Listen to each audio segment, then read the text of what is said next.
What does it show? Of course, it shows my home feed. Uh, where is it? Hello? Is it not gonna pull this up? There we go. What the heck? What are we doing today? I don't know. React. For the most part, my hair is still wet, so it's like it's doing whatever it wants to do.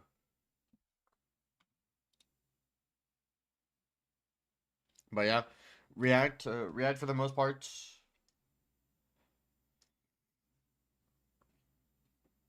Oh, bro. Hold on. We gotta go through it. Do our dailies. Do our dailies, man. Hold up.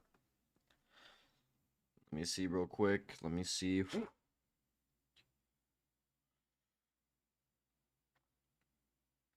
Does anything look appetizing? Anything at all?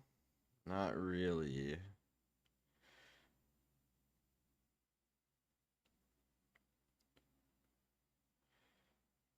It is 16.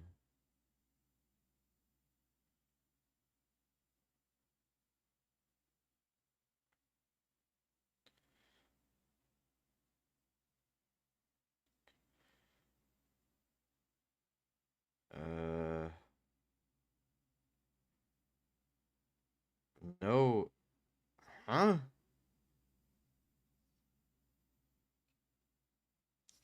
Hell nah. Who's wanting to like extra salt? Bro, what's wrong with people, man? What is wrong with people?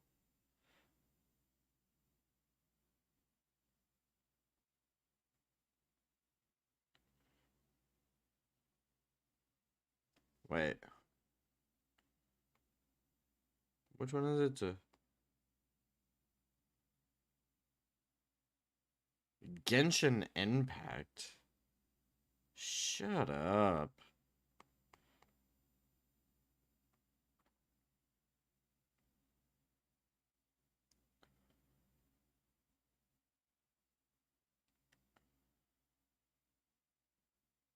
Uh-huh. 40. Oh my god.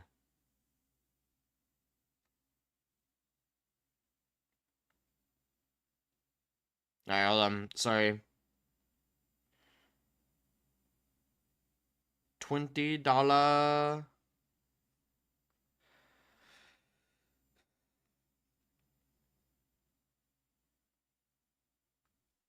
Okay. Alright, chat. Alright, chat. We are solid. It's time. Uh, we're gonna do our dailies before I do anything. Why does it look like that? Let's say I have like little aluminum pieces floating around in my water. This is probably healthy, right? It's probably just normal, right? Can't hate it.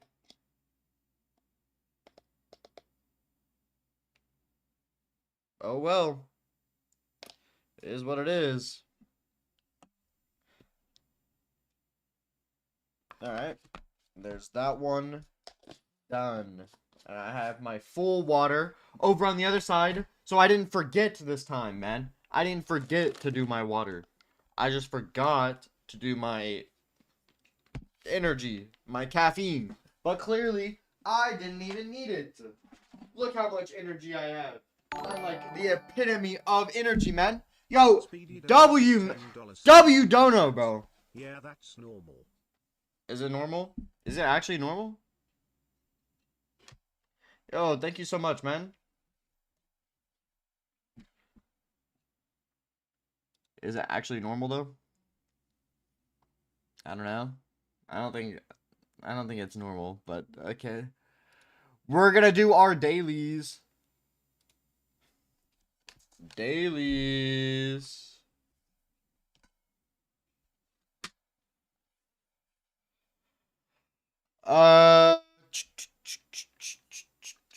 It's not handy, right?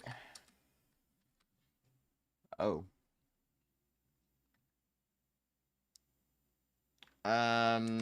Fresh. Continue from being homeless. I won't go homeless, bro.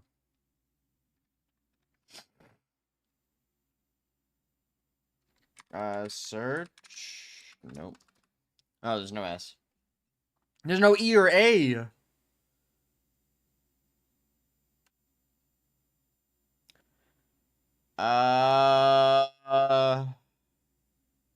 No S, E, or A. There's probably an I. R is not the second letter.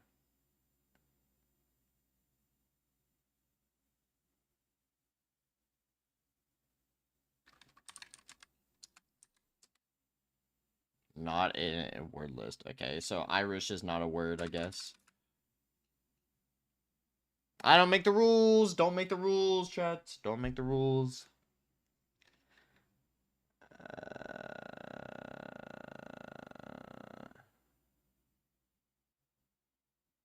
Allah. Hey, I don't make the rules. I don't make the rules. I just need to figure out, like,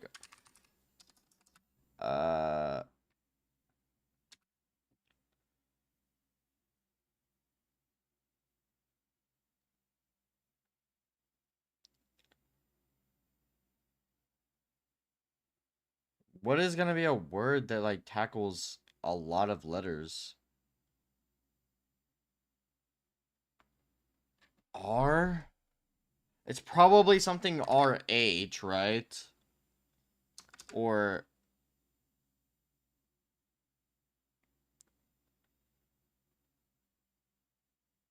probably not. Maybe it starts with R?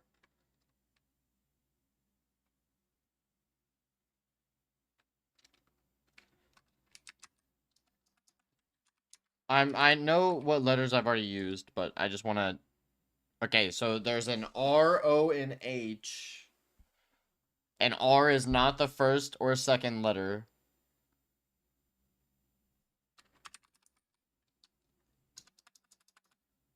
And H is the last letter.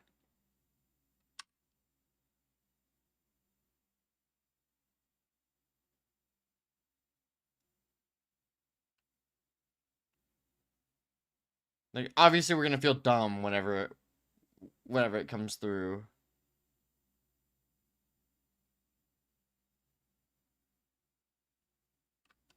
Wait, Idaho? Not a word! Not a word!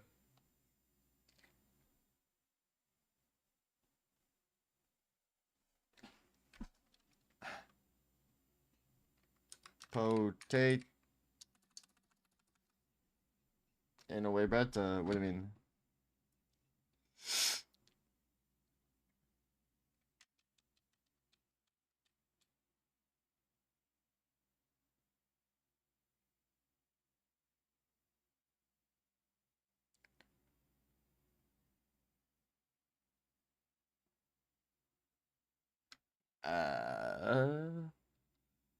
But wait.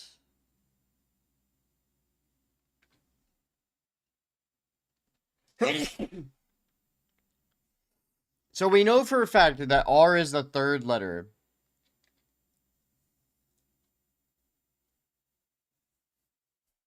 But that does not mean... Yeah. I think I'm sick. I'm not entirely sure. So it's gonna be a blank G, right? And then it's gonna be O R something H, right?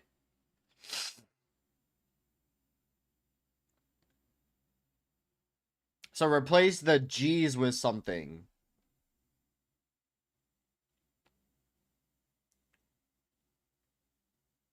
And there's no A, E, S. There's no D.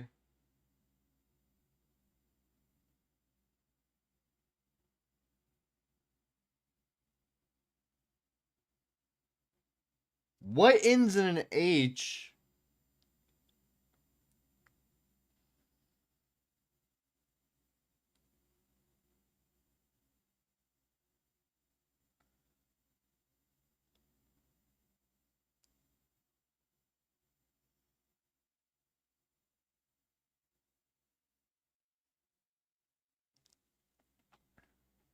Um, I could start with a T. I could probably figure out if it's in there.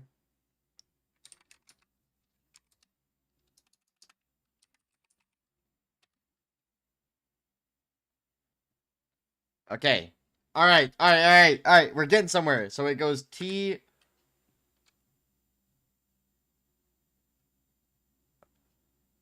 O R something H.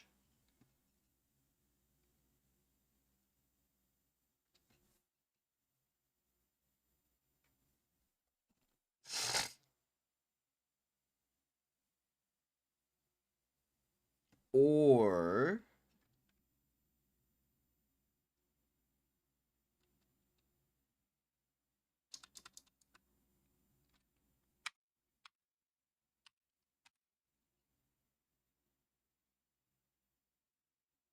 wait, what?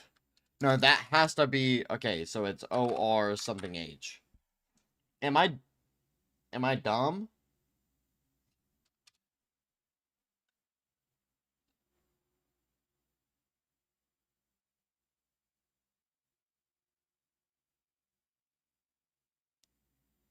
Torch! I'm dumb!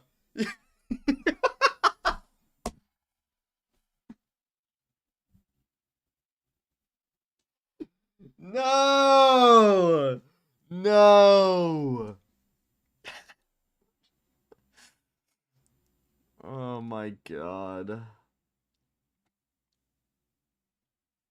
It's always like that though. No death by AI. I'm doing a little bit of my daily. What is this? Do I have daily Japan?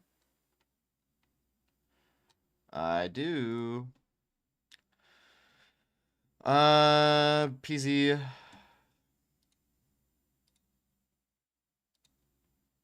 All right, let's see.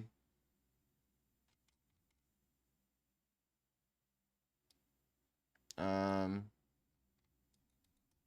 Here we go. Two verts. I don't think I see anyone rounded. My first instinct is to go down here.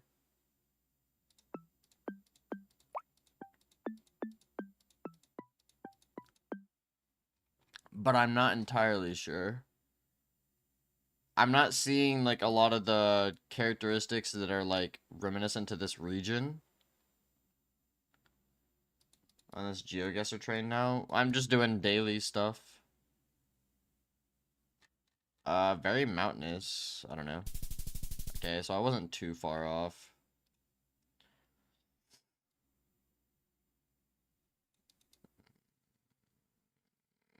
So I'm like in the middle of nowhere, of course. Can't really see anything. Rice fields though. Those are pretty like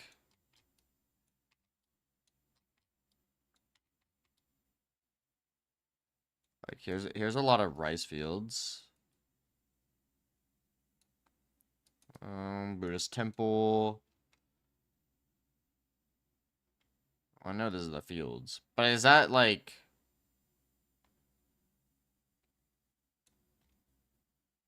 I don't think it could definitely be like over here. Probably not near like Hiroshima, but maybe like Kyoto, or it's way further south. Okay. So once again, I'm given nothing. This is kind of unfair. Why is everyone asking me what I plan on doing, bruh? Listen, I do whatever I feel like doing, bruh. How about that? Everyone's asking me what I'm doing today, bruh. Everyone. Oh, Rainbow Six is a good game, bro. What can you say? It's pretty good. It's like the best FPS game that there's out right now. Like I don't know why you're just being a hater about it. This feels more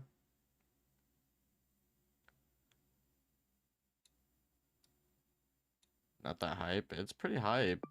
This feels maybe like okay, it was just north. Can I please get somewhere to do my metas? Please? Please, man. Just give me something. No single. Yeah, it's like the best shooter game.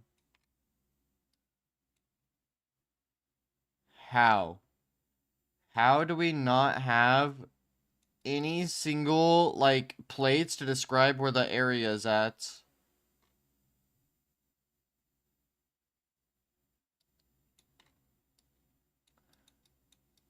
There's no... no, he never disliked every stream. That was Crystal.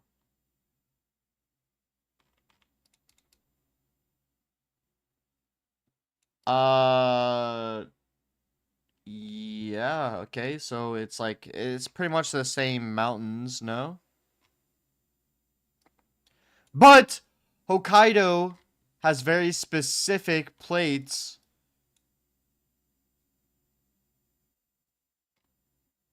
And I'm not seeing those. But I'm not seeing a whole lot of anything, bruh.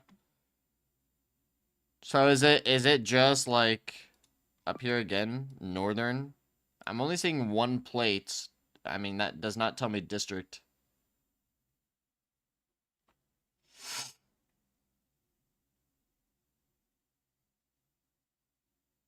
I don't know what to order. I literally told you I would put together a list. These are not Tokyo style houses. These are definitely like maybe near Sendai, or like a little northern some Sendai. Okay, so it is. Okay, so we're next to a shrine. Interesting.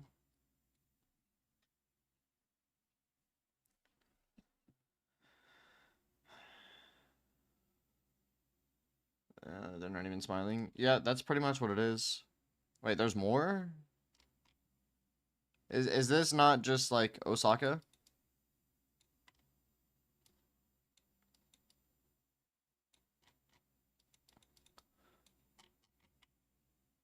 Bro, did it really find every single location that I can't even use my metas on?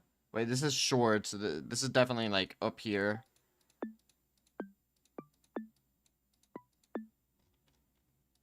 That is something I can still use. Don't care.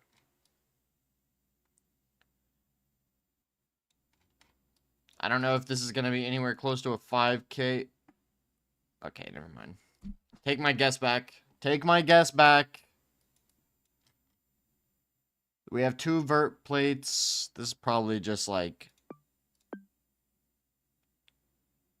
Bro, I can't see it!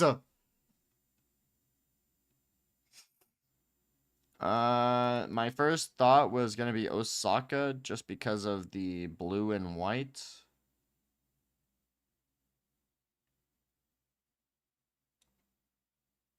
There's, wait a second. Does that make a T? That kind of makes a T. This could be, like, down here.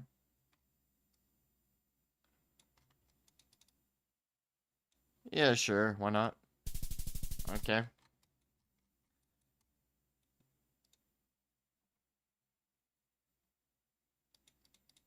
Is it gonna show me? Is it gonna show me what I'm looking at? Thanks, man.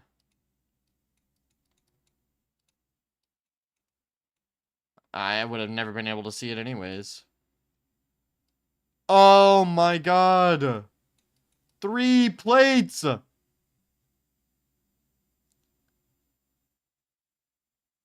Wait.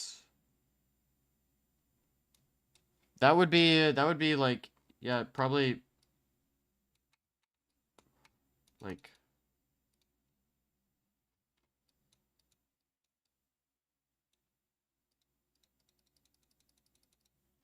bro, can I not just like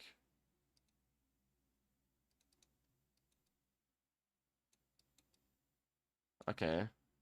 I don't hate it, I guess. I couldn't see, so bro, what do you mean L Brett? Look how close that is. 7K in a region? Are you kidding me? That's crazy. That's a lot better than what I was doing the first time. I want to see you not cheat and get that, okay? How about that? How about that? Shut up, Mo.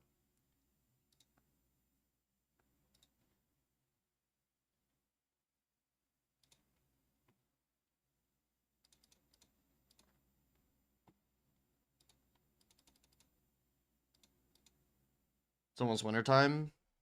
L wintertime, bro. Bro, can it let me play?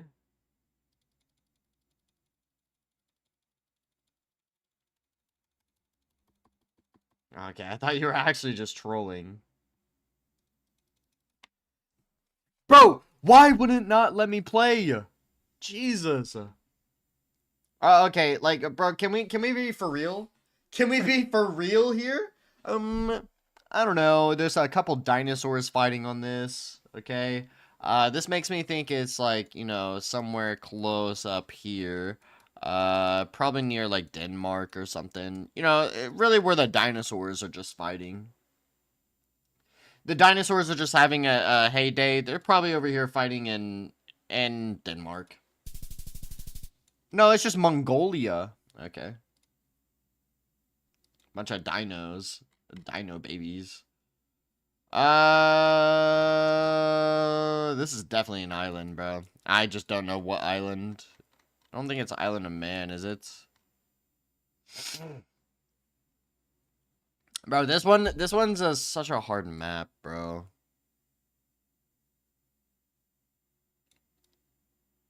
Such a hard map. Like, it could literally be anywhere. But I'm not seeing, like, volcanic rock, so I'm not gonna go Japan. I'm not gonna go... like, this just feels UK, Scotland, kind of like...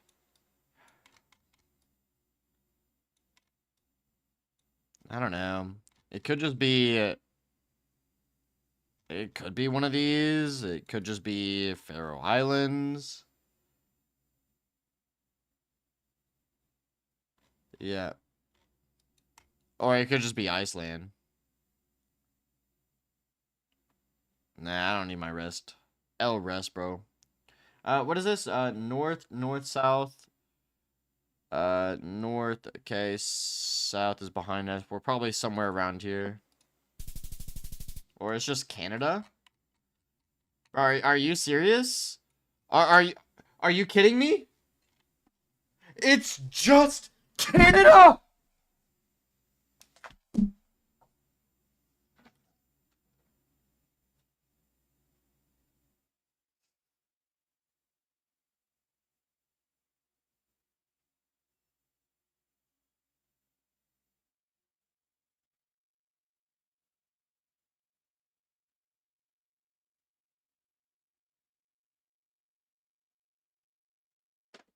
Yo, chat.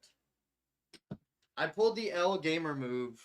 I pulled the L gamer move. Okay. L gamer, I know.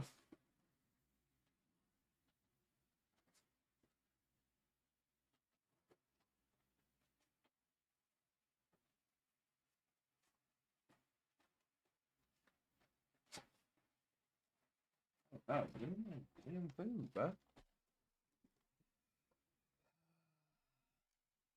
It's just a game? What do you mean?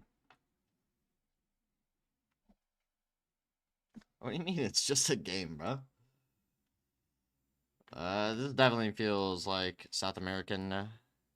I'm not thinking Uruguay or anything. I'm thinking, actually,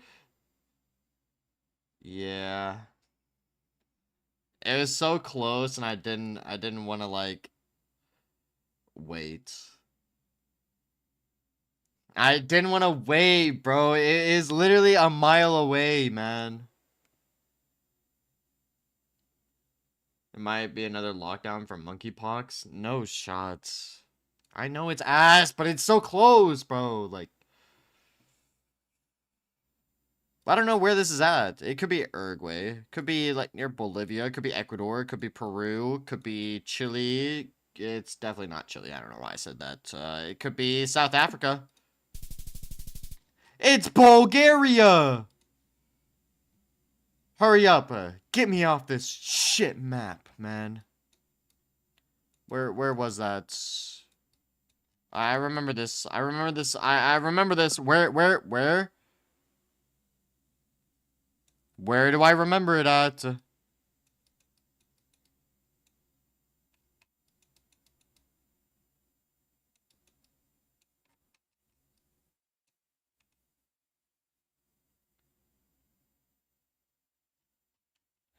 Bro, I forgot. I literally forgot about it. Let me look. Let me look. Mm-hmm. Yep. That is right here. Yeah. Not bad.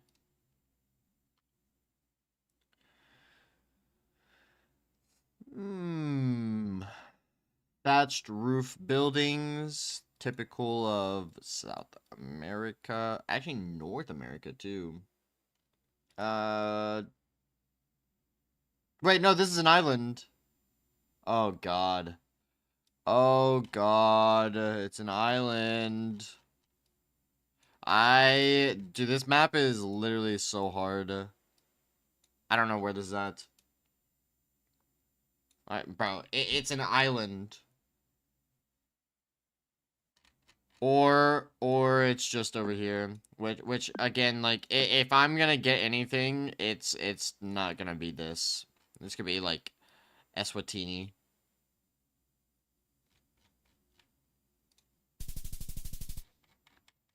It's not an island, but it's pretty much an island, okay? Makes sense. Alright, time to react. Searching for the 5. What do you guys want to learn about today?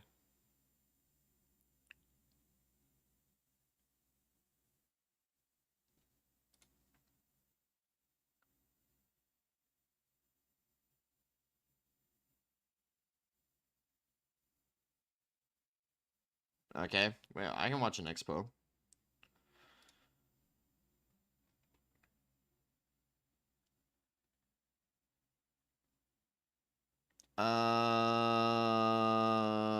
Yep.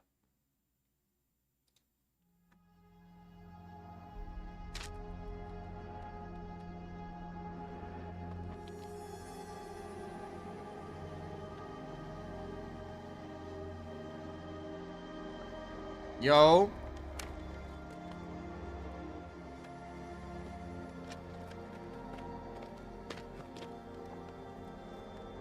L Honey Mussy.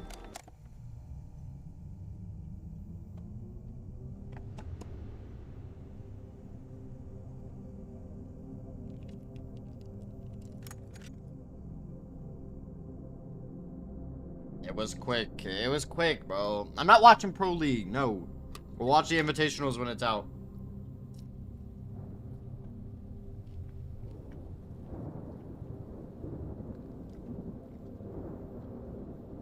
Listen, bro. It was so close.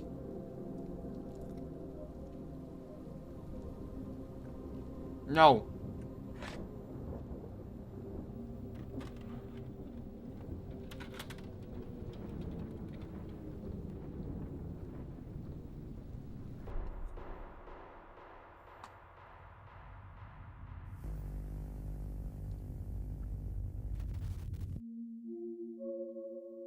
Yo, what is this?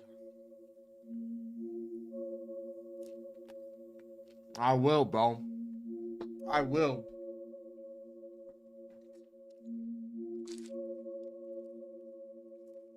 There's something about lost media that's so incredibly unsettling.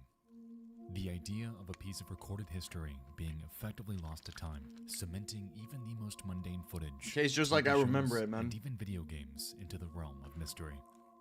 It seems that each and every day, new relics of decades past are being remembered, spreading like wildfire to all the others who also vaguely remember it too. A year ago, I brought you through 5 of the darkest pieces of lost media that I could find. However, it was but a drop in the ocean of what's actually out there. There are hundreds, thousands of disturbing pieces of forgotten media, all with their own stories, their own significance, and their own intricate details that cement them as some of the darkest in existence. Tonight, you and I are diving back in. This is The Darkest Lost.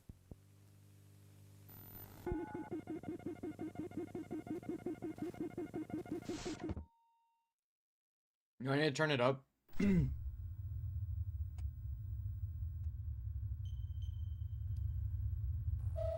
I figured.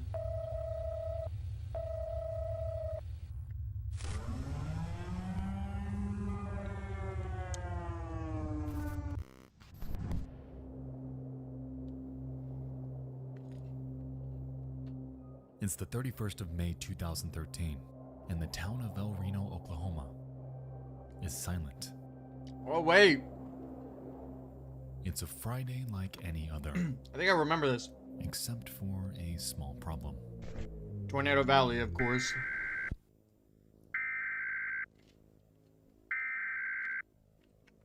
National Weather Service in North Oh, boom! has issued a tornado. Is this in El Reno?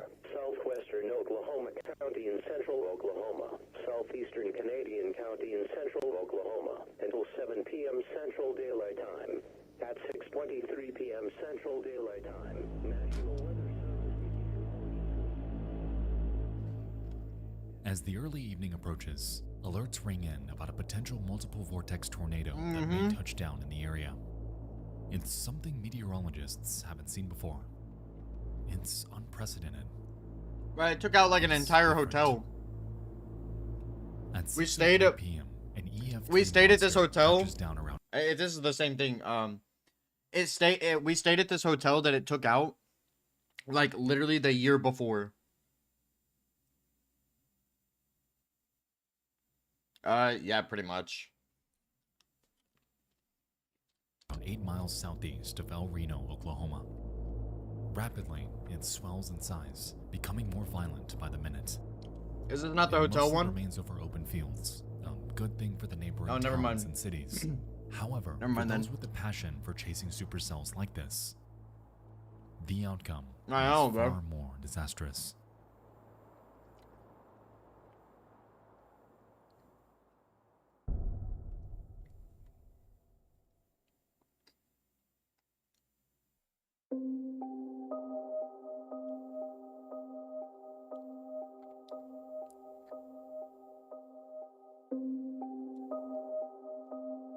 It's just like it's always text, man. You just never know. In How the people are trying to, like, mid-2000s, say a team something. of storm chasers going by the alias TwistX was formed under the Discovery Channel, headed by a man named Tim Samaras. Hello. It involved a group of 10 scientists with the goal of chasing and documenting the dynamics of various superstorms, utilizing numerous vehicles outfitted with weather probes. If you're a fan of the show Storm Chasers, then you've likely seen them in action, as they were heavily involved in seasons 3 through 5 around the turn of the decade.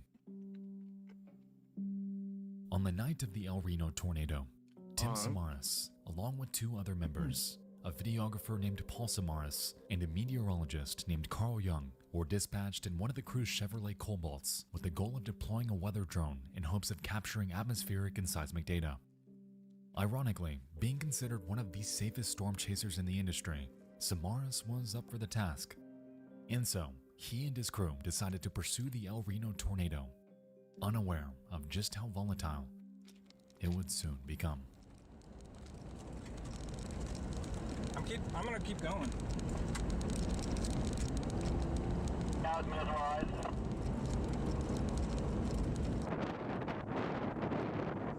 Multiple vortex. This is one that's uploaded on YouTube.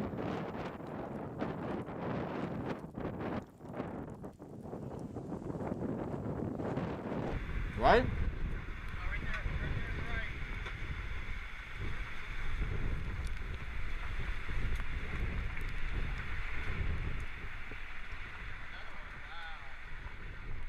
This is when the tornado like it is right over them and they're over here screaming and whatnot in the car. I feel like I remember this.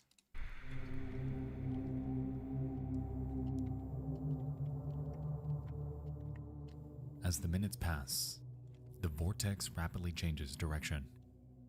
It ramps up speed, and it grows to a size never before seen. At its widest, it attains a diameter of 2.6 miles, cementing it as the single largest tornado by surface area ever recorded. Regardless, the TwistX team approaches it with their plan of deploying that weather drone before getting out of there as fast as possible. They begin their drive towards a highway in hopes of heading south towards its direction. However, to their surprise, the tornado rapidly and unexpectedly turns straight towards them.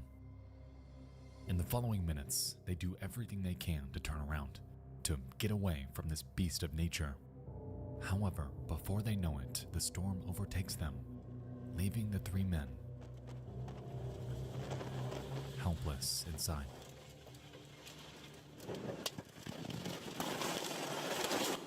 Yo, bro.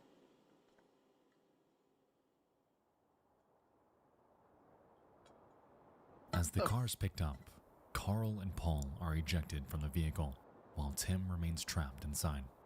The hell? And with nowhere to turn during this entire ordeal, all three of them tragically lose their lives. Mm-hmm.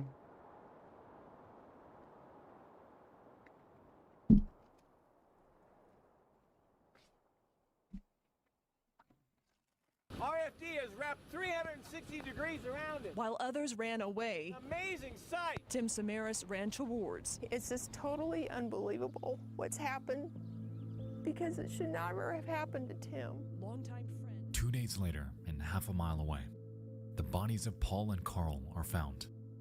And not far from them, their vehicle, That with Tim sucks. still inside. Hell tornado, bro. After a search, authorities find their belongings spread throughout a nearby creek bed, one of which being a camera belonging to Carl. Remarkably, it was still in working condition, and recorded onto it were the final I know. moments of everyone in that vehicle. To this day, only a very select Some people handful of think they're have immune, been man. given access to this video, one of which being the crew's close friend named Gabe Garfield. Since the incident, he's gone on record to state that while viewing it, he could hear Carl describe how, quote, eerily calm the air became around them in the moments prior to their death. Immediately after, Tim Samaras retorts, "Actually, I think we're in a bad spot." Before his final words, "We're going to die," echo over and over through their radio. As far as it's known, this footage has never been released publicly, nor are there any plans to. Interestingly though, on YouTube, we're able to find a second-hand view of the TwistX team in the moments before the I told you. incident. Though, as they continue down their path, they're unknowingly heading right into this 3-mile monster. No. One coming up on the right. 3-mile long monster, bro. That's crazy. Take a right. Yeah. Right on 81. Man, I don't care about Apollo. Apollo was an L, bro. Yeah, there are.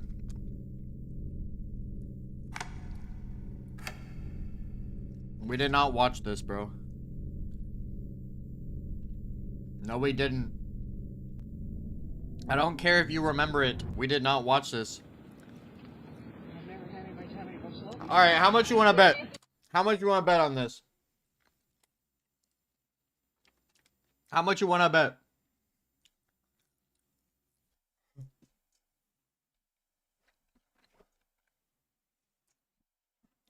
Listen, how much you want to bet, bro?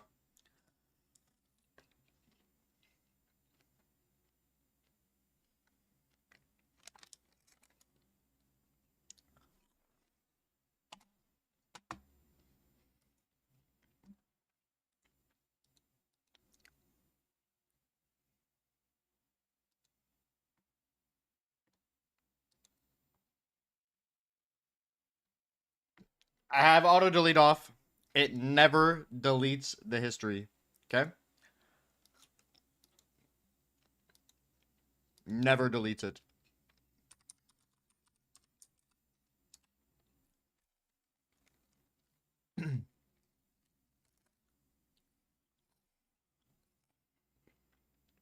Oh, sorry. Darkest.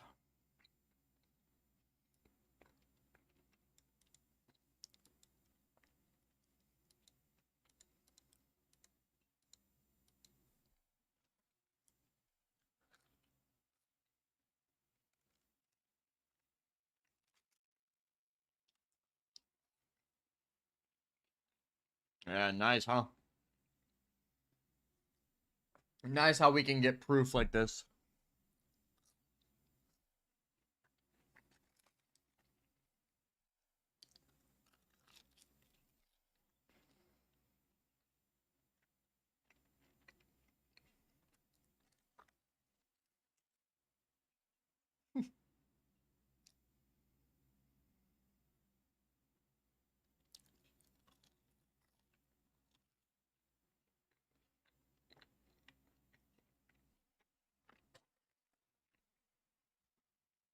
Not looking too good, huh, Tristan?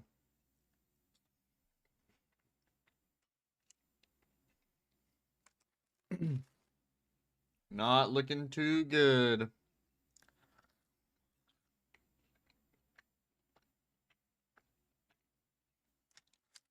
Isn't that crazy? Nah. Isn't that crazy?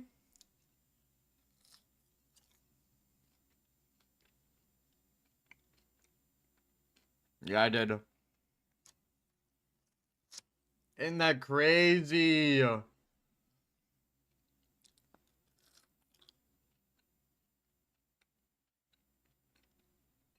Never cleared my YouTube history once in my life. Never. Never once in my life.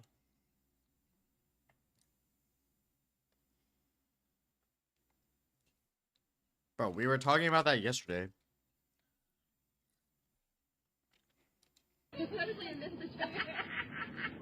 What did you say? I've never seen this video. Never once. Do you want to take the lead? You can swear to whoever. Okay? But I've never seen this video. And I can tell you, again, before I clicked on this video, it was recommended to me without having watched any single bit of it. Okay?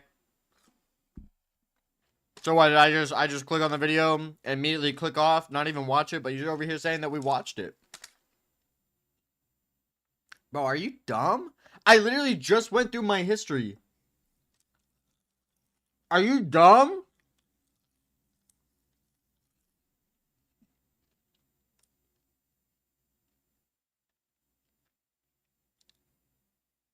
I just went through my entire history of YouTube. That video has never once been on there.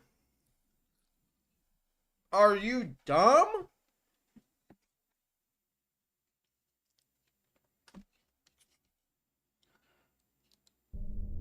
No, it wasn't. It was a different video, and my mom came in and was talking about it. It's a different tornado.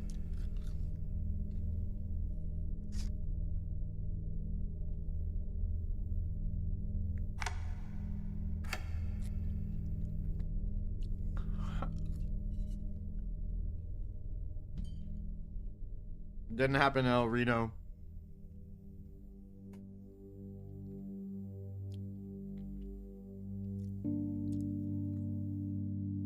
remember whatever you want. I just showed you my search history. And what did you say? Hold on.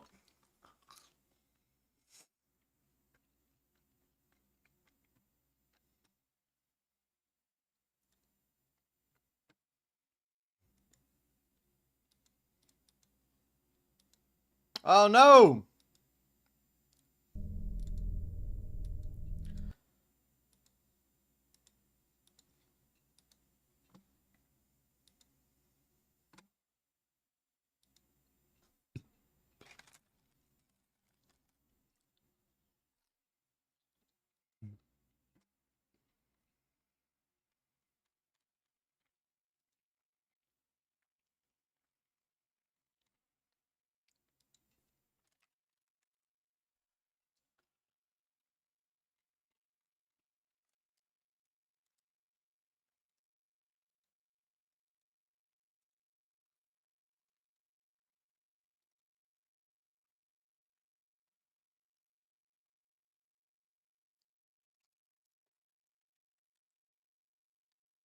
I said I might.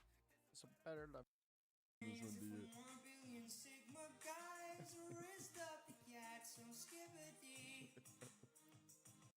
He's got so many.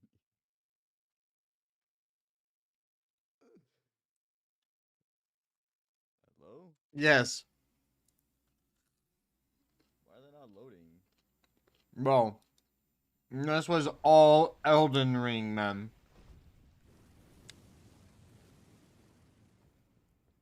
Did I missed this completely. What the hell? Oh!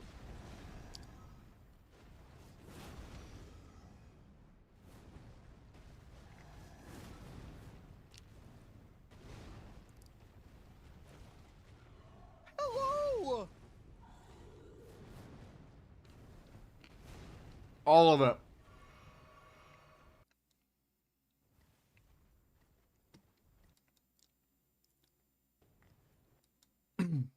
This is the ultimate Slim Shady comeback. Yeah, that would have been Insane track.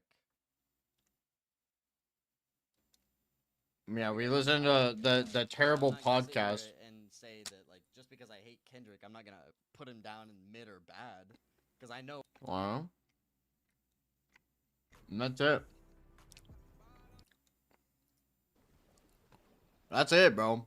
That is like one of the only videos that we watched. And then more. Out from him. Now there's Rug's ballad. When discussing her name and regretting His own words. I know I, along with the entire nation of Japan, certainly wish he were still busy for attention. I told you, bro. I told you we never watched it.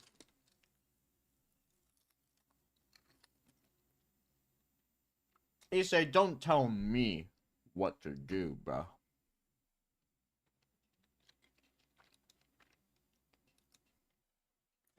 I don't think it was in July, bro. That was my like Elden Ring era, bro.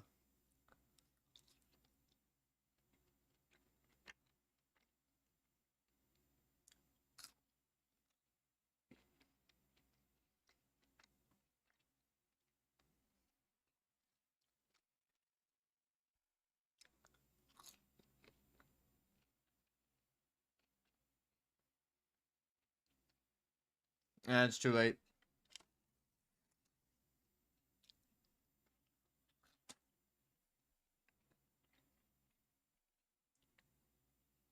I don't know how to play the game now. There's no point in making a series about it.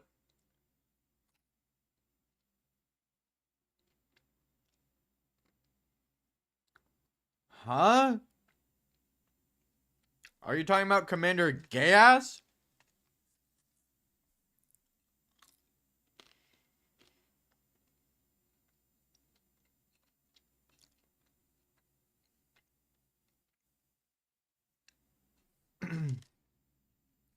When I was stuck on him? Bro, that was during the marathon.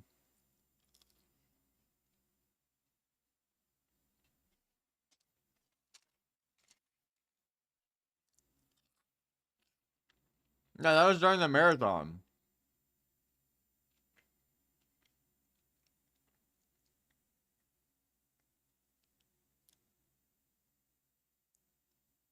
What was the hardest boss? Radon. Promised consort Radon.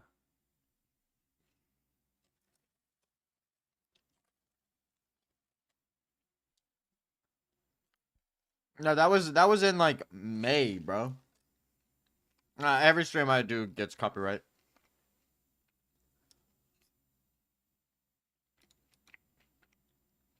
What was it today? Drake, Hot Brother, Hot Night, Family Matters, of course. Back whenever he was claiming. Now he doesn't claim at all. Yeah, look. Look at that. None. But here Kendrick is. Here Kendrick is trying to steal my pennies. How much did he steal? Nothing. Yeah, that was all prior to monetize, yeah. Makes sense.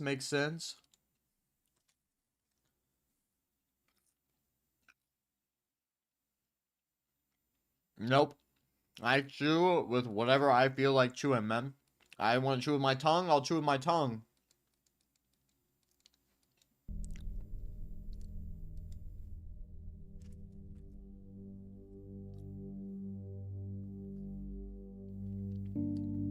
No, Tristan, it's not in my history. I've never watched this video, bro.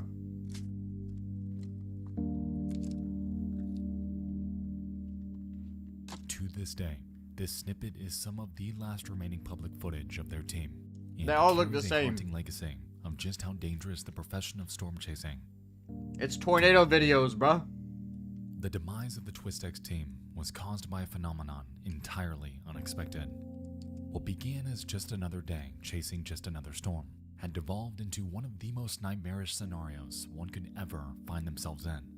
And whether or not this footage I think ever like 2 sees years the light ago, of day, a year ago. it's irrefutably tragic that multiple families were broken apart that night by this unstoppable behemoth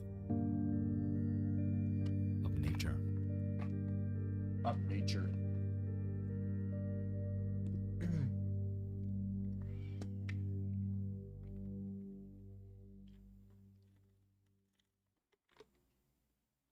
I didn't touch my mouse.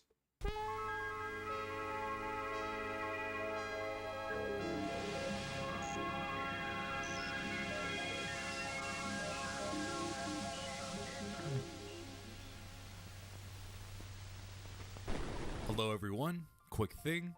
Today's video is actually sponsored by the lovely people over at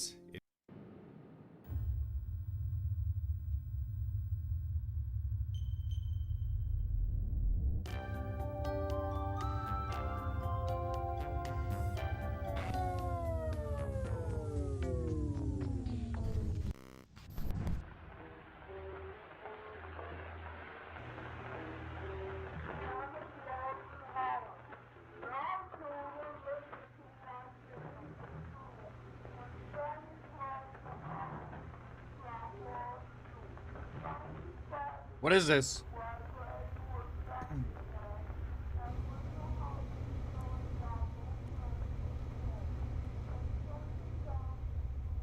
On the evening of March 9th, 2001, in the small village of Rottenburg, Germany, a man lies deceased in a bathtub.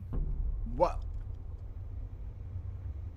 He's been here for 3 hours and is lying in a pool of his own blood. His reproductive organs are gone. His throat is wide open. What? And needless to say, this scene is absolutely revolting.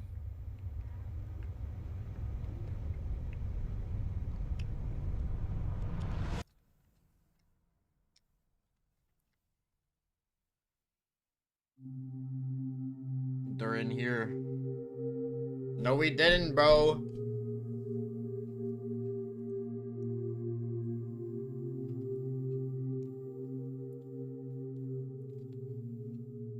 A appealing to some of the most depraved types of people out there were a myriad of websites centering on very specific fetishes and interests. And the one that rose to mainstream prominence during the early 2000s was named none other than Cannibal Cafe. I have not seen this, bro. It appealed to woke Who are you cannibals, watching? those who legitimately desired to consume other human beings. And what festered here was a cesspool of pedophilia and vorophilia that went unchecked for years. Little boy meat. Of course, the website staunchly claims that everything posted here is all fantasy. But is it really?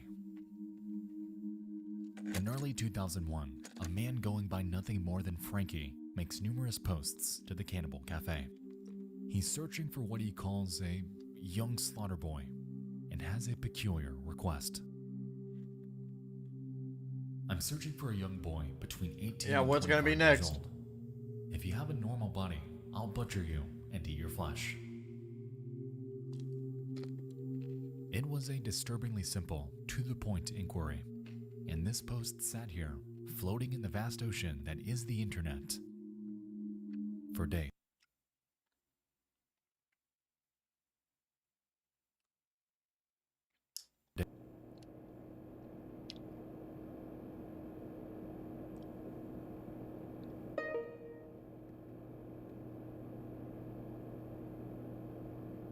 As Frankie's post garnered slivers of attention, willing volunteers trickled in. When it really came down to it, though, all of them ended up backing out. But there was one that didn't. A computer engineer named Bernd Brandis expresses to Frankie that he has a very specific fetish. It isn't for consuming others, but for the exact opposite.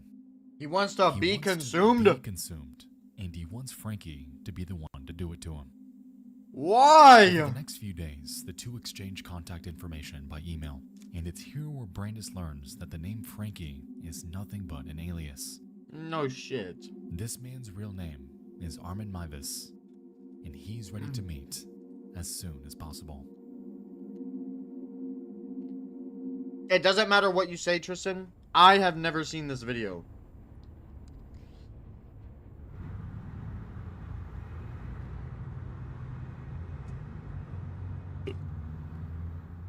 It's the night of March 9th, and Brandis is on his way to Armin's home. It's unclear what exactly is on his mind, and if he even knows what's coming. However, after arriving at his residence, Brandis opens with an interesting request.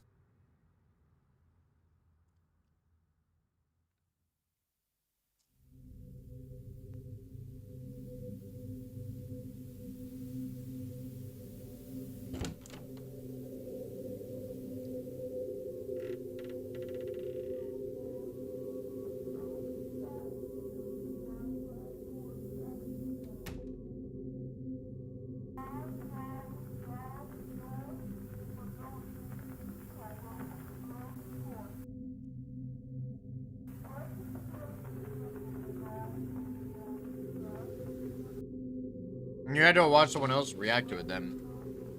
Because I've never seen this. He wants to have his reproductive appendage bit off and eaten, and so, complying, Mivas gives his wish a try, however is unsuccessful due to its chewiness. Resultingly, he cuts it off and throws it in a frying pan with various marinades and seasonings. I don't have dementia. However, after all of his effort, ends up burning it to the point where it's entirely inedible.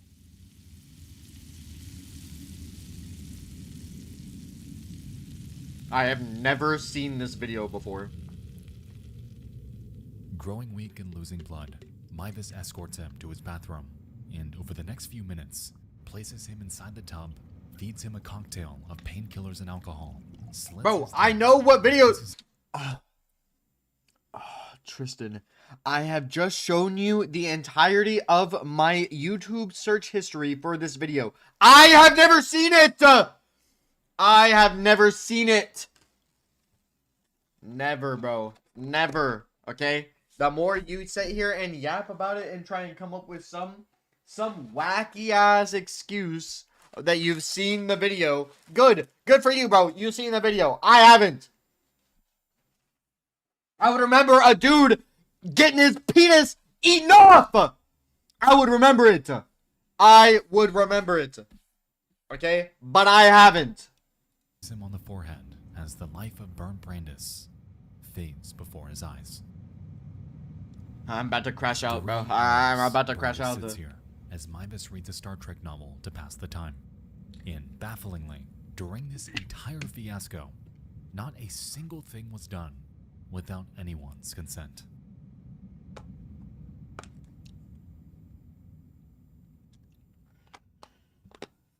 No, we never did.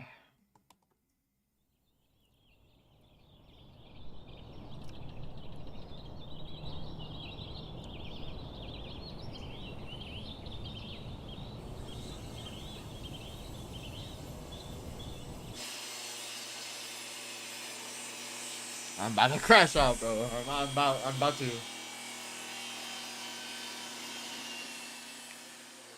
Over the next few days, Bro said over here, he's over here watching the Jeffrey Dahmer documentary, and he's like, yeah, I've seen this video. Yeah, I've seen this video. I've heard that same drill going off in the background. Members Shut up, Tristan. Storing his remains in his deep freezer with nothing more than some frozen pizzas and a dead rat. Meanwhile, every single thing he's doing and has done to him is being filmed by a camera. Tristan, are you blind? Are you blind, bro? Are you blind? Listen, I just showed you the entire search history of my YouTube. Camera he's had on hand the entire time.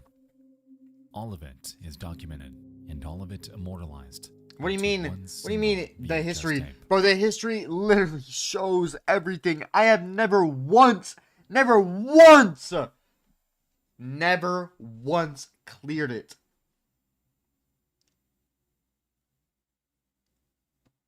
Never once have I cleared my YouTube search history. Not once. You could probably find the naked yoga that's in there in the search.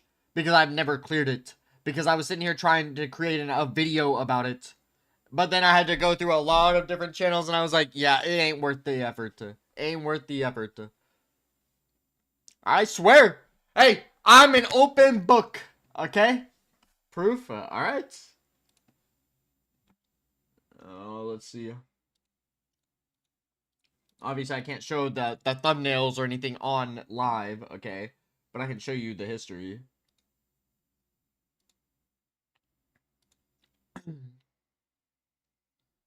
Bro, I wanted to make a video about it, but I realized I couldn't.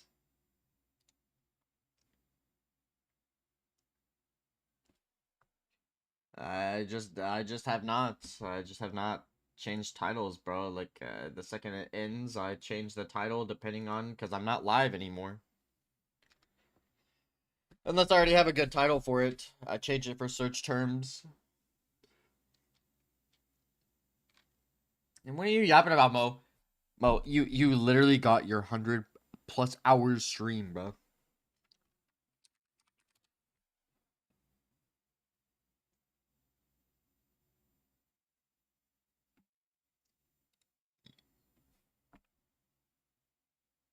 Wait for it to search.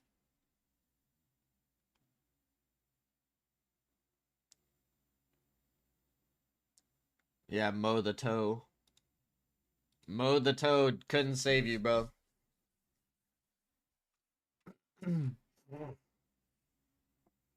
Mo the Toad didn't save you. I literally did not see this. Bro, you did not snip anything, okay? You are literally known for editing all that garbage, bro. I wish you believe me. I wish you would believe me, okay? Look! Look! I told you!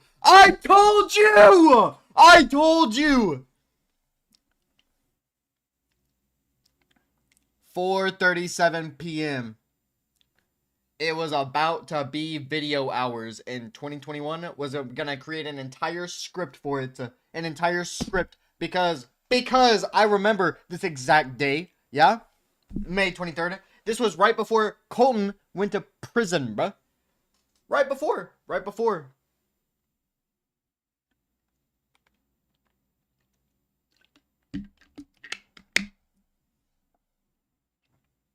You don't remember the day.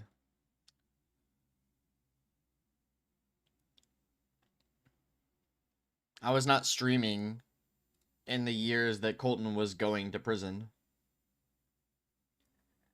I started streaming a year ago.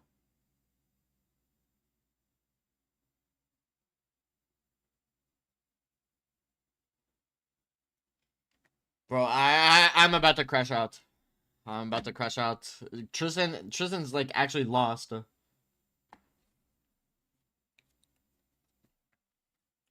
You remember that video 1 year ago. That's when this video came out. Okay? I don't even have it liked.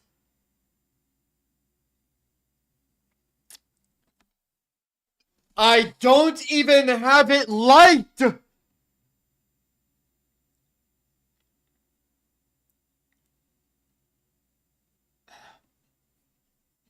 I don't even have it liked. I like every single video I react to.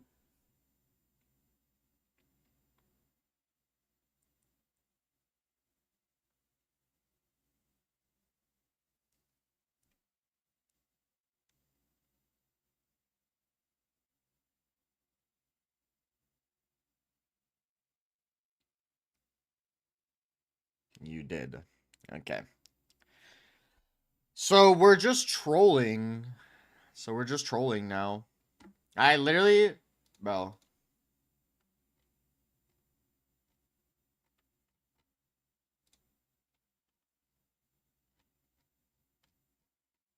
You want to know what makes your point even more wrong? I didn't even find this channel until yesterday.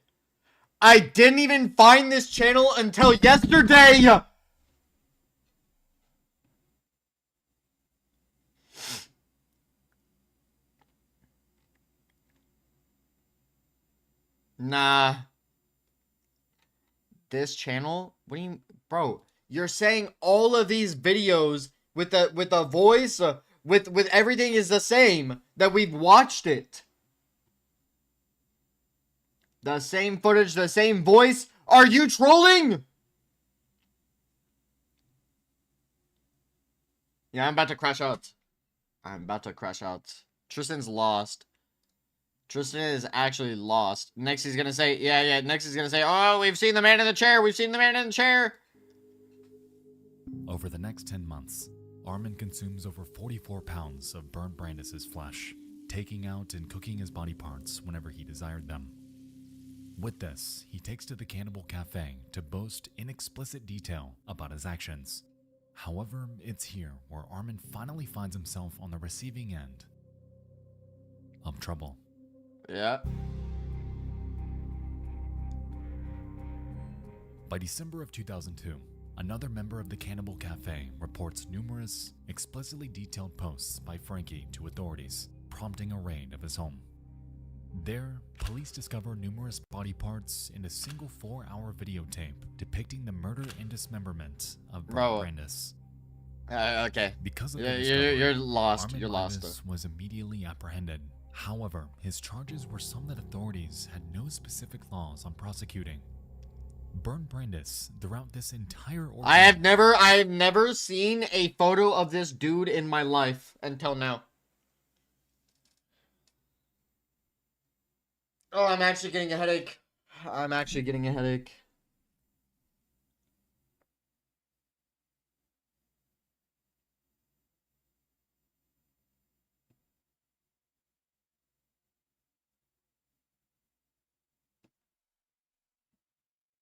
was willing, which only brought considerable confusion and media attention to this case.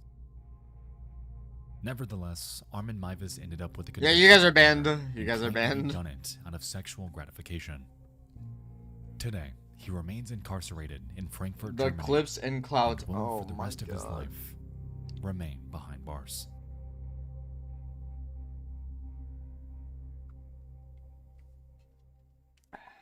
Okay, so now I'm a clout chaser. Okay.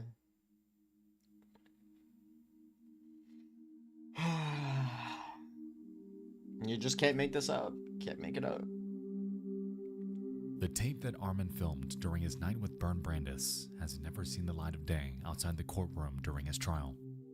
I feel like Considered to be shit, too gruesome should have to never show eaten to the general McDonald's. Public, the world is left to speculate on its contents. filling in McDonald's the is such blanks an from the L, like, official I knew it, story given during his testimony. To be honest, I don't quite know how to feel about this entire dilemma, as Bernd Brandis I don't believe you. wanted all of this. He wasn't murdered against his will. You're so But dumb. he was still murdered. I've never seen this. Nevertheless, Armin Meiwes is a depraved man. A man who created a situation that never should have happened. And because of his actions on that fateful night, one of the darkest lost media cases out there, needlessly, Yeah. was born. You're lost, bro.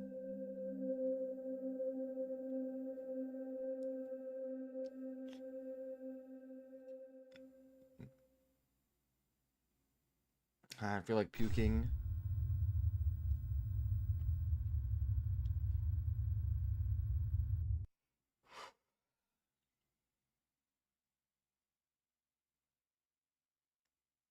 I don't need to eat for a week now.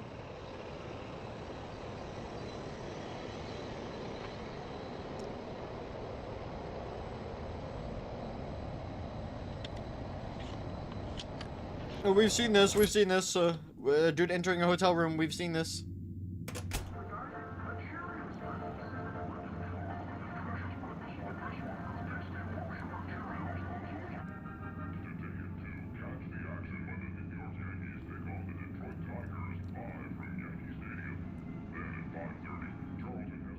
It's late at night, and 18-year-old Kathleen Allen and her boyfriend Michael Carroll are spending time in a motel room in which they're living. On this day, nothing is awry, and to some, could even be considered painstakingly ordinary. At 10 p.m., Michael vaguely claims that he has to go do something and leaves after assuring her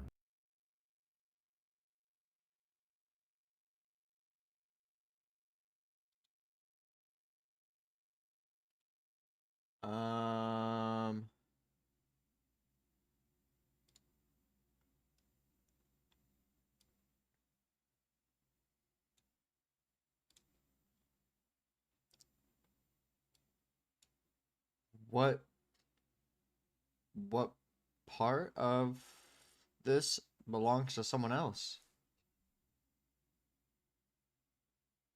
But I've been watching this for 30 minutes?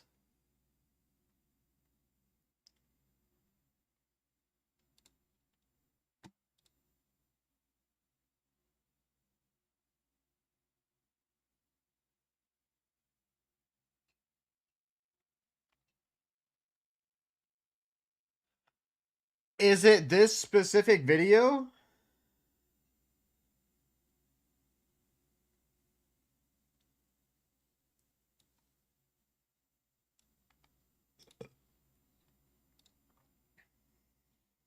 That never tells me anything. This is what it pulls up.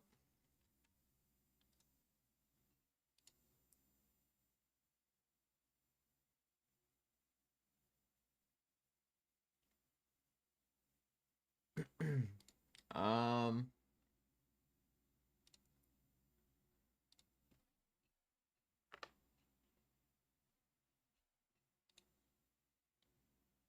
Okay.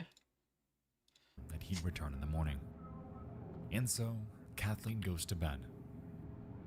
And her Wait, night- hold up. There was a comment about it, right?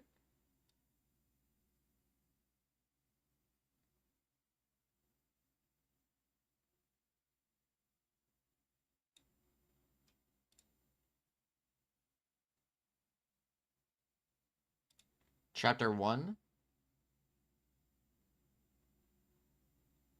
The 3 Mile Monster?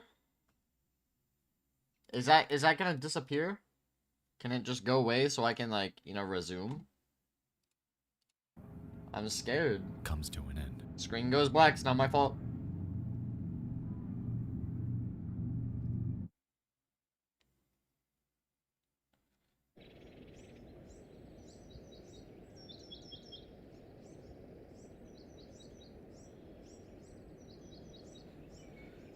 Bro, I actually feel It's so morning. sick, bro. And Michael Carroll is nowhere to be found.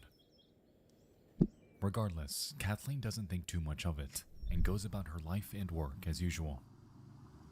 3 days later, while at work, however, she receives a I hate McDonald's. I hate it.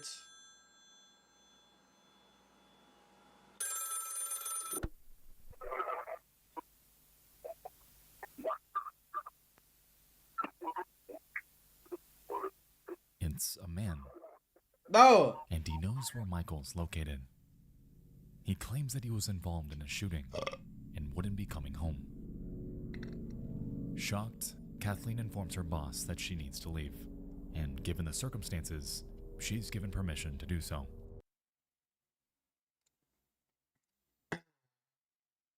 It's telling me my stream is gonna get blocked.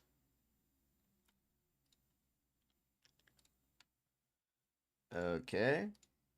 So we can't watch that.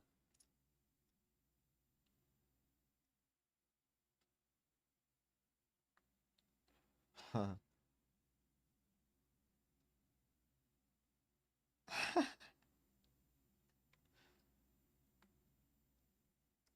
Yo, I forgot I'm even live on Twitch.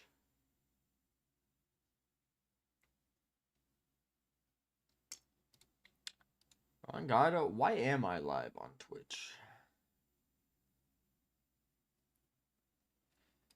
I guess I'm not recording anything, so it's fine for now.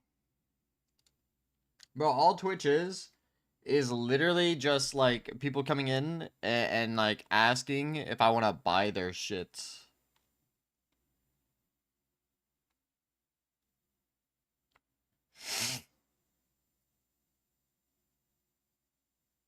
Bro, I literally feel like complete garbage. Oh my God.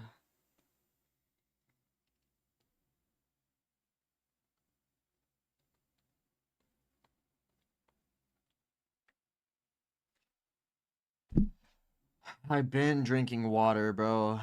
I've been.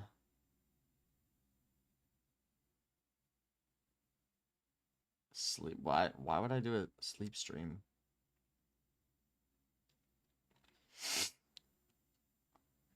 It's not Friday.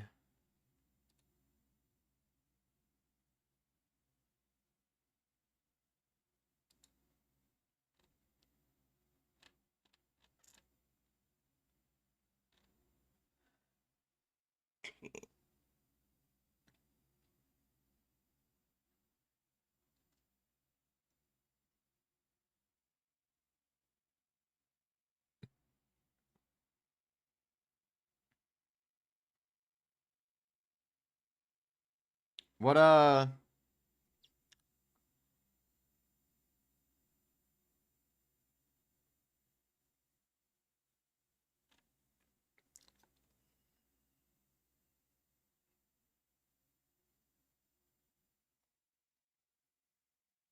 Tinder matches gone wrong. Seems like a W. Marissa was 23 years old when she matched with who she thought was a 25-year-old guy from town named Luke. The two were chatting on Tinder and seemingly hitting it off, so they exchanged numbers. After texting for a while talking about music and sports, the chat shifted to a more sexual tone. Marissa was on Tinder looking for casual sex, and when this topic came up, Luke said he was looking for the same thing. After chatting for a while longer, Luke suggested Marissa come by to his house since he has the place to himself. Interestingly, Luke didn't give an address until after he asked Marissa what area she's from, and when she did, he gave an address that was conveniently close to her, walking distance as a matter of fact. Before agreeing to come over to Luke's house though, she requested they have a phone call first. The two had a phone call, and Luke sounded like a normal, young guy. They joked around on the phone for a bit until Marissa was comfortable enough to agree to go over. Deciding to go early, just to pass the house and scope it out first, Marissa walked about 10 minutes through the neighborhood until she got to the block. It was late at night, so a lot of houses had their lights off, and there were no cars out on the road. Marissa passed the house and noticed 2 cars in the driveway and a car parked in front. All the lights were out. It didn't look like a house with just a guy alone. This was already a red flag, so she went back down the block and texted him, "I'm almost there." He replied, "Oh, you're early. Almost ready, walk slow." Marissa was getting bad vibes, so she started slowly inching back in the direction of her house, at a pace that allowed her to stall a bit longer for a reply from Luke confirming that she was okay to come in. But suddenly Marissa heard a car approaching the intersection down the block behind her. She turned to see a white van with no headlights on, turning onto the street. Marissa ran to hide behind the side of a house. Oh, hell no. The van parked on the side of the road. The van just sat there, nobody got out. It was parked a few houses away from the given address. Then, Marissa got a text from Luke, saying, "Okay, I'm ready. Let me know when you're on my block, I'll come out." Marissa turned and started running down the block, inconspicuously though, making sure to stay close to the houses she passed and not on the sidewalk or close to the street. She ran most of the way home and blocked the number, also reporting the Tinder profile. Just to be on the safe side, Marissa and her mother went to the address the Luke person gave, and the woman who opened the door denied even having any sons. Marissa and her mother went to a police station to report this incident, just so that the authorities could be aware of it and link any future reports to it as well. By the sound of it, due to Marissa's cautiousness, she narrowly avoided being abducted by the driver. Oh my god. Tinder. This was a Tinder match between a guy named Chaz and who he thought were 2 girls around his age. This is how the conversation went. "My friend and I think you're really cute. I hope your friend is also a girl, LOL. She is silly. Well, I'm glad to hear that. Where are you ladies from?" Then they share their Yeah, what is it then? The other profile asks, "Are you busy tonight?" "Yes, I am. I'll be hanging with you 2. "Yes, wanna come around 10? "Yeah, where do you live?" "Wait, actually our parents are both home. Want to meet at the park? We can find a place to hang there." "I guess we can do that. My parents are home too, damn." "What time should we meet there, 10? "Yes." "Okay, what are your numbers?" "Let's just message on here until we meet." "Damn, I see how it is. Gotta earn your trust." "Yes, we're heading over now, okay?" "Okay, Sam, I'll probably be there like 10:10. "Okay, perfect. Where exactly in the parks do you want to meet?" "We can meet by the statue on the dirt path. It's like a dog walking path. No one will be there this late. Then we could find a better spot from there together." "Okay, I looked it up. I think I know how to get there. I'll message you when I'm there, okay?" "Okay." Chaz then arrives to the destination in the park, and he sends a message saying he's here. He follows it up with, "This is kinda creepy. Are you guys here?" This was the last message he sent the profile before it unmatched him, and then he was left alone in the woods in the park on a dirt path completely void of any people.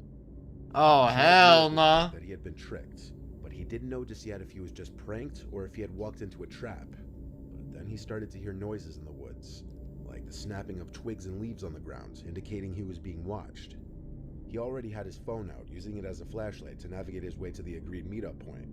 So at this point, he decided to start... Yeah, bro, what? This was the footage he captured.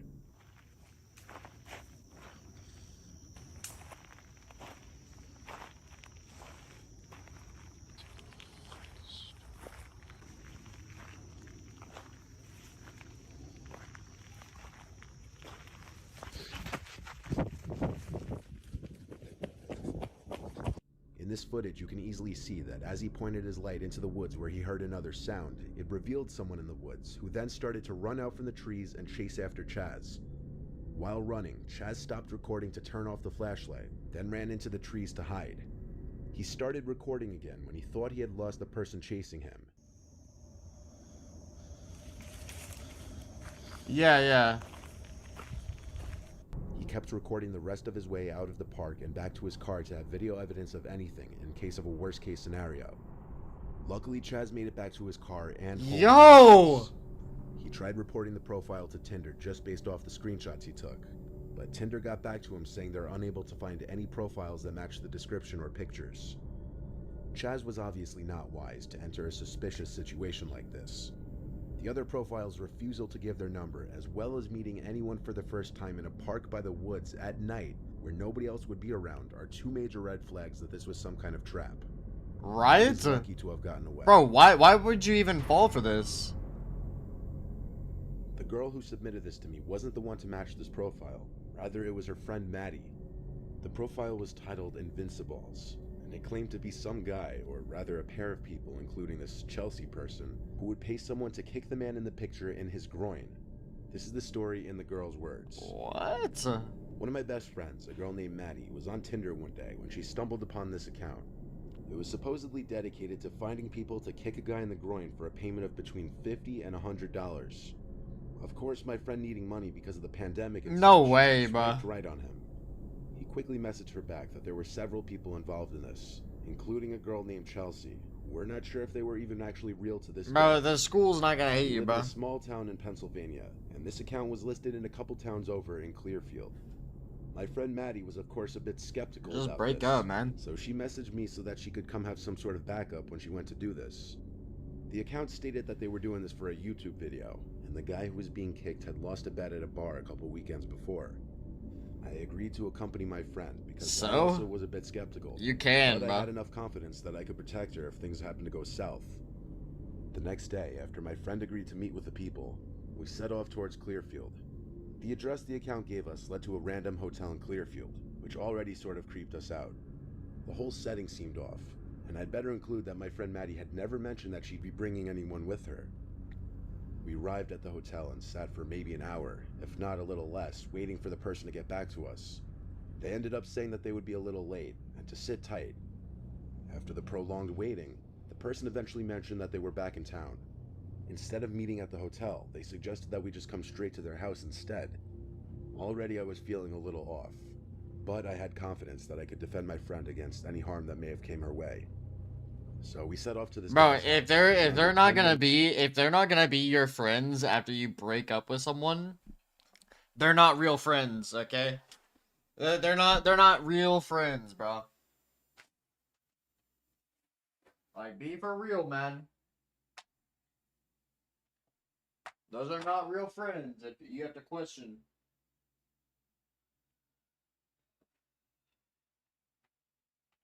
It doesn't matter if they're cousins.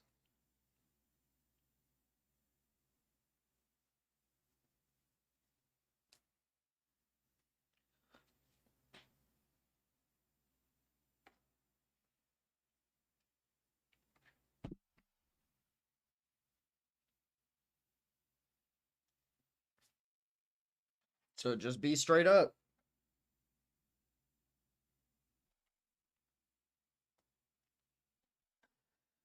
The best thing you can do is be honest. Minutes, we eventually made it there.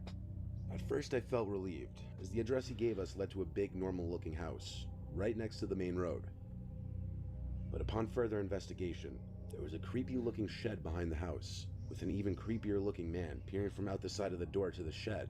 Oh, hell no. no. Parked in front of the shed, and she told me to wait in the car, which immediately screamed the worst things to me, but I trusted her to read the situation and know what she was doing. After all, getting paid money to kick some random guy in the nuts, it sounded like a dream. The guy left his shed, looking even creepier than before. He was skin and bones, with hair hanging past his shoulders. He also seemed nervous and twitchy, not at all like the guy in the Tinder profile. Yeah, I no. asked him, "Hey, I brought my friend along just as a precaution. Is that okay?" And in that instant, I watched his expression drop, which screamed another red flag to me. He stuttered out, "Yeah, that's fine, I guess." So I got out of the car and followed her, knife in my pocket, in a hurry, and we stepped inside the shed, to which point I immediately began to regret mine and her decisions up until that point. The shed was filthy. It was cluttered with random items and boxes, with the toilet sitting in the corner. Hell nah. I quickly realized it must be an addict by the way he was acting, very nervous and twitchy, was now standing solemnly in the corner, setting up his laptop to record this event. We made some very awkward small talk as he was doing this, at which point I noticed something else that bothered me. This random guy had Snapchat installed on his computer, which is what his friend Chelsea was messaging us from. I could just be paranoid, but something about this told me that he was actually Chelsea, and he needed another device to Snapchat her on to make it seem like he was someone else. After he set it up to record, he seemed angry and tense, as if he didn't actually think he was going to get kicked in the groin that day.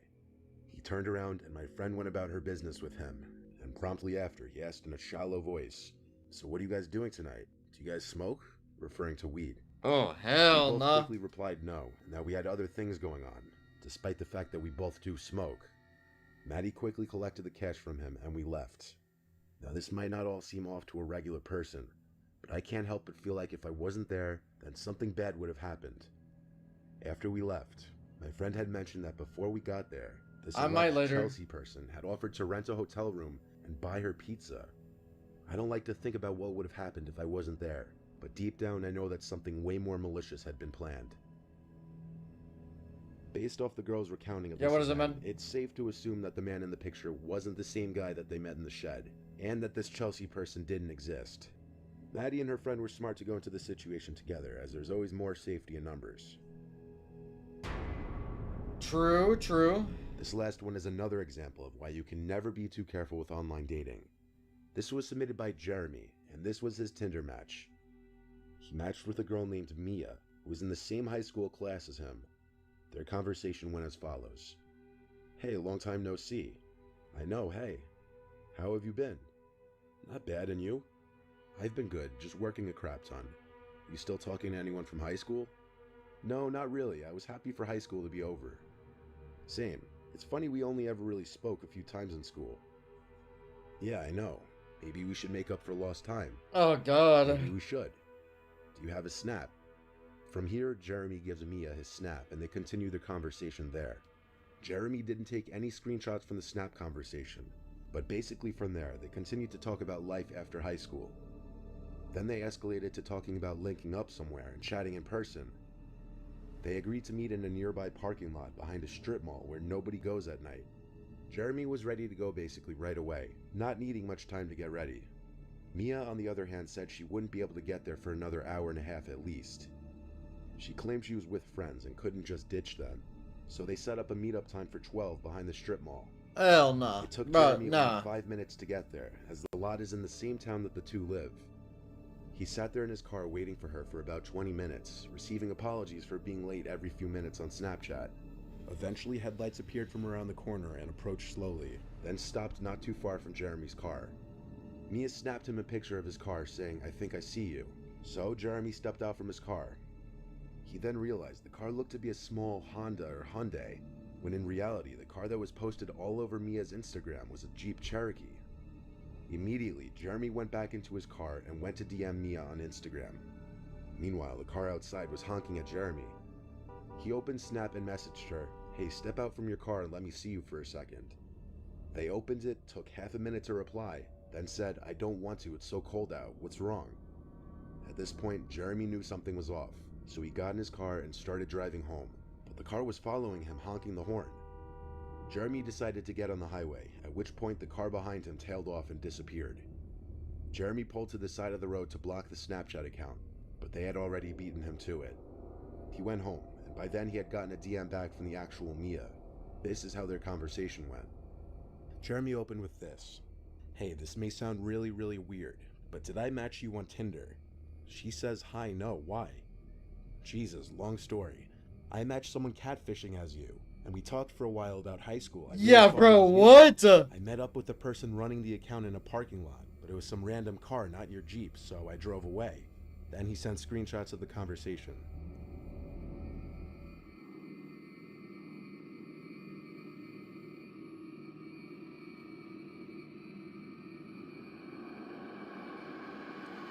Yo, what's up, man? Yo, bro, On August hell 7th, nah. 2014, Warina Wright and Gable Tosti matched on Tinder. Gable wasn't her usual type, looking like a man who spends way too much time on his appearance, but he Yep. reminded her of Sam Winchester, a Okay. character in Supernatural, one of her favorite TV shows. Okay. Gable opened with a raunchy and aggressively forward message saying, "You look delicious. I want to do dirty things to you." To which Warina Oh responds, my "Does God. that usually work?" Gable then sends, "Can you be a freak in the sheets?" To which she says, "Probably not, depends." Gable says, "What does it depend on?" And Warina responds, "What I've had to drink, LOL." Gable keeps the conversation sexual by replying, "Let's get drunk together. I'm a porn star," after a few drinks. Okay. Warina gives Gable her number after the two exchange a few Why? messages. Why? A week later, they meet for the first time in the Cavill Mall. No, bruh. They spent the night together heavily drinking, and CCTV footage from multiple establishments showed them meeting, walking into a nearby beer garden, then purchasing a 6-pack of beer at a nearby bottle shop. Maybe later. And after their night out together, they ended up returning to the Avalon Apartments where Gable lived alone on the 14th floor. 6 images taken by Gable that night show the couple apparently laughing and smiling in the apartment and on the balcony from which Warina would plunge to her death only hours later. For whatever reason, Gable recorded the audio of his entire night with Warina, which included the entire confrontation the two would have towards the end of the night, which was later played during Gable's trial. It was later found out that Gable had a weird habit of recording his entire dates with multiple women. At some point after the two had sex, Warina can be heard becoming increasingly erratic and aggressive towards him. However, as the night progresses, Gable can be heard in the recording refusing to let her leave, and Warina's terrified screams to let her go home are silenced when he locks her outside on the balcony. During this recording, Gable can allegedly be heard choking out Warina before locking her outside. Call them with what? I thought you lost your phone. Exactly. So how are you going to call anyone without your phone? You stole my fucking phone. I didn't touch your goddamn phone. You guys fucking stole my shit. Shit, I should So never... that's why I'm fucking calling them. Should have never given you so much to drink. I thought we were going to have fun. Well, where's my shit? Where's your phone? Where's my shit? What's your phone number? I'll Go have 800 it. fucking psycho bitch. Well, I don't told you deserve later. This shit, alright? I'm a nice fucking guy. Yeah. Nice fucking guy with all the money. I'm clearly not playing Siege right now. Oh, I have shitloads of money. Why is my fucking money? Stop. Just calm down, please. I'm not coming down You've because had too much to drink, alright? I'm not coming down because I've had so much to drink and I have shitloads of money in New Zealand. It's not funny. Shit. You know? Calm down, please. Do you know how I freak out? Because no one else has money. Do you even remember what you were doing to me like half an hour ago? It was freaking me out. You beat me up for no reason. Exactly. Why? Because you said you're a freak. You thought it was funny or something. It's not. No, I told you.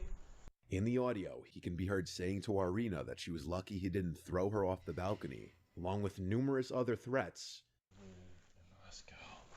He's fucking It's not about who you need. You're It's not about who. Yeah, it is. You're fucking insane.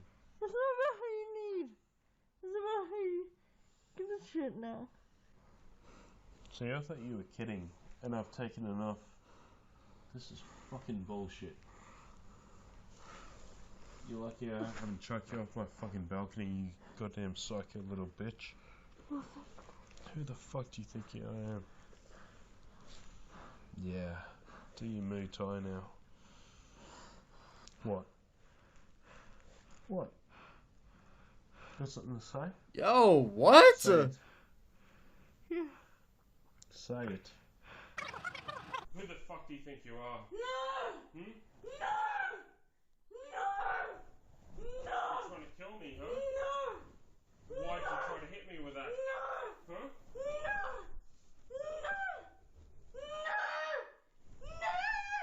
Yo, do the people like below or above not hear this? It's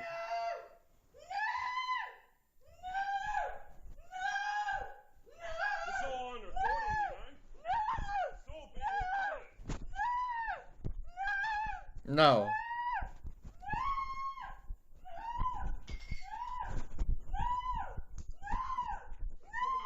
Yo, oh my god, shut up! I would, but you've been a bad girl. Oh my god. It's apparent that both Gable and Warina were very drunk, with Warina sounding a lot drunker than Gable, slurring all of her words. Warina apparently thought the only way to escape would be attempting to climb down the building, which resulted in her falling from the balcony to her death. Gable, who was 28 at the time, was arrested for her death, but was ultimately acquitted of all charges. The prosecution claimed that Gable locked Warina on his balcony following a heated argument, and when she tried to escape, presumably to a lower floor, she plummeted to her death. Oh my Gable's God. defense team said Warina was extremely intoxicated and that she had been acting irrationally before her tragic fall. Prosecutors argued that Gable had choked Warina, trapped her, and made her so afraid that she felt she had no choice but to escape at whatever cost. An audio recording of Gable's phone call with his father right after the incident was eventually released, and in it, Gable is heard telling his father that things had become violent between the pair, and that he locked her on his balcony, but insisted that he did not push her. Hello, Dad. I might have a bit of a situation. I met up with a girl for a date tonight, and she started getting really aggressive. Like, it was alright at first, and like, we, you know, had sex in bed, and then after that, like, she kept drinking, and we were both drinking, and she, like, I think she thought it was like a joke or something, but she kept, like, beating me up and whatever. Like, I've been walking around and there are like a million cops around my building. I don't know what to do. I didn't push her or anything. I'm like just walking around the area and there's like a million cops around the area. It's really up. I don't know what to do. Like I'm walking around the area and I just see a million cops around Avalon. Dad, this is really up. Why does this keep happening to me? Like I swear to God, I didn't push her or anything. I just chucked her out on the balcony and shut the door because she was beating me up. According to a downstairs neighbor, loud arguments with women could be heard quite often from Gable's apartment. Okay. Hinting that this kind of thing was a regular occurrence with him. Many people do believe that Gable murdered Warina, and there was public outrage when Gable was acquitted.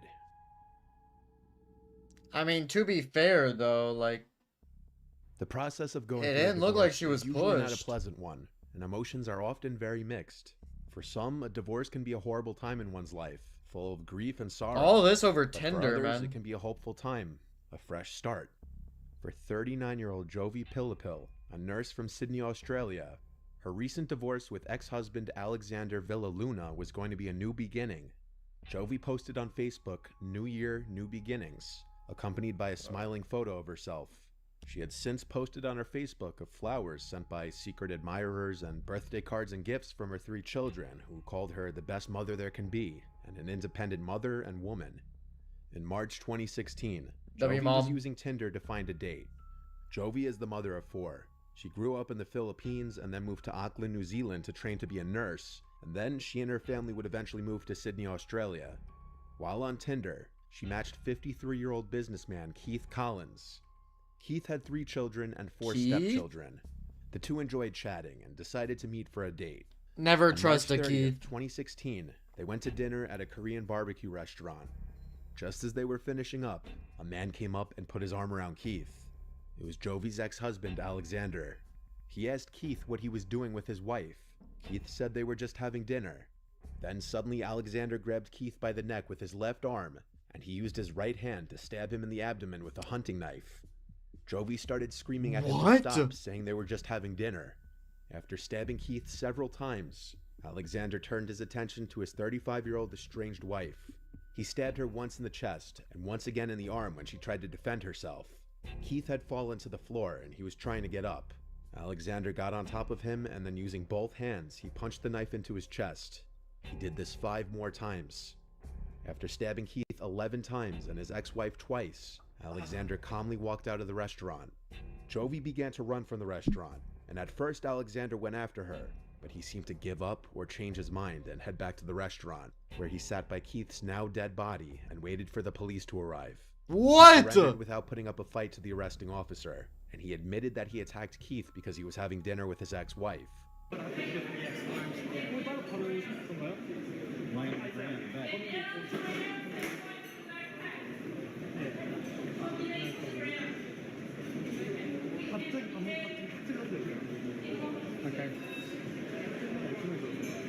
I can see the red.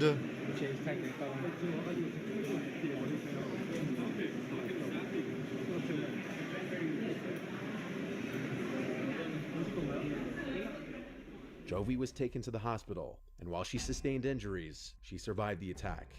But Alexander Keith, and however, Jovi had met 9 years earlier when they were both training to be a nurse in Auckland. They were both from the Philippines. Jovi claimed that Alexander was abusive from the start of their relationship. He wouldn't let her have friends and wouldn't let her leave the house often. Hell no. Jovi already had 3 children from a previous relationship in 2011. She had 1 son with Alexander. 2 years before Keith was murdered, Jovi left Alexander and got a restraining order against him. In response to this, he told her that he would kill her if she ever started dating another man, but he also said at a later time he would spare her life because of their son. In September of 2017, What? Alexander pleaded guilty to murder. When given the chance to apologize, Alexander said it was difficult to say he was sorry because he was still angry about what happened to him. It also turned out that he told the probation and parole service that Jovi blamed herself for the problems in their relationship. So according to him, she would have been happy to have been killed by him. Alexander also claimed he attacked Keith in self-defense. However, CCTV footage clearly showed that he was the aggressor. The judge said the most heinous part was when he attacked Keith while he was already on the floor bleeding to death. In October of 2017, Alexander was sentenced to 40 years in prison, and he'd have to serve at least 30 years before he could apply for parole. He'll be able to apply for parole on March 30th, 2046, when he's 74 years old. On the morning of October 26th, yo, bro, I don't agree. I don't agree with the fact that you can get parole after murdering someone, bro. Like it's really like you're letting them back out there just to see if they would do it again, so you could feed your ego on, yeah, prison is a rehabilitation system. You are rehabilitated. Look, this guy didn't kill anyone after he came out. You know, 40, 50 years later, he's not murdering people again. It's like they're just feeding their ego, man. What happens whenever he gets out on parole and just murders again? What happens then? Whose fault is it? Is it his fault? No, the dude's clearly insane. It's not his fault. He is clearly just cuckoo, right? But like everyone knows that he's cuckoo, and why are they letting him out? 21-year-old Grace Mullane drove from her Essex County home to Heathrow Airport in London, where she boarded her flight to Peru. She spent the next 10 days traveling from island to island before heading on her way to Auckland, New Zealand, where she would arrive on November 30th, 2 days before her 22nd birthday. Grace was staying at a hostel where she made friends with some of the other tourists and backpackers. Grace was known for being an outgoing social butterfly. She spent the rest of the night on the 30th taking it relatively easy, and decided to start swiping on Tinder looking to meet someone, maybe make some local friends while she visited. She swiped until she connected with somebody named Jesse, and the two began to chat. Grace and Jesse made plans to go on a date the following day, and so on December 1st, 2018, Grace's bunkmates watched as Grace got ready and left the hostel to head to her date with Jesse. A few hours went by, and at some point in the evening... Yo, bro, is it just like, is it just because I've, like, was grown up? I grew up in like, the US, so, like, hostels are just a weird-ass, like, idea. Staying in and bunking with a bunch of random people just doesn't seem like a good idea. Maybe it's because I'm in the US and I'm just like so used to that. Like it just never seems like a good idea at all. Like, bro, the people that are in the other side of the world, like tell me, bro, like why are hostels a thing, man? Like they're so cheap, right? It's the cheapest way to backpack, of course. You would just stay in hostels because the per night, the nightly quota is like so low. But like you're bunking with a group of like 12 random people. It's just weird. It's a weird setting. I would never. Yeah, I don't think I would ever. Like, bro, I'm just not, like, a backpacking kind of dude, you know? Like, just load up, like, a week's worth of clothes and then just travel. It just seems weird, man. Like, staying in a hostels to explore. Hostels, bro. I hate the idea of a hostel. Sent a message to a friend back home stating that the date was going really well and she Never seen felt a better connection with reacting? Jesse. Bro. However, it wasn't long after this message that Grace's phone and Is social what it media is. activity went silent. The next day was her birthday, and many of Grace's family and friends I am went the on to number send one Grace reactor. happy birthday wishes, but she never replied to any of them. And as the days She's went on, gone. everybody became increasingly concerned. And so on December 5th, 2018, Grace's family reported her missing to Auckland law enforcement. They clarified their concern by pointing out that Grace was actually carrying 2 cell phones while she traveled, just in case there was ever an issue with one of them, so that way she would still be able to stay in touch. Both of Grace's cell Is phones it an were iPhone going 4? directly to voicemail as of December 2nd. Grace's father traveled to New Zealand to do some searching of his own. CCTV footage caught Damn. Grace leaving her hostel at exactly 5:37 p.m. She then walked to a bar and casino known as Sky City, which was fairly close to her hostel, and she waited there for a few moments until she's seen meeting up with and hugging Jesse. The two of them then went into Sky City for approximately 90 minutes while they had some drinks together, and things appeared to be going really well and the two appeared to be hitting it off. They continued their date onto the next bar, known as Mexican Cafe. They had a few more drinks at the Mexican Cafe, and then they continued on again to another bar known as the Blue Stone Room. While at the Blue Stone Room, things appeared to become more intimate between the two. They can be seen kissing multiple times, before Jesse made a quick trip to the bathroom. This is the exact moment that Grace messaged her friend back home that she was having a really good time with her date. Jesse then returned, and the two eventually left the bar at 9:40 p.m. The two are seen holding hands and walking towards a building known as... It's clearly New Zealand because they have back and front yellow plates, man. It's just, you know, typical New Zealand. City Life Hotel, where Jesse rented an apartment. The two can be seen entering the elevator of the building and exiting on the floor of Jesse's apartment. This is the last moment that Grace was seen alive. The next morning on December 2nd, Jesse is then seen entering the elevator alone and exiting his apartment building. He's then seen purchasing a handful of cleaning supplies as well as a new large suitcase. He places the new purchase inside his apartment, and then he leaves the apartment again. He then jumps in a taxi and gets a ride to a local car rental facility where he rents a vehicle and heads to another bar in the area to meet up with a second Tinder date the day after murdering his previous Tinder date. This date became uncomfortable very quickly, and she decided to end things because she found him really creepy after he had been talking about the best places to hide a dead body. When the date was over, he stopped by the front desk of his apartment building and asked if he could borrow a Rug Doctor carpet steam cleaning machine. He brought it up to his apartment and spent a couple hours in there before appearing on camera again. He's then seen bringing a hotel luggage cart up to his room, and shortly after, reappearing in the elevator with the luggage cart loaded with his new suitcase and many other small suitcases. He then brings the luggage cart down to his rented vehicle and loads everything inside. The next morning at around 7 a.m. on December 3rd, Jesse then went to a nearby store and purchased a brand new shovel. Oh my god! After 9 a.m. He then Bro's got stopped the by whole Ben's kit. trash can and tossed out some items, and then drove to a dry cleaning service to clean some clothing, and then he took his car rental to be completely cleaned. Police caught up with Jesse a few days later and brought him in for questioning.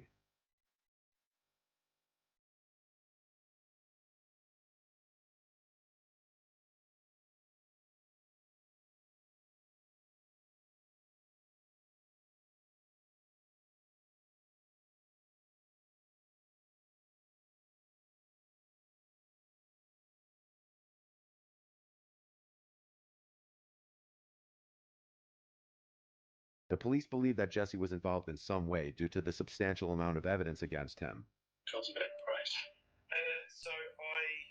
talking to Grace on Tinder. We'd matched on Friday. I saw that we'd matched the next day on Saturday. How did the evening pan out?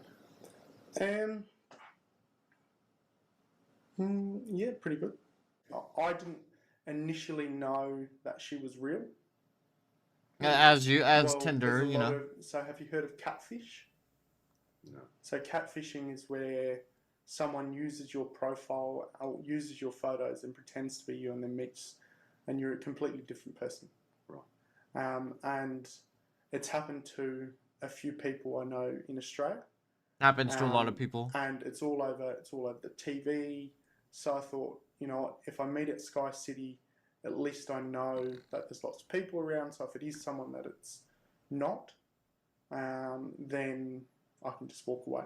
How did the evening sort of come to an end? There was a hug and a kiss on the cheek, and a thanks, Noel, nice meeting you. And then I said, let me know about tomorrow. And she said, okay. And then she kept walking. We actually don't know if she's been murdered or not yet. She may be alive and well. Okay. But she might also be dead. Okay? And it could be that you've done it.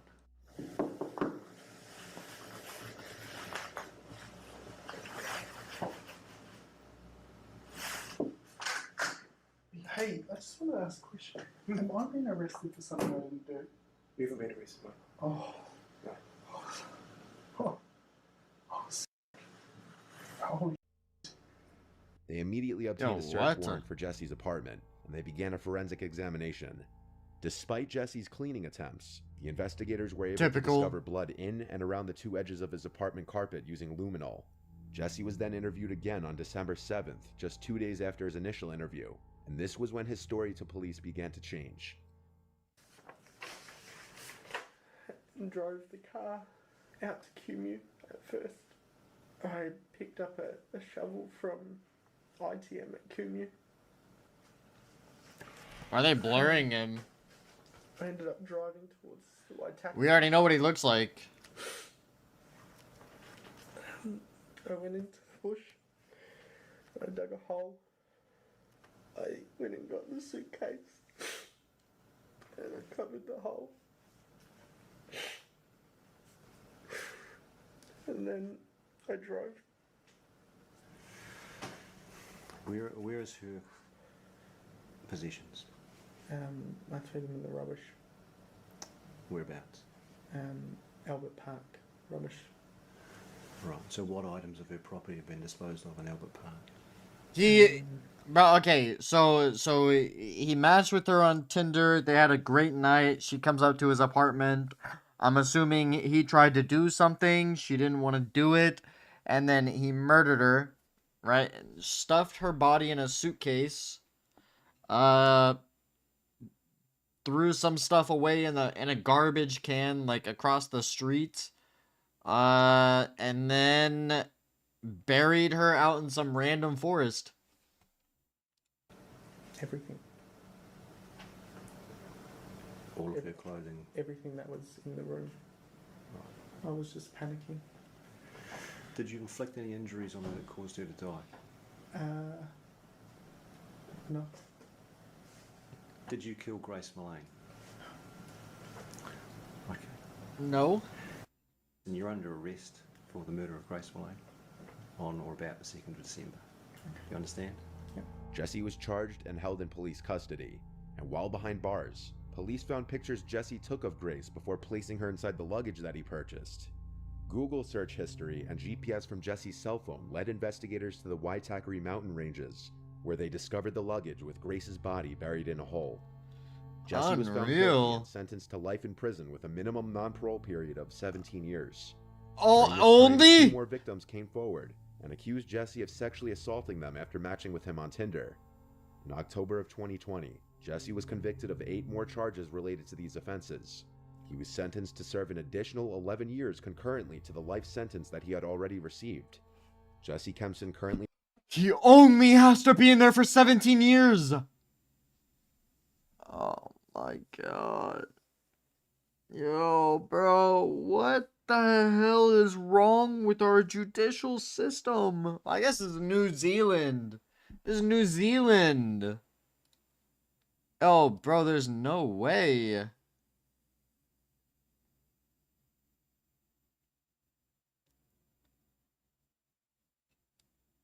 Yeah, like, bro, guys, if you're planning to date online, okay? If you're planning to date online, don't meet up in some random forest. I think that's, like, that should be obvious. Like, have some common sense. Have some common sense. Don't meet up in some random ass park at 12 o'clock in the morning, okay? That's just stupid. what you need to do, meet up in the most public areas that are around, and if they don't want to do it, well, then go ahead and unmatch them, because they're murderers, alright? You're gonna get kidnapped or robbed or something. Like, bro, let's be for real, man. Like, what? Like, have common sense, man. Common sense is like the downfall of all people trying to murder you.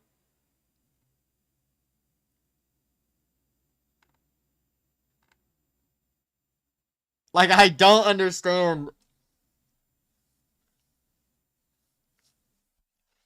Bro, I went through a Tinder phase, okay? So I matched with a lot of people, alright? A lot of people. And the first few people that I matched with that wanted to meet in some random ass, like, shady location, they just get unmatched, bro. Like, I'm not gonna sit here, I'm not gonna get robbed. I'm not gonna get robbed, alright? I tell them, anytime I told them to come, like, to my house or whatever, I would tell them a complete different address. I would tell them a complete different address. And I'd be like, oh, I must have sent you the wrong address. Here, let me correct it. And then I'll sit there and have them navigate their way down to like 5 houses down the streets. And then I come meet with them, and if I see that they're real, okay? If I see that they're real, then I bring them to my house. But dude, there's no way in hell I would ever go through with meeting some random ass person in a park, in some random ass like dirt road, like, bro, in the middle of the night. No! I'm not doing all that. I'm not doing all that. Oh, Mo. Dude, I literally fall in and I play Siege with you one day, but like, I'm gonna quit doing that, because then you're just asking every single day. You're asking every single day. I've already told you I don't enjoy playing this season.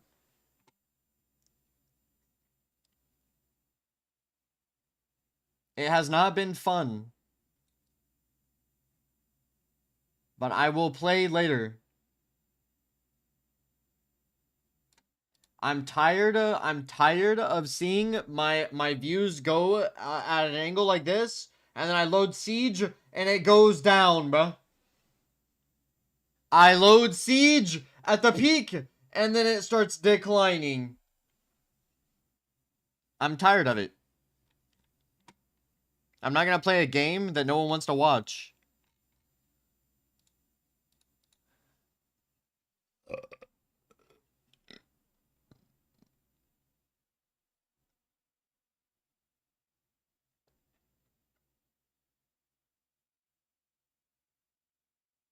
I'm not gonna play a game no one wants to watch, bro. I won't do it. I won't do it, bro. I won't.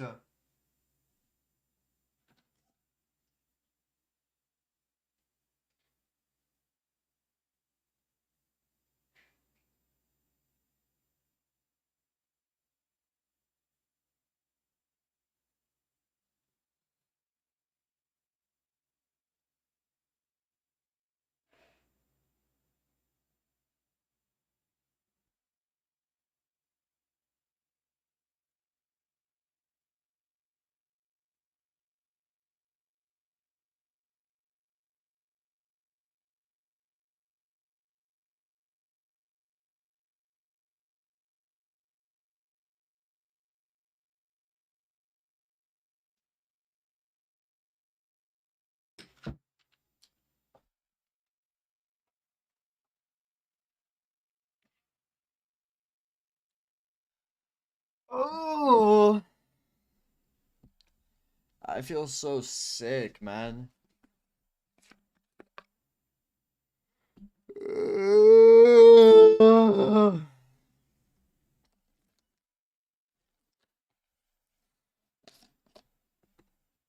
I'm number one, man. Number one.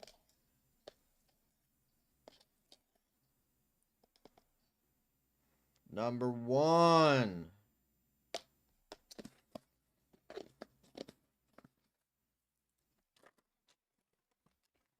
Yo, bro. I'm upset. I finished my whales, bro. Like, the whales were the best, like, snack I had. Like, the goldfish are kind of an L.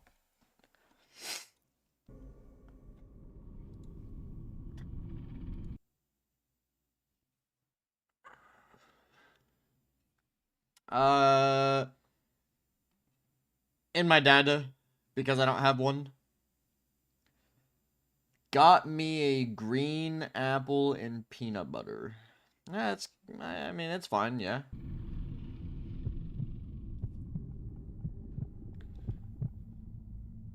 So this happened when I was 20 years old.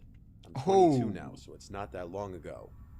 While in college, I was Nope. a babysitter during the week for a family, and sometimes I would nanny for this other, wealthier family on the weekends.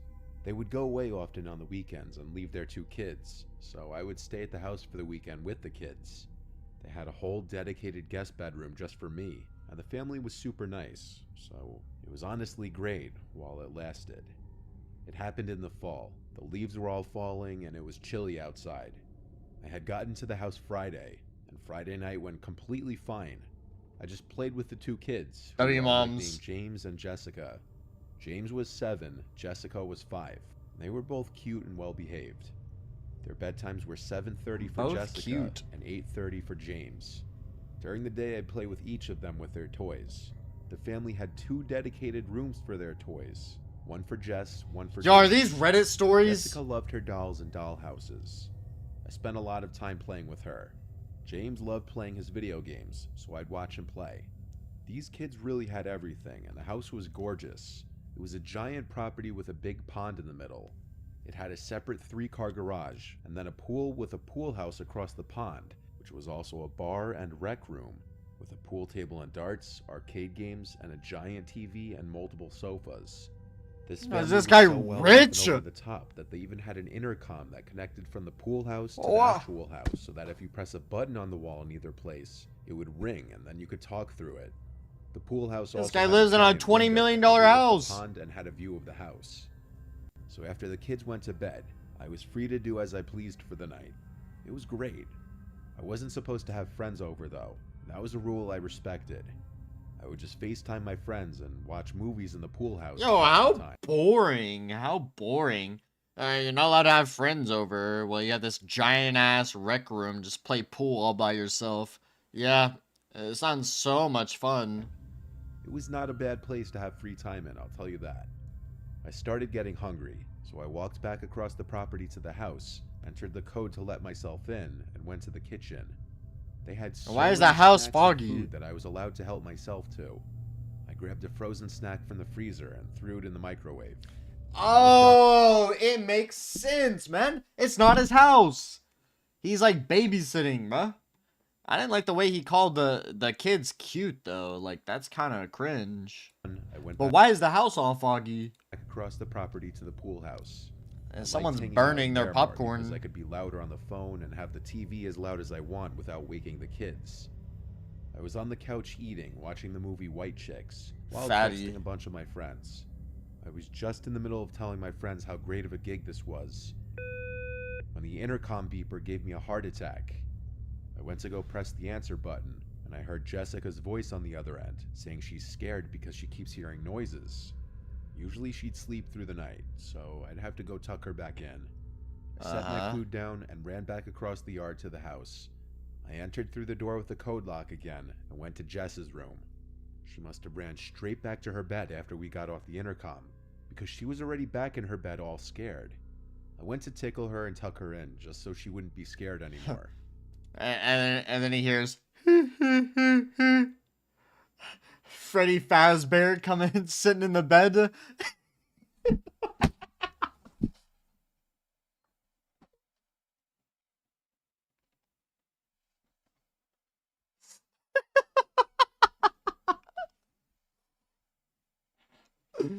Yo, bro, nah. You gotta tickle it. You gotta tickle it. You hear.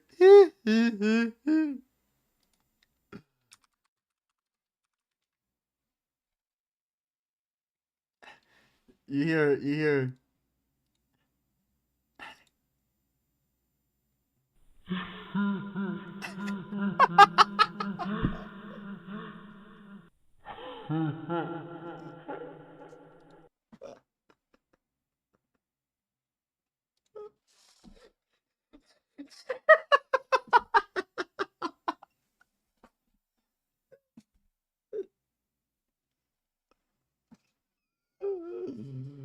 Oh my god. When she felt better, I left her room, shut the door, and walked down the hall back to the kitchen to grab some wine. As I was looking for a wine This opener, food was I eaten. heard the ever so lightest crack in the wood floor from another room. I froze and looked in that direction, instinctively Freddy waiting for the second Fazbear. sound. I didn't want to start freaking myself out now. I didn't want Jessica saying she's hearing noises to get in my head. I was thinking it was a regular house settling noise. I admit I was a little creeped out now, but I left the lights and TV on in the pool house, so I had to go back. I went outside, locked the door with the code, and ran across to the pool house. I sat back down on the couch and resumed eating the rest of my food. I didn't end up bringing the wine. I still had White Chicks on, though I was mostly just getting distracted on my phone. Then that damn intercom went off again, making me jump in my seat. I hurried to answer it, and when I did, there was silence on the other end. "Jessica," I said into the mic. I thought for sure I heard someone breathing, but that's all I could hear. I said both Jessica and James' names at least 3 times each. Now I was actually starting to become terrified. I called my friend Kelsey and told her I want her to come here because I'm actually getting really scared. I told her that the little girl I'm watching said that she was hearing noises, and then I heard a noise, and now someone pressed the intercom button but didn't say anything. I felt like it was not something one of the kids would do. I was still on the phone with Kelsey, who was telling me to stop being paranoid, but she also sounded drunk. I was looking out the window to Useless, the house the whole time I was on the phone with her. The hallway lights turned on. I told Kelsey this, and any ounce of possibility that it was one of the kids disappeared when a large figure stepped into frame at one of the hallway windows. I screamed and dropped the phone as I was looking at a grown man who seemed to see me. That's like what he would do, you know? I realized the intercom was still on this entire time. Watching White Chicks. I picked up my phone, hung up on Kelsey, and called 911. And as I did, I was crying, screaming into the intercom that I'm calling 911 right now, leave us alone. I was basically screaming everything I said to the police into the intercom. I went back to the window. He wasn't at the window in the house anymore. Freddy Fazbear, Fazbear. crying, begging the 911 operator to please hurry up. She kept telling me to calm down, asking me a million questions. I kept yelling the address into the phone and saying please hurry. When she asked are the kids safe, I screamed no, they're in the house still with that man. And that's when I heard the scream of Jessica through the intercom, and I completely broke down and fell to my knees crying as the 911 operator was still trying to get me to keep it together, but I couldn't. I said I don't know what to do, and she said the police are almost there, you need to wait. I replied he has the kids, and she asked if I saw if the man had any weapons. I said I couldn't tell, but then I heard Jessica's voice speaking into the intercom, saying my name. I went over and shouted, yes, I'm here. Get your brother and get out of the house. She was crying, saying that there was a man in here. I said, yes, I know. Just get your brother and come outside now. It was the bravest thing I had ever done, running outside back across the yard to the house and meeting the 2 kids who were already at the door. I grabbed both of them and led them back across the yard to the pool house again, where we hid with the lights off. Both of them were crying, and I still wanted to as well, but I had to be strong and keep it together for them. I still was on the phone with 911, and she eventually told me that the police are here, that they'll come meet us at the pool house. Yeah, he's babysitting. Or she's babysitting. I don't know. Dude or woman. Someone was babysitting. Those words were the most comforting words I'd heard in my life. The flashlights of the police shone through the windows. I led the kids to the door, where we met a couple police officers. The female cop took the kids with her to one car. I went with another cop to another car. There were already 3 cop cars in the front of the house, and more kept showing up. I was answering all the questions I was asked, and then they found him. They brought out a guy who looked to be right around 6 foot, He looked at everyone as he was brought out in handcuffs and put in the back of a car. I still remember his face as he looked at me.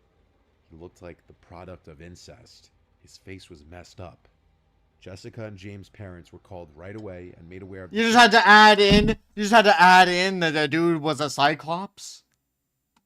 situation. There was no way any of us were staying there that night. The parents arranged for the kid's aunt to come pick them up to stay with her, and I guess she called out of work the next day. I went home after they didn't need me anymore, but when I got home that night, I didn't sleep. I was still in shock, I think. I still had a leftover adrenaline rush. The parents understandably didn't leave their kids alone for a long time after that, I'm sure. I do know they pressed charges to the fullest extent, and with their resources, I hope that creep got what he deserved and more. Yeah. I respectfully told them I couldn't stay there anymore because I was haunted by that night. I could only imagine how scarred those poor kids were, and maybe still are. But how did he get in? Adam Schittler. I was 28 years old, solo camping in a local woodland with my beagle Reggie, only realizing I wasn't as solo as I thought. It was November. The weather was still mildly warm during the day, but at night it would get cold, so I came prepared. I brought my portable fire pit, lighter fluid, a lighter. So we just have portable fire pits now? What does that mean? What is a portable fire pits?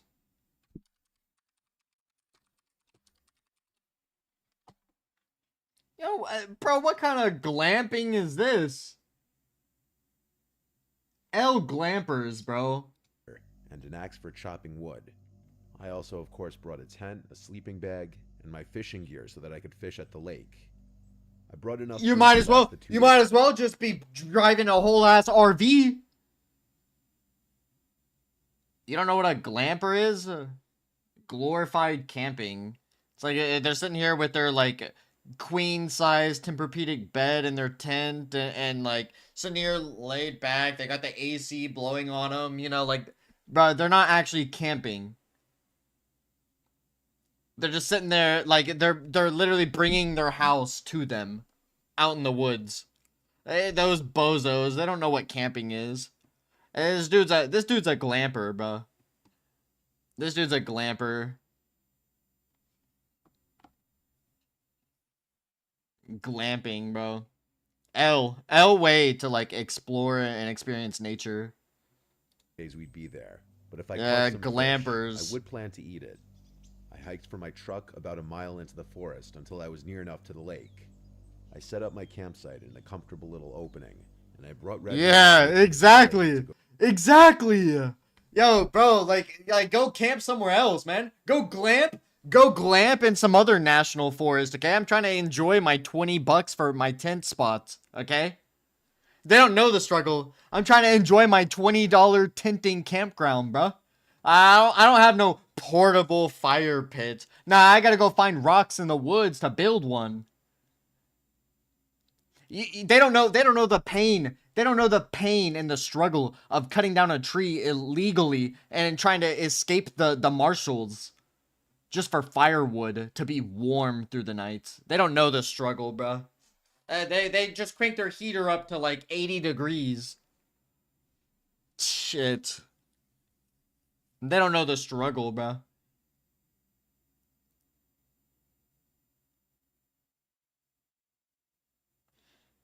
Camping out in the woods, the only thing you gotta worry about there is banjos.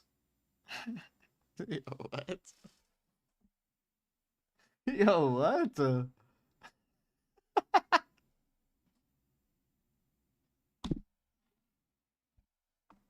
Go fishing. I caught a couple smaller fish that weren't really worth trying to cook, so I threw them back in. Reggie kept looking into the forest at something, and his tail would stop wagging. It's an instrument. Locked onto something. It could have been any number of little animals that he heard or saw. He's well trained not to go running off though, so I don't keep him on a leash. After maybe an hour of fishing, we went for a hike. I don't know what Deliverance is. When we were directly across the lake from our campsite, I looked over to the other side, and I saw what looked like a couple of people walking into the woods. They were so far away it was hard to tell, but they really did look like people. and they were right around where the campsite was. I didn't want to get robbed, so I told Reggie come on, and we made a quick pace back around the lake. When we got back to the campsite, my tent zipper was open. Someone had gone through it, no doubt. Surprisingly, nothing appeared to be missing, though. Not that there was really much to steal beyond the fire pit and fishing supplies.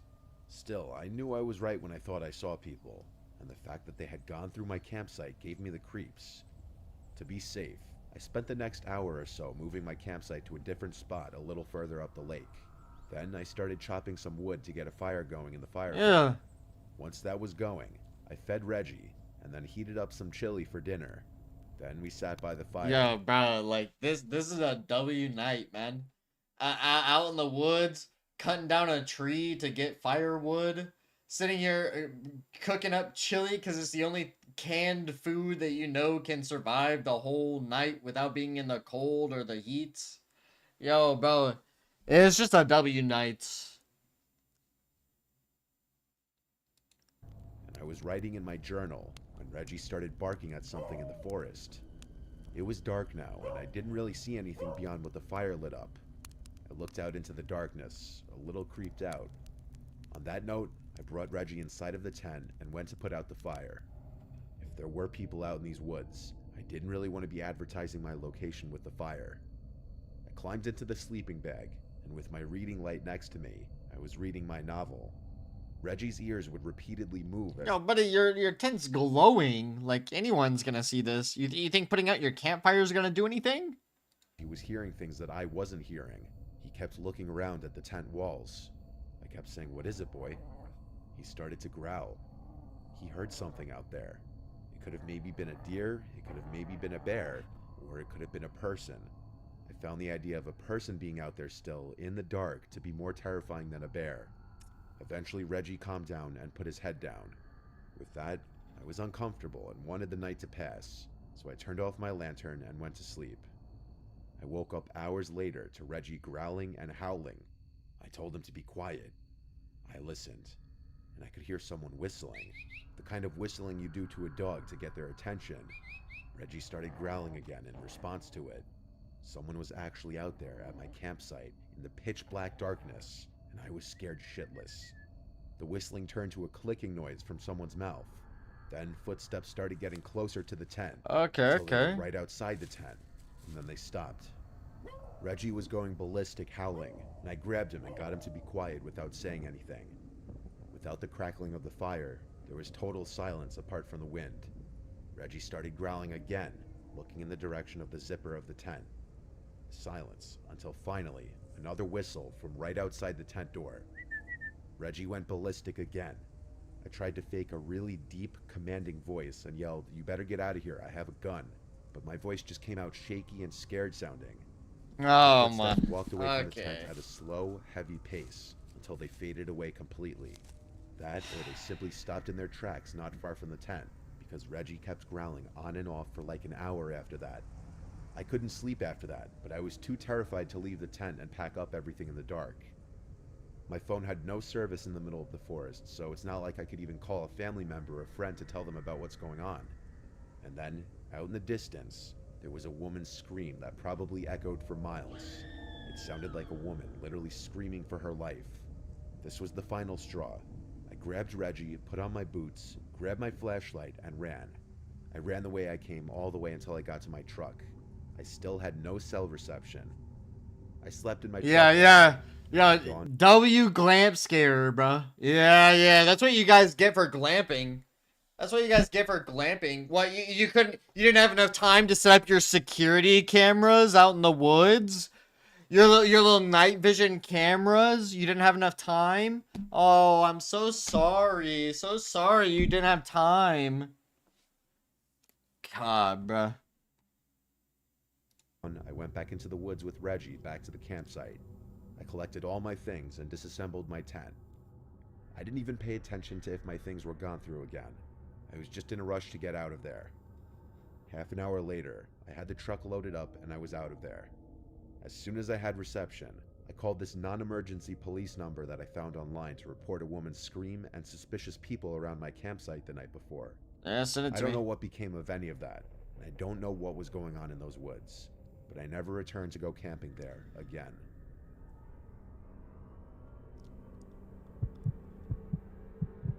Battle Ribbit. I was home alone one night. Our house is a split-level house, and the upstairs is an apartment basically. So my brother and I live upstairs while our parents live downstairs. It's pretty nice. Bro, why are you calling it an apartment, bro? Like, dude, just say it's a house. That the upstairs is just another part of the house, bro. Are you dumb? It was a weekend, and I was staying in. It was rainy outside, so my friends didn't really want to do anything. I spent the night watching scary movies in my room. I was watching Dr. Sleep, a movie I'd never seen before, and I was pretty invested in it. I paused it while I went to go grab a snack in the kitchen. I went to the pantry closet, grabbed a box of crackers, and then heard a sound. Nah, L Goldfish, bro. L Goldfish. Especially the basic ones. Like, these literally taste like cardboard. Which I dismissed as nothing. I went back to my room, shut the door, and turned the movie back on. I noticed the backyard motion light was... Why you got just random sweet potatoes in your pantry? Backyard motion light was now on, and then I heard some sounds from downstairs, directly below my bedroom. It sounded like the back door being closed. What So a to freak. explain the layout of our house, my room is directly above the back door to the house on my parents' floor. The walls in this house are paper thin. You could hear a pin drop from downstairs. Oh, well, I easily heard someone downstairs. And when I paused the movie, it became more obvious that I was hearing footsteps. I texted my family group chat asking who just got home. My mom answered within a minute saying we're not home. That would mean it would have to be my brother, but that would be incredibly weird since he never enters through the back of the house. He also wasn't supposed to be home tonight.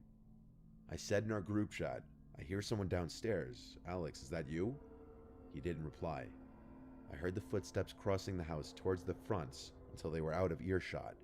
Then I heard footsteps coming up the stairs. I turned off the TV. The footsteps were coming straight down the hall to my room, skipping every other room in the hallway. They were heavy footsteps. They got to my door, and then my door opened. I was laying still in my bed, pretending to have my eyes shut, squinting just enough to see a head peering into the room through the doorway, looking right at me. It was dark. I could only see the person's eyes, and it didn't look like Alex. He stood at the doorway, watching for what felt like forever as I laid there pretending to be asleep. After maybe 30 seconds to a minute, he closed the door, but I didn't hear footsteps walk away. I texted my family group chat in all capitals, "Alex, please tell me that's you in the house." He replied back almost instantly, saying, "No, what are you talking about?" That was when I told them someone is in the house. I called 911 and started whispering into the phone, and that was when I finally heard footsteps walk away from the door. He must have heard me start to speak, even in a whisper. The footsteps went down the stairs, and then I couldn't hear them anymore. I was told to stay on the line with the dispatcher until help arrived. There was a knock at the door downstairs about 5 minutes later, so when the dispatcher told me it was good to go down to let the police in, I did. In my county, police work in pairs, so the 2 police officers who arrived looked through the whole house with me, checking every closet, under every bed, and when it was determined that the house was clear, they left. One of my parents left the back door unlocked. It was as simple as that. There's no chance of sleeping after something like this happens. Nobody would be home until the next day, so I had to get through this night alone. A little while after the police left, the backyard motion light turned on. Something set it off. I looked out my window and caught just a glimpse of a man walking away from the house into a far dark corner of the backyard where I couldn't see him anymore. I think he may have tried entering the house again, but this time the door was locked. I watched through the window for as long as the motion light was on. When it turned off, it was too dark to see anything out there. As long as the light didn't go off again, then I'd know he wasn't coming back. Thankfully, he never did. Taking half a second to lock your doors can be the difference between... Yeah, like, why are all your doors not locked, man? Like, that's why I have auto locks on all my doors. The second the door's shut, it automatically locks the door for me. Like, bro. Yo, dude. How do you not lock your doors, man?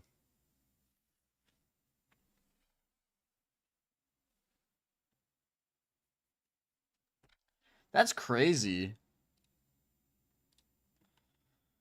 Oh, W Mr. Nightmare, man. Bro. Ain't no way this is giving you goosebumps, bruh.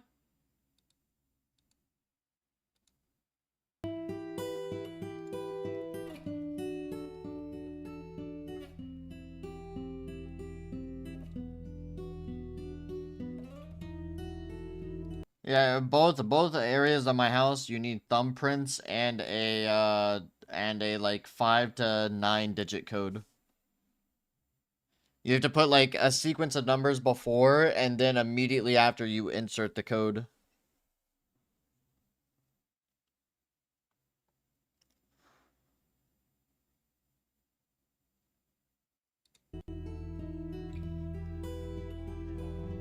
But it's always these terrible ass horror short films that you send, bro. I'm tired of you telling me that you have a video. You guys know we're not safe here, though, right? Oh my god. Yeah, man. Out in the middle of nowhere, there could be anything lurking. I know it. Here we go. What? You're gonna tell a fucking ghost story. No. All right, just go for it. I mean, okay, yeah, but this one's actually real. Okay, it comes from my family history. You're gonna love it. Yeah, for sure. Oh, Alex, it's not that scary, bro. Camping and shit. We gotta do a ghost story. All right. Yeah, it's a fucking move. Fucking move, dude. All right. You're gonna be fine, Alex. It's not that scary. Goon Squad! I found out recently from my grandma that my ancestors, when they first came to this country, they lived in these very woods. Oh my god. I know, seriously though. So my ancestor, Arthur Jackson, was told by the natives that these woods were haunted by a mysterious creature called La Mimica.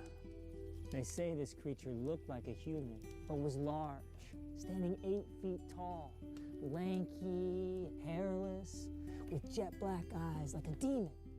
It came out only at night to hunt, and it needed a lot of meat to keep going. That sounds like my ex. This is fantastic. Please, have at it. So rumor has it, the natives would hear strange noises in the forest. Sounds, whistles, even words. Some would swear that they even heard voices. But anyone who went to investigate would never return. Soon the locals deemed it the result of a single creature, La Mimica. By the time my ancestor Arthur arrived, nearly all of them had been wiped out. So he went into the forest to find this mysterious La Mimica. Smart Arthur. He was accompanied by a local native who knew the woods better than... Yo, this dude's on peyote. That night, the native went missing. He searched and searched and found a tiny piece of his cloak at the mouth of a cave. He went to the edge of the cave and whispered into the darkness, "Hello?" A voice answered back. Yeah, this dude's on peyote, bro. He's on that peyote pack. He conversed with the native to make sure that it was genuinely him. And when he was sure that in fact it was the native, he took one step into the cave. That was so worth it! Oh my god! I put this back here like an hour ago. That was perfect! I knew that shit was. Motherfucker! Jesus Christ, I fucking hate you guys! That wasn't me, that was only him! I should have recorded that, man. That was perfect. I'm sorry. That screech was so loud. Oh. Good story, right? Good story. La Mimica. It's not bad. Fucking sucked. Whatever. What, you didn't get scared? No. Not even a little bit? The screech? No, I mean, it was startling, yeah, but from like the actual story or whatever, no. I can just tell it's not real. No, it's real. My grandma really told me that story. Okay, but the only problem is everyone in it acts dumb as hell, just like every other ghost story. Whoa. My man Arthur was chilling there for like an hour, and he was very smart. Okay, well, one, if the natives were all dying, they would just move. It seems easy enough. Okay, also, if the woods are so dangerous at night, they'd only go in there during the daytime. Yeah, Okay, and La Mimica can mimic any human voice, right? Any voice it hears at all? Okay, well then your ancestor is dumb as hell because he didn't have, you know, a backup plan to ask the native something only he would know? I mean, come on.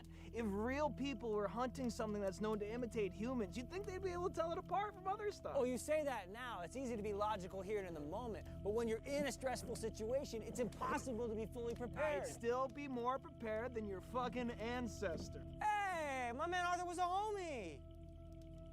Whatever happened to him? He was never heard from again. Good.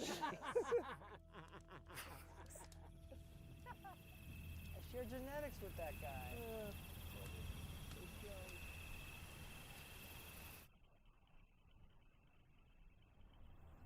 Bro, it's always Tristan, bro. I'm just leaving to take a piss. Did I really startle you? Fuck you. La Mimica.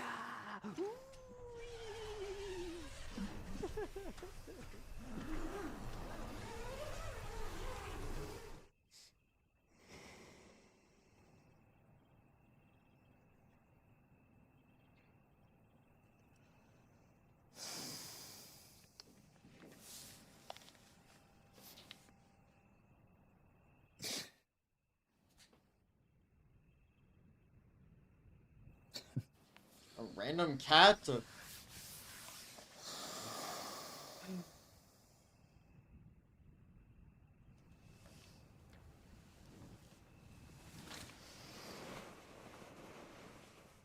Yo, where's Ian? He's just taking a piss. When did he leave? I don't know, like 2 minutes ago. Fucking hour ago? What? Daylight savings times be different.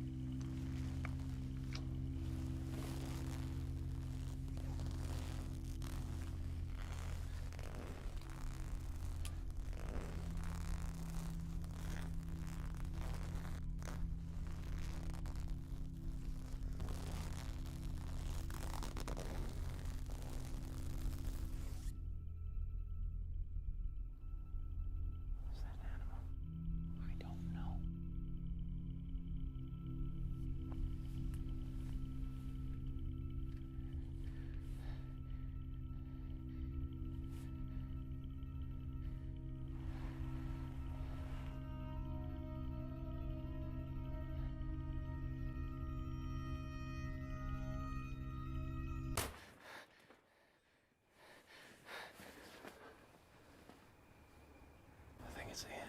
He's been gone for over an hour. Maybe he's just fucking with us. No, there could be some stranger out there. I don't think we should. Ian! Ian, is that you?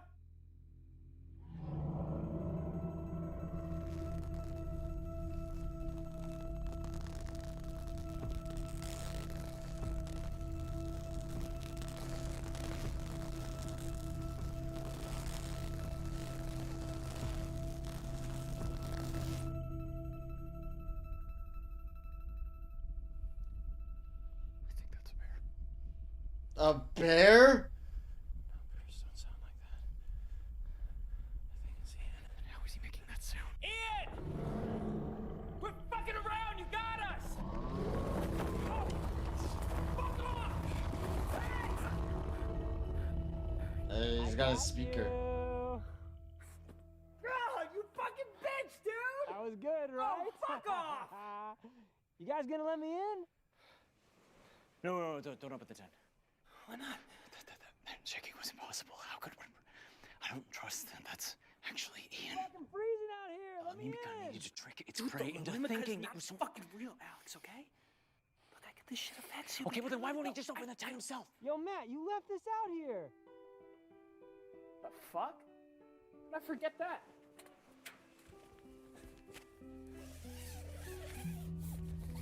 No, Matt, wait!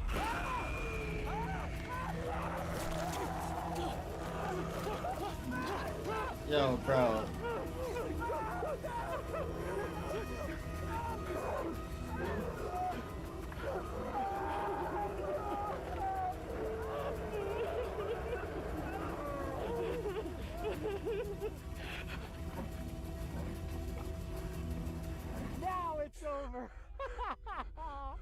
got you good, right? Alex. Bro, are you good? We were just messing with you, man. Yeah, it's just a joke. Matt, are you okay? Yeah, man. What the fuck? Is this shit real? The blood? No, dude. I got it at a Halloween store. It's fake. Seemed pretty real though, right? Oh, and before you ask, you have a cat. Her name is Tina, and she's adorable. There. Now you know it's us. We good to come in? What the fuck you were asking for? Just let yourself in. I was just making sure, bro. I didn't know it would freak you out this much. You just fucking sprayed blood all over me. You're still playing this mind game shit with that La Mimica. Yeah, dude, we're done with that. I know. I feel bad though. No, you don't. You know I can get fucking paranoid sometimes. You're still fucking with me. Just open the check yourself. Okay, dude. Okay. No worries. Fuck, I think it's stuck. Fucking course it is. Alex, look, I'm sorry we messed with you, okay? We honestly just wanted to pull a good prank. Yeah, none of it was real. Okay, what part actually messed with you? The guitar's in here. How'd you play it out there? Oh, Bluetooth speaker, bro.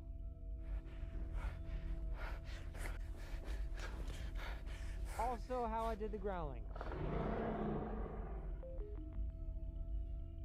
How'd you do the shaking? I just shook it a bunch, man. No, that's not. It was not just you. It's not fucking possible. There's nothing else out here, Alex. I think it just seemed like a lot because we're inside it. Yeah, I swear, it was only me. Dude, Oh, bro, is it almost over? The zipper's stuck. It's freezing out here. We're like 4 hours away from the car. It's dark as shit. We're not safe here. It's just... Why the fuck would you do this whole thing as a prank in the first place? Like, it's just fucked up. Okay, I'm assuming you made up La Mimica, but the fact that you're doing this shit makes me think it's real, and I'm fucking scared. Guys? Let me in.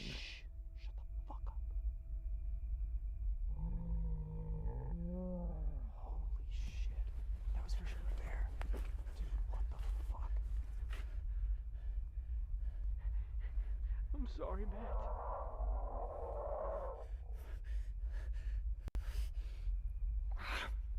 Fucking hold on. Hang on. Hurry. Alright, come in. Thank you, dude. Yo, bruh.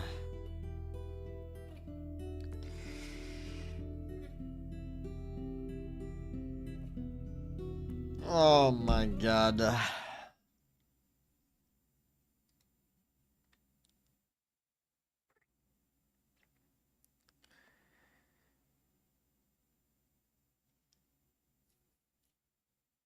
No, this is what you recommended, man. This is your recommendations. Always, bro. Always. Always. Always.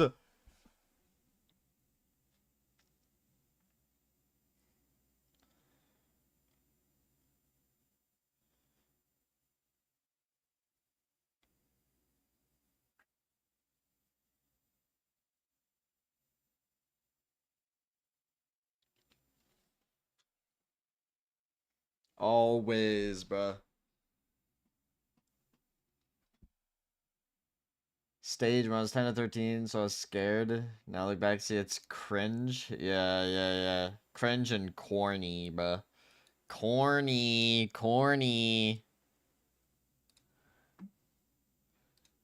Back to the real horror.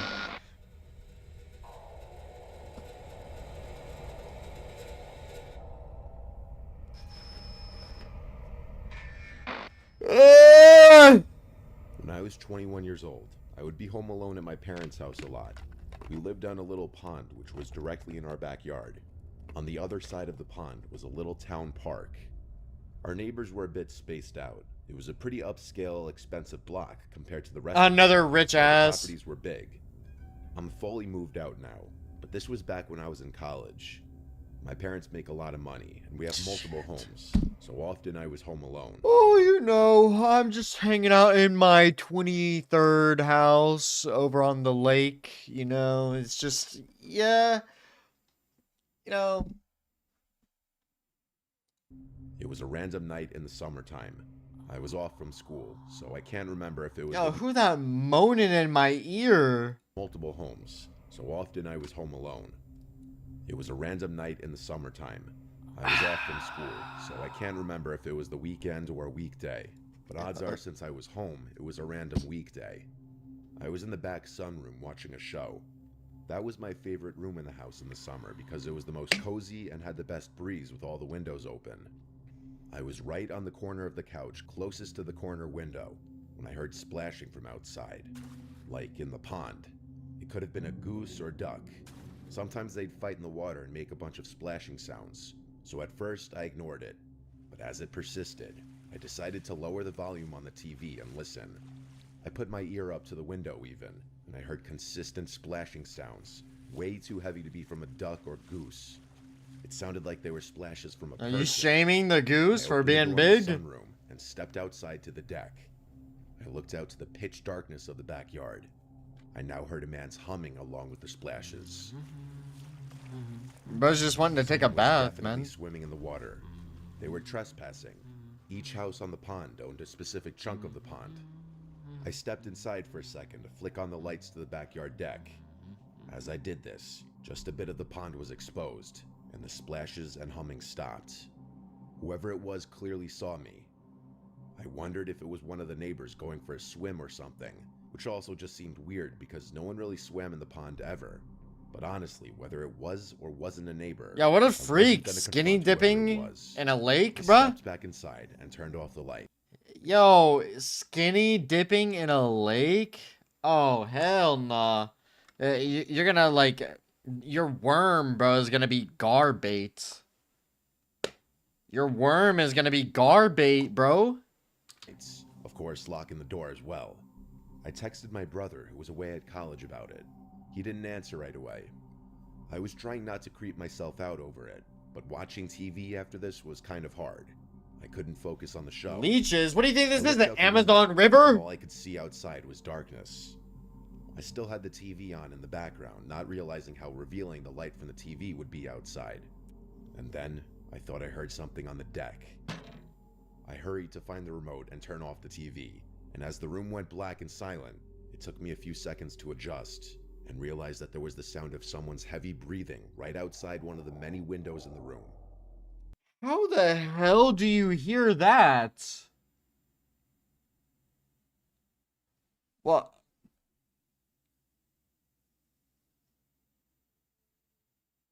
Bro, if someone is breathing out of my window, I don't think I'm hearing that.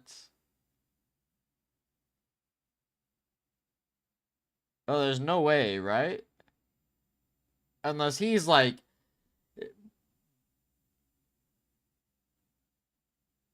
Yeah.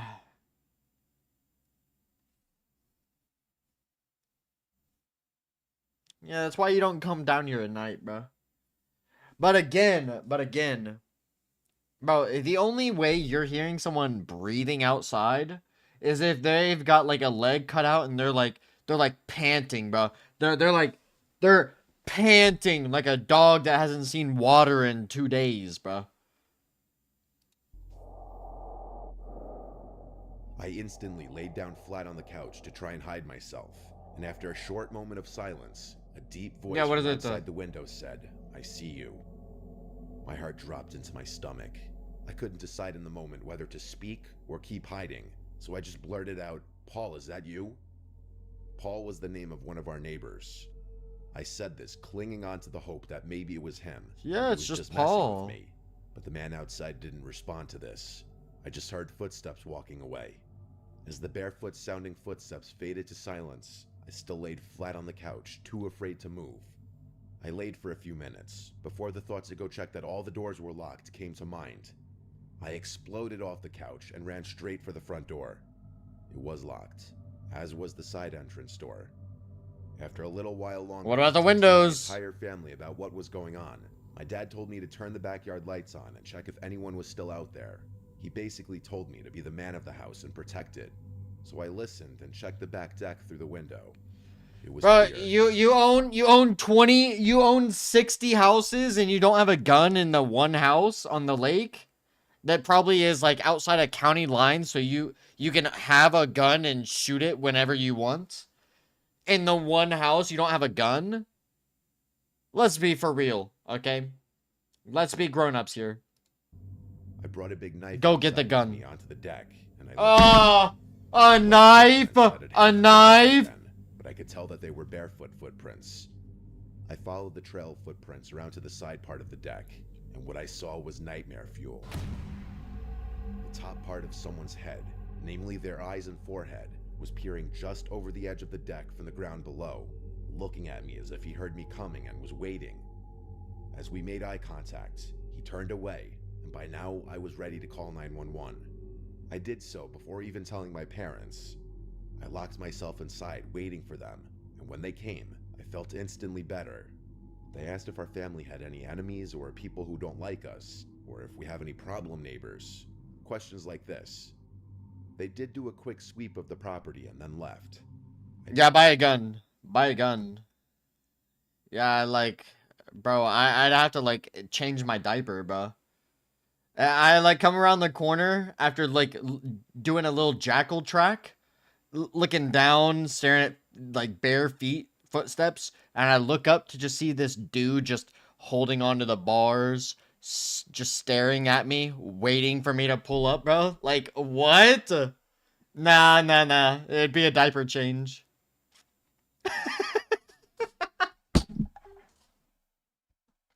Yo, welcome.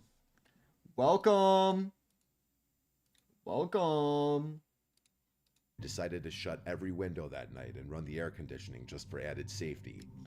When I awoke the next morning, I was just delighted to see sunlight. There's a new Don't fear? believe that man Oh, ever God. returned to our house, and we still don't know who it could have been.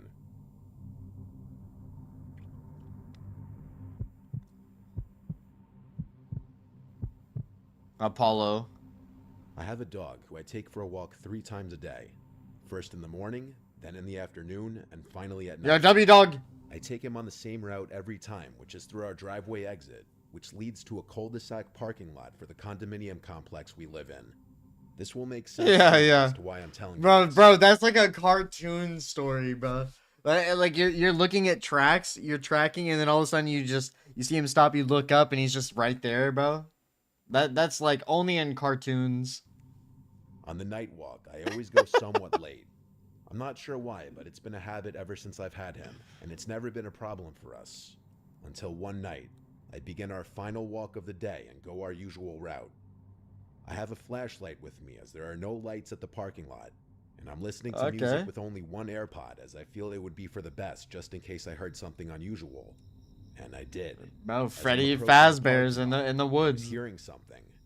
A voice of some kind that was up ahead of me, but I was completely zoned out in my own world of music as it was happening. But then my mind finally caught up, and I stopped. I took the AirPod out and stood still to listen, just to see if I was only hearing things. And then it happened again. A voice that spoke ahead of me, but I couldn't see anyone. So I did the stupid thing and continued to carefully walk forward because I thought it was why? ahead. But something didn't feel right about it.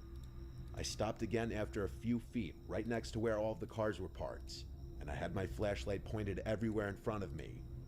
I stayed listening, and the creepiest thing that has ever happened to me yet was hearing a muffled voice of what sounded like a kid say the word help. My heart dropped so fast I couldn't move my legs. Bro, imagine you walking through the parking lot, you shine a flashlight, there's some kid hiding behind like one of the tires of the truck. Help me. It's just the kid from the Scary Movie. The one that speaks in Japanese food, bruh. Yo, dude. Kawasaki. Tokyo.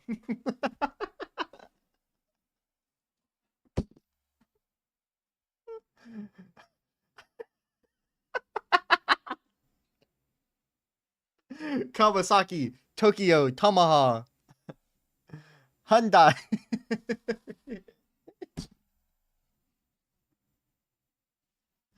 Oh my god, I love that movie, bro. An ingrown toenail? Chew it out, bro.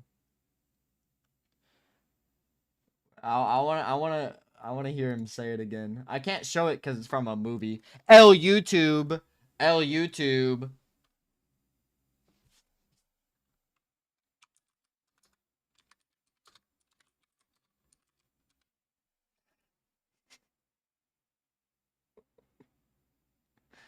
Hello?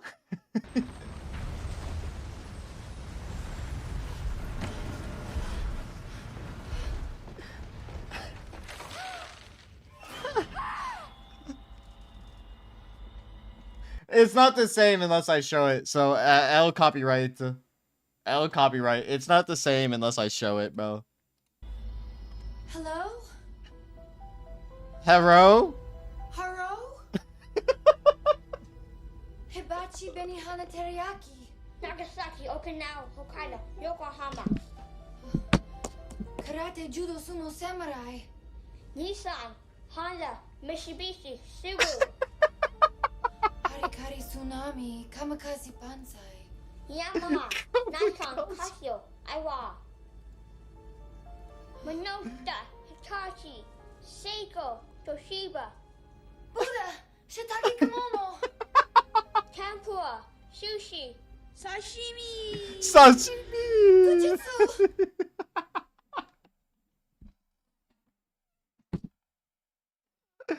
Oh my god. Oh my god, dude. That is like the best movie. That is the best movie, man. Sashimi.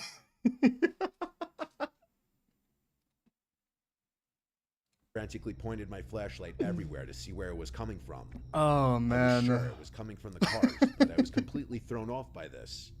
But there wasn't a kid in sight. Hello? Hello?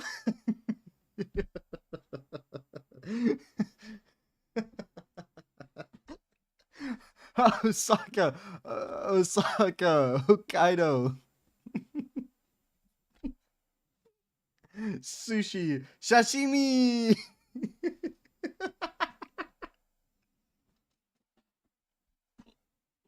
No, Charlie, if you haven't seen that movie, you have to watch it, bro. Oh my god. Oh, bro. Yeah, like, I'm weak. No matter how many times I see that, it always makes me tear up.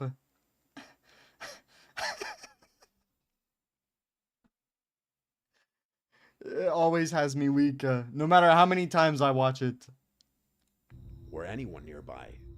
It was just me and my dog, who didn't seem to notice anything as he was just sniffing some bushes nearby. And then I heard it again. Help! The word help was spoken 3 more times, and it was coming from my left side where the cars were parked. Yo, and then he's just hiding behind the tree. He's just like peeking out. Help! Help! It made me panic even more. I didn't know what to think of it, and I knew I wasn't imagining this when I saw my dog's ears perked up. Yo, rule of the day. Rule of the day. Don't go out at night. He was looking in the same direction I was facing after it happened. And that's when it hit me about how incredibly eerie all of this was. After hearing it multiple times, I realized the kid's voice didn't sound entirely like a kid. I don't know how to explain it, but it was like the mix of an adult and a child at the same time. And each time they called for help. You just lost your... what? Yo, bro, I'm sorry, I only know English. I don't know what a Doa hog is. But, is it like a rare breed of pig?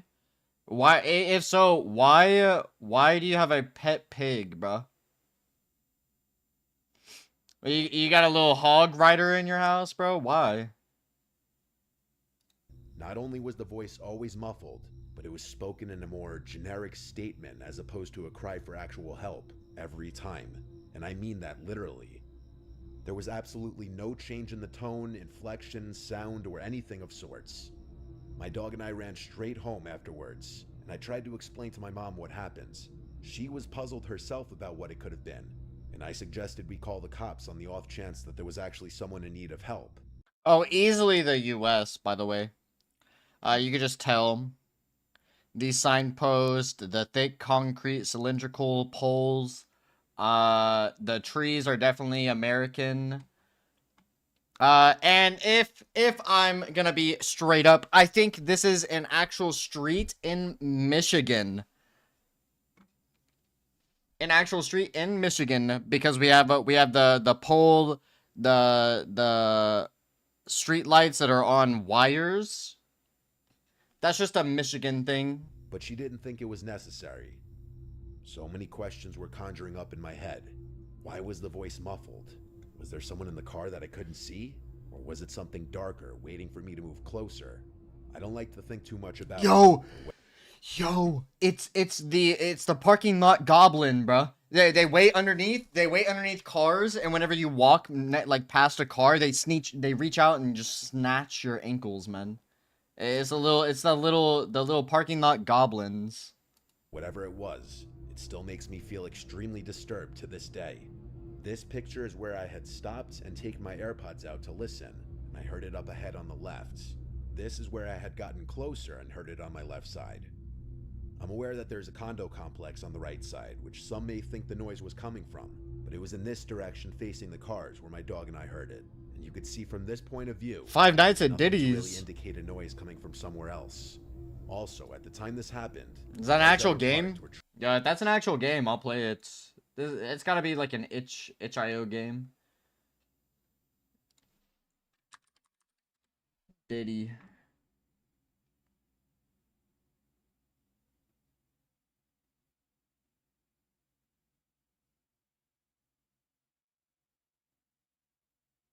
Five Nights at Diddy's, there it is.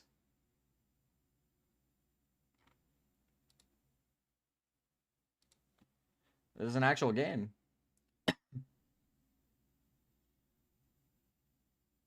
Why is Epstein in the background? More information.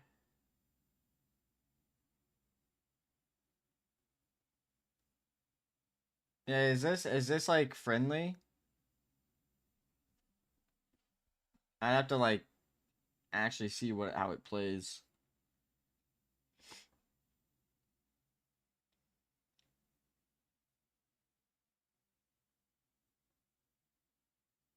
You're saying it's a fun game?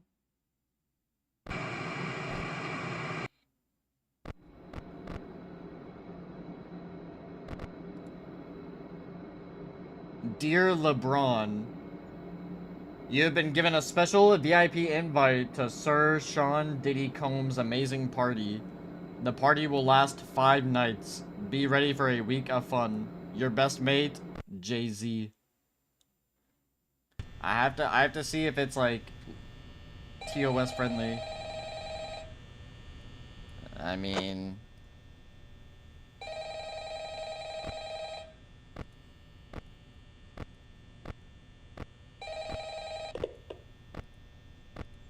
Hello? Oh, LeBron, you need to get out of that house ASAP. You see, Diddy won't stop till he got you in his room.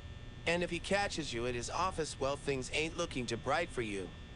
Good thing is you should have 2 buttons on each side of you. One called the No Diddy button and one just called Light. Use those to your advantage.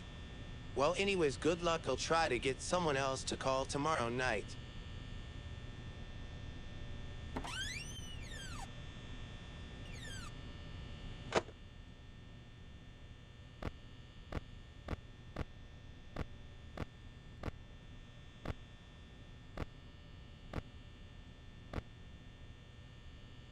huh. There they are.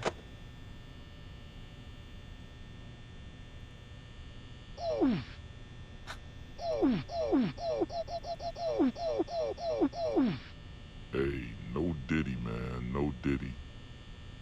Wait, you're limited. Hey, no Diddy, man, no Diddy.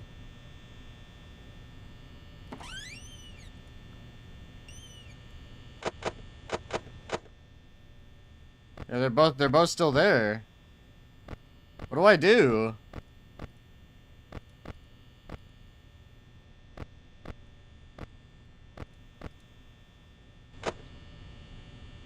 What the Sigma? what the Sigma? What the Sigma?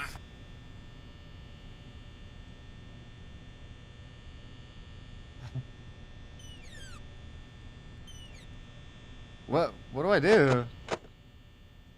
They're just hanging out, man. The ditties.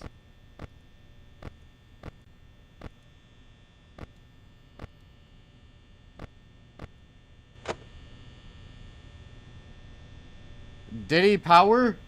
I'm losing Diddy power.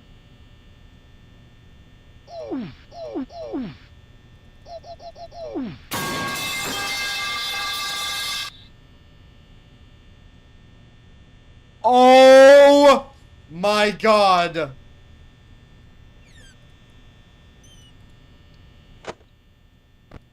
No! Who is that?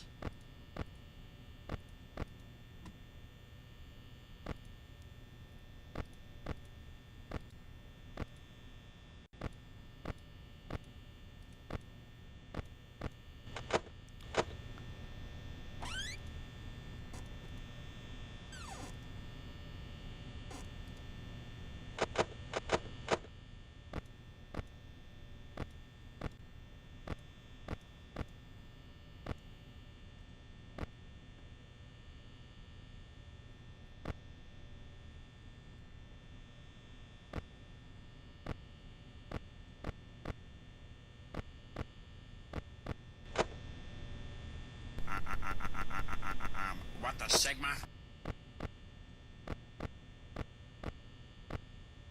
Where is he?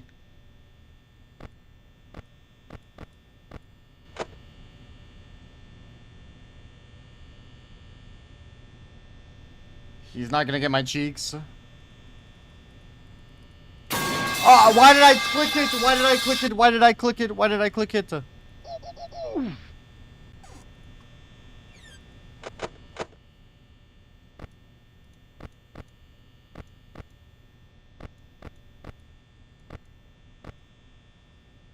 Where is he?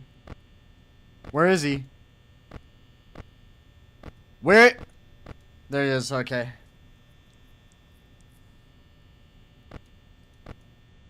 What is that? What am I...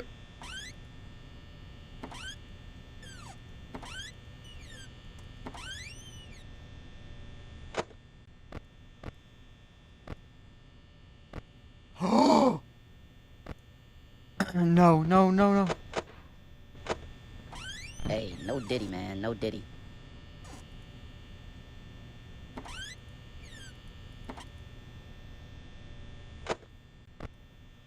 Yeah, get out, bruh.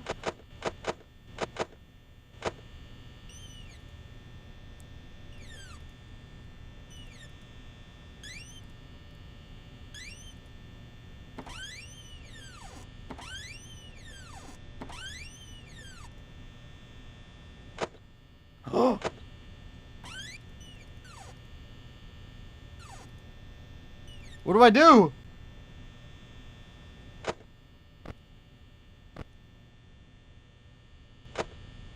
Hey, no Diddy, man, no Diddy. What?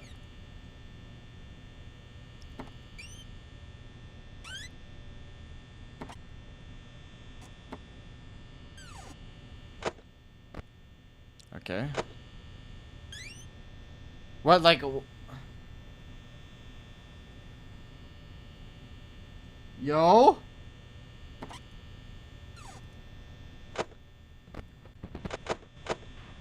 Hey, no Diddy, man, no Diddy. No Diddy, no Diddy!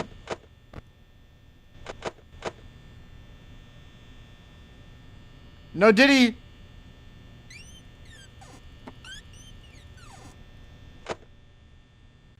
Yo, yo, yo! No Diddy. Nah, nah, nah, nah. Yo, close it!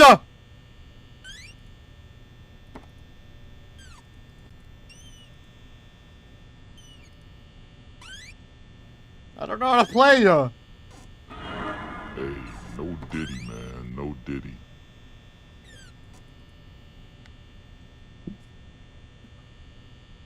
Hey, no Diddy, man, no Diddy.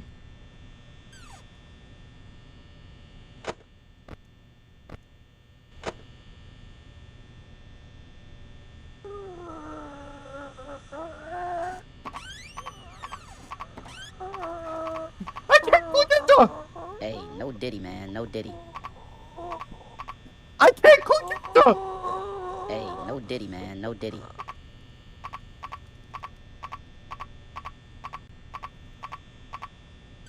Yo, leave. Hey, no Diddy, man, no Diddy.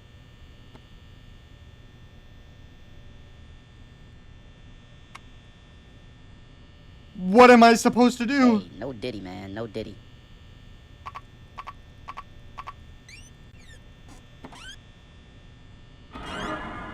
Hey, no Diddy, man, no Diddy. Oh, it's over. It's over. Hey, no Diddy, man, no Diddy.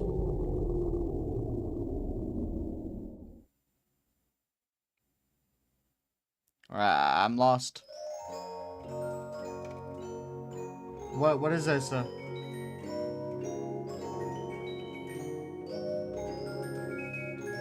Did he get me?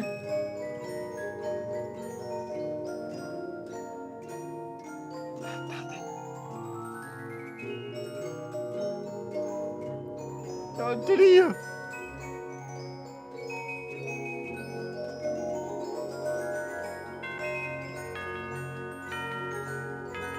Wait, I won!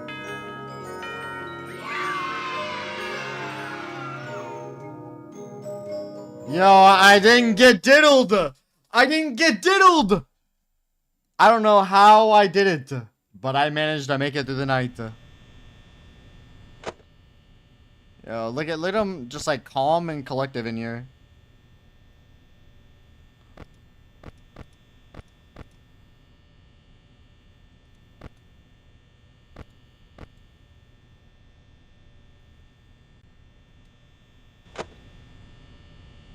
What the Sigma? I still don't know how to play this game, bro. Diddy usage.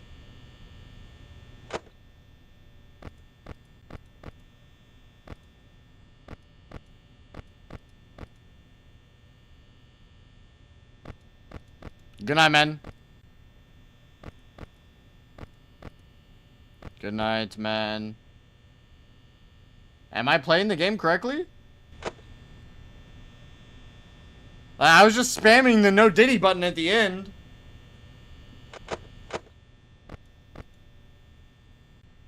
I don't know how to play FNAF. I've never played them.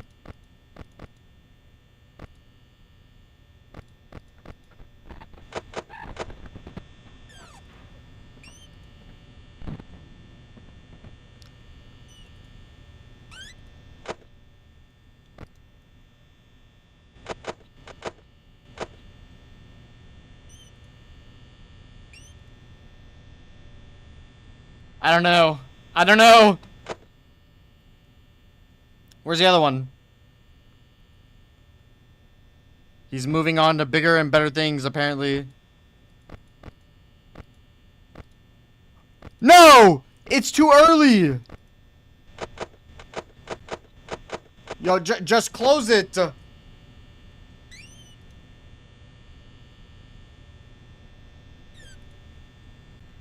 Am I limited on my no Diddy buttons?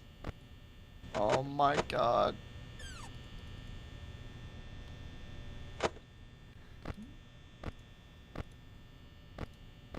He's gone.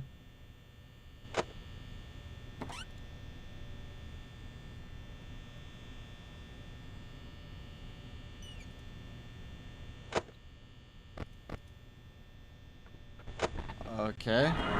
Hey, no Diddy, man, no Diddy. Why is he still there, though?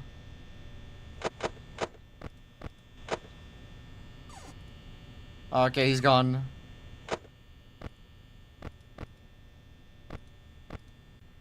Okay, he's back.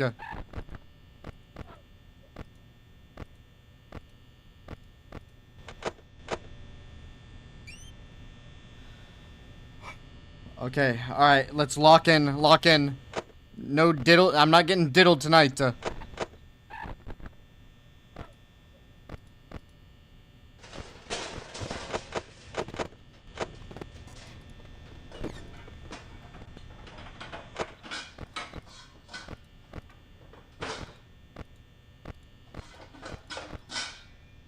Where is he? Where is he?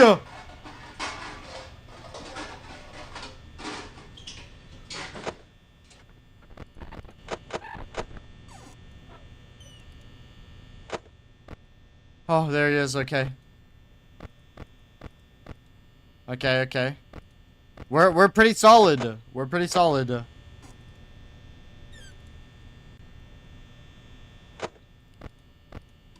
He's gotta come to the basement before he can get me. Ooh, that's not a good sign. This guy doesn't leave, does he? The diddler's not gonna get me, bro.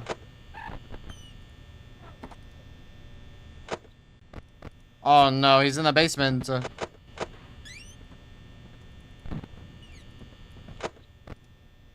He's getting close.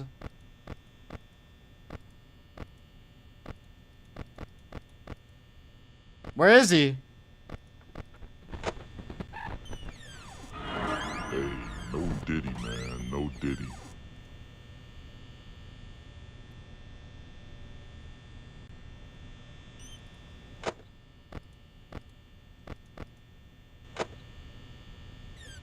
Okay, he's gone, he's gone.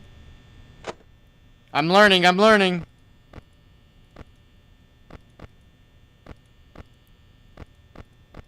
Where? Oh, there he is, okay. Makes sense.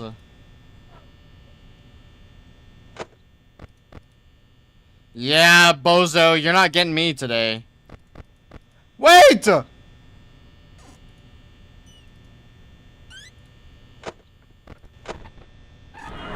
no diddy, man, no diddy. Okay, alright.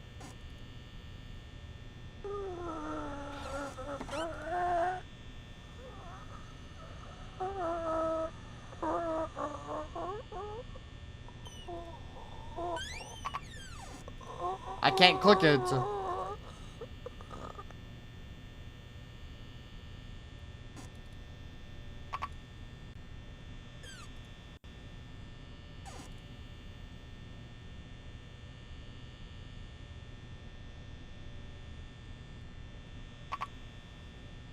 No, I don't want the oil.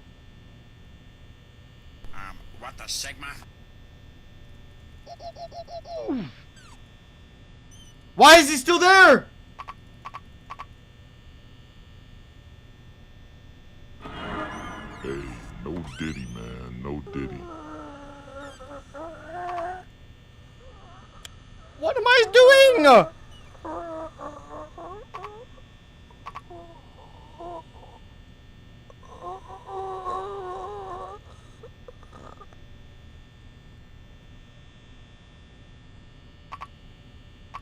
I don't get it.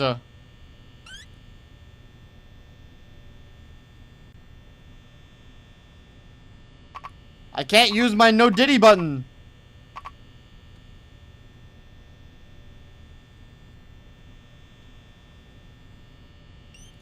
Not with Diddy. Nothing is chill with Diddy. What the Sigma? Bro, they're not leaving.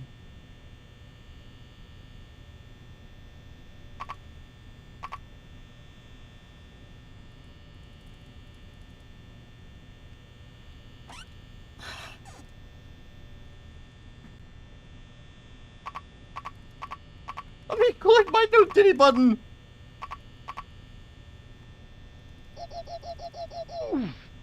What the Sigma?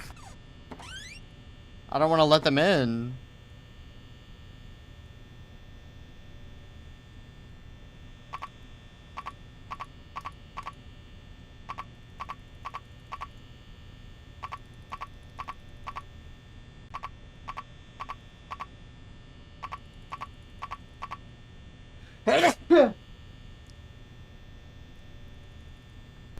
What the Sigma?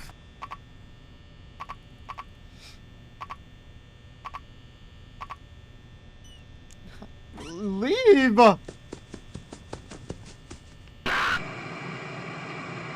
What?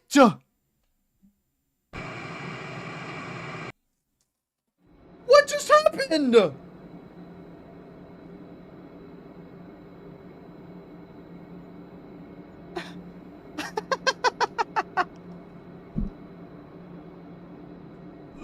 What just happened?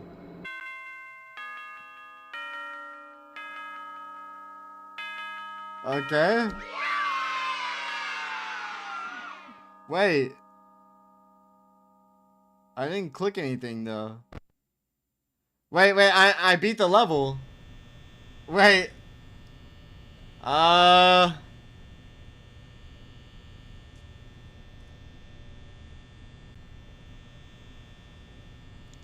just a god at the game, what can I say?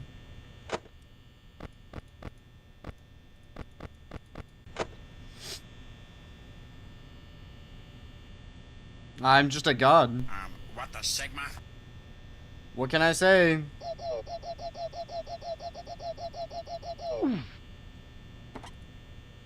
Yeah, like I don't understand. It says Diddy usage.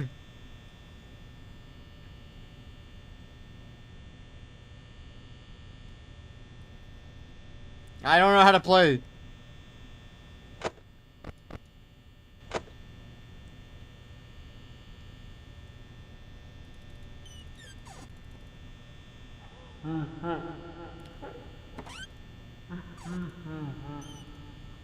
Freddy Fazbear! Where? There he is!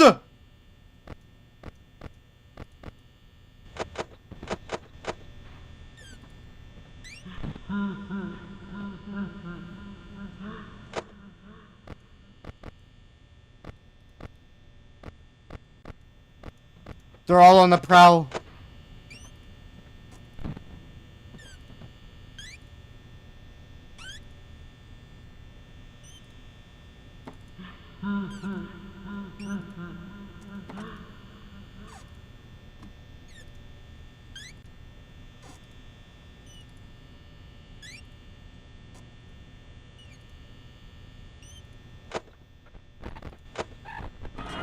Hey, no Diddy, man, no Diddy. What?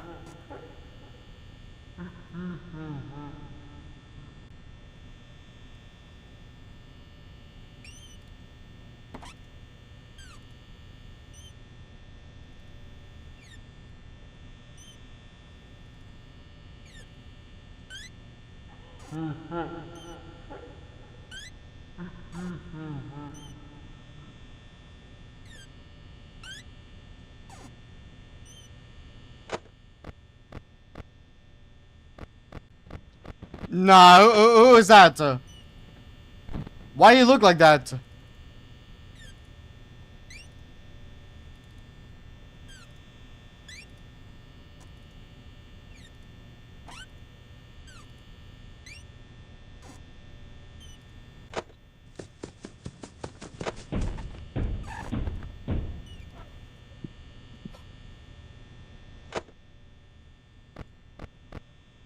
There was a message. I didn't see it.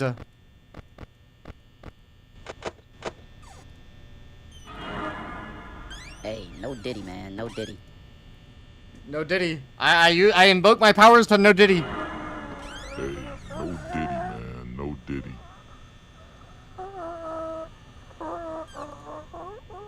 Why he moaning at my door, bruh? Why he moaning at my door? Ain't no freak off here.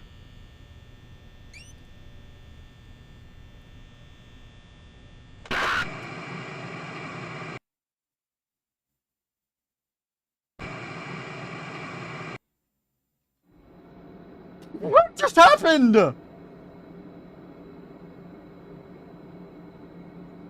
Now, if I just wait here, do I just win?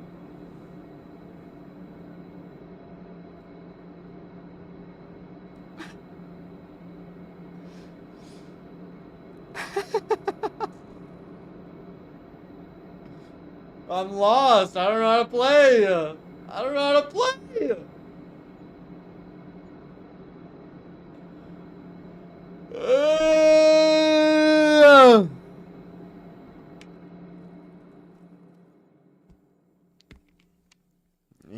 He wanted me to join the freak off.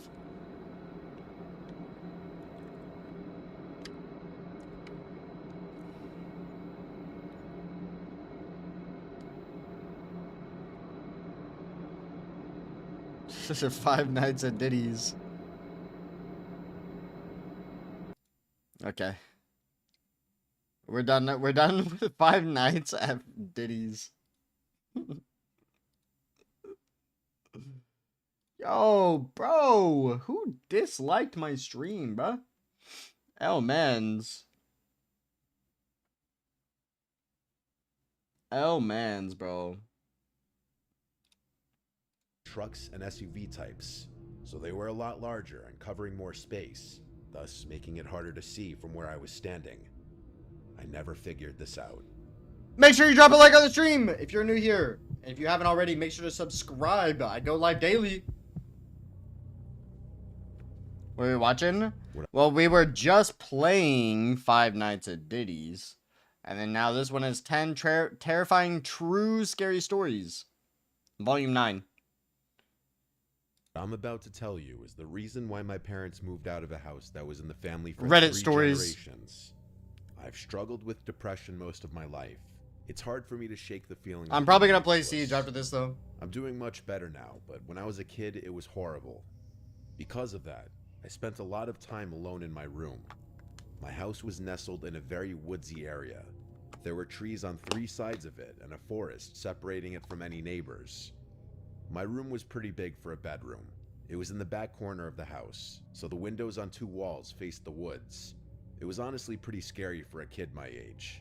It didn't help that I was also scared of the dark. Okay. Things started happening when I was around 10 or so.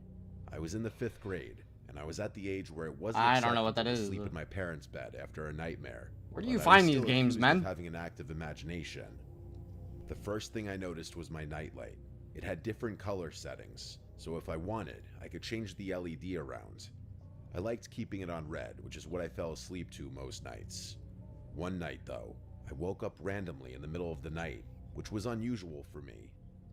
I was really tired and fell back asleep in under a minute, but before I did, I noticed that my nightlight was a different color than the red Nightlight. I didn't think much of it. Why would you use it? Why would you use a red nightlight though?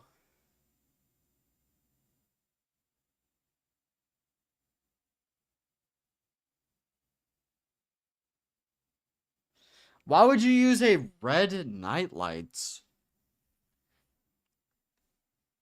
Of all things, of all colors, like, you know, why red? A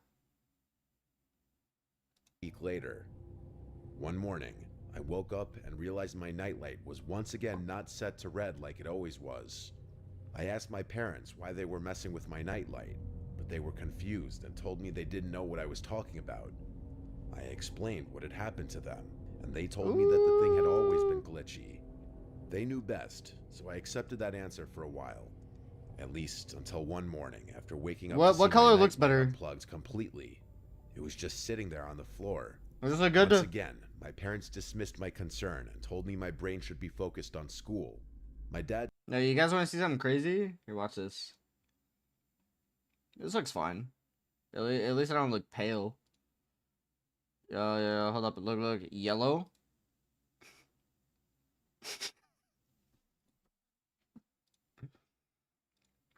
It has that. It has that like hint of yellow to it. I hate that. Too old for a nightlight anyway.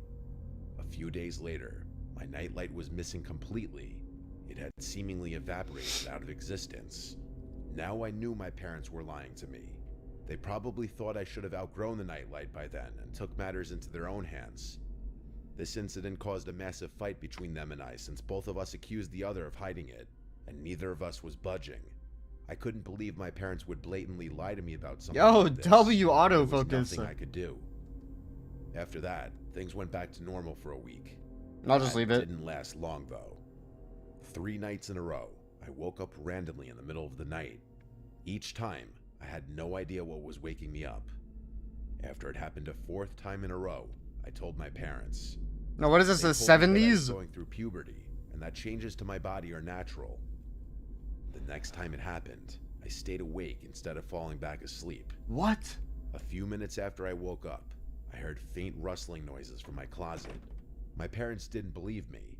My dad even checked my closet, and there was nothing in there besides old toys and posters. The next 4 days remained the I hear someone in my closet. Oh, son. It's just puberty.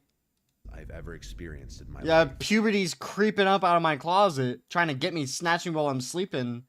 It's crazy. I'd been woken up only to hear rustling in my closet. It was torture. I couldn't take it anymore. It was I puberty. begged my parents to believe me, and my dad got angry. He dragged me to my closet to prove there was nothing in there. Yeah. He started throwing toys around my room, clearing the closet bit by bit, yelling at me the whole time. That is, until he pulled one of the posters off the wall. My mother and father stared in horror at the massive hole in the wall the posters had concealed. My mom started screaming, and my dad pulled out a flashlight. The hole was way too deep to see where it led, so my dad ran outside and began inspecting the outside of the house. There was a tiny hole in the dirt at the base of the house, and a little digging revealed that it was more than a divot. There was literally a passageway from the woods to my room. My mom and I went to my aunt's house. We moved out shortly after this. I stayed at my aunt's house until we did. I don't like thinking about this experience. No, I'm gonna have what? to face it eventually. My parents also refused to talk about this incident. No. Partly because Oh, they hell were no. not taking me seriously. It's chilling to think that there was a stranger in my room every night for over a month. I have no idea what they wanted, and will probably never know. Oh, If your kid hell comes no. with something that sounds abnormal, believe them.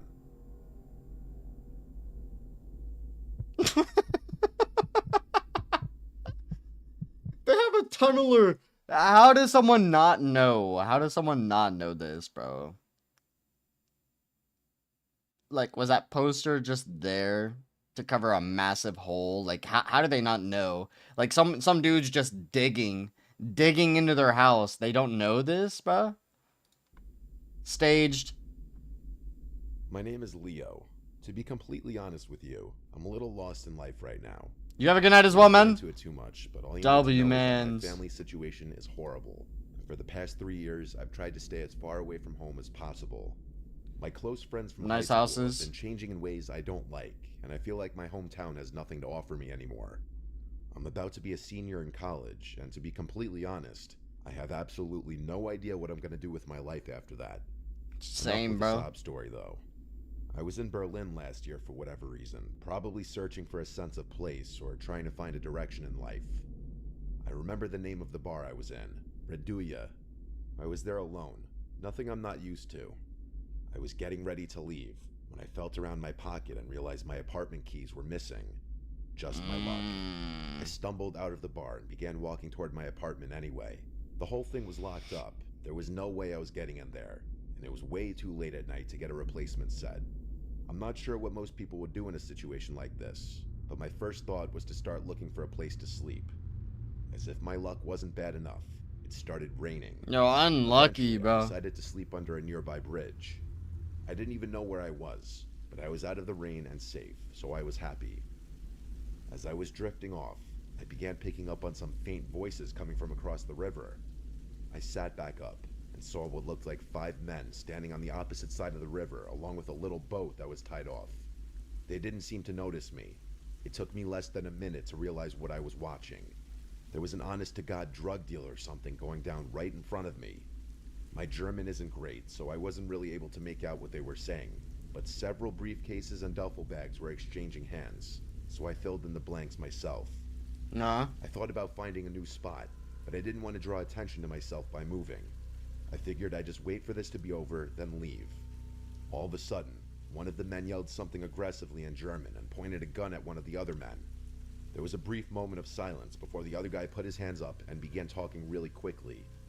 It looked like he was being set up.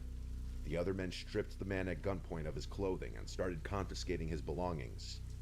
I didn't feel safe there anymore and got up slowly to move. As I did, I heard one of the men shout what roughly translates to, "There's someone there." I started running, not even turning to look at them. They shouted more things at me, but the only words I was able to understand were, "Don't shoot." I ran until I threw up and nearly passed out due to drunken exhaustion. There was no way they'd be able to catch me, but they could have easily killed me. Sometimes I still think about how I could have lost my Easily? life that night if those men had decided. They were on to the other fire side of at the me. river. Sometimes I feel like I'm fated to run forever. What? Bro, they were on the other side of the river. It was a normal Friday afternoon at my high school. I was walking down a hallway with my friend Emma as she talked about God knows what. I was just trying to get through the day because I honestly had a lot to deal with at home as well as at school, being that my foster parents weren't the nicest people to say the least. As we Always walked the past Fosters. lunchroom, I suddenly had to use the bathroom. I asked Emma if she had to go. She said no and that she would wait outside for me. I went into the bathroom and immediately noticed no one else was in there. I thought to myself, that was weird, because out of the multiple bathrooms in the school, this one was always packed at any given time. I shrugged it off and went into a stall, and a few seconds after getting in the stall and sitting down, I heard the bathroom entrance door open and shut abruptly, and someone entering the bathroom, but I didn't hear them move after entering. I didn't think anything of this. It wasn't really anything out of the ordinary. This is a Maybe it was public someone hiding bathroom. from an admin. I went about my business. I stood up to button my jeans and read the writing on the bathroom wall. There was a bunch of random quotes and rants about teachers. Yeah. Then I heard the door open again, and I assumed whoever was in here had left. I came out of the stall, and as I left the bathroom, Emma was looking at me with a weird face, almost like a "what the hell did I just see" face. I asked her what was up, and she asked me, "Who was that standing right behind you in the bathroom stall?" I got chills. I told her no one was in the stall with me and to stop fucking with me. She promised me she wasn't. She told me she actually came in seconds before I came out because she realized she did need to go. But then she saw someone else in the stall, standing with their shoes touching the back of mine. That's how close they were to me in What? the stall. And she said she left immediately, not wanting to witness whatever was going on. I reiterated again I was the only one in the stall. However, I had heard someone come in, but I never heard them use the bathroom, and I had assumed they were hiding from an admin. That's when she told me no one went near the door until she came in seconds before I came out. I didn't believe in the paranormal, but this made my stomach Oh sick. my god. I found an admin and told her about it, and she pretty much tried to assure me that it didn't happen, that Emma was probably just messing with me. Right. But Emma was never one to take things seriously or be serious in general. So when she looked me in the eyes with a serious face and told me word for word what she saw, I felt like it actually happened, and something really was in there with me. Along with the Nothing fact was that I in heard there the with door you. open and closed twice. I'm 18 now. She literally said she came in there, saw it, then immediately left. You heard? That's what you heard. But why are we lying? Haven't forgotten it since.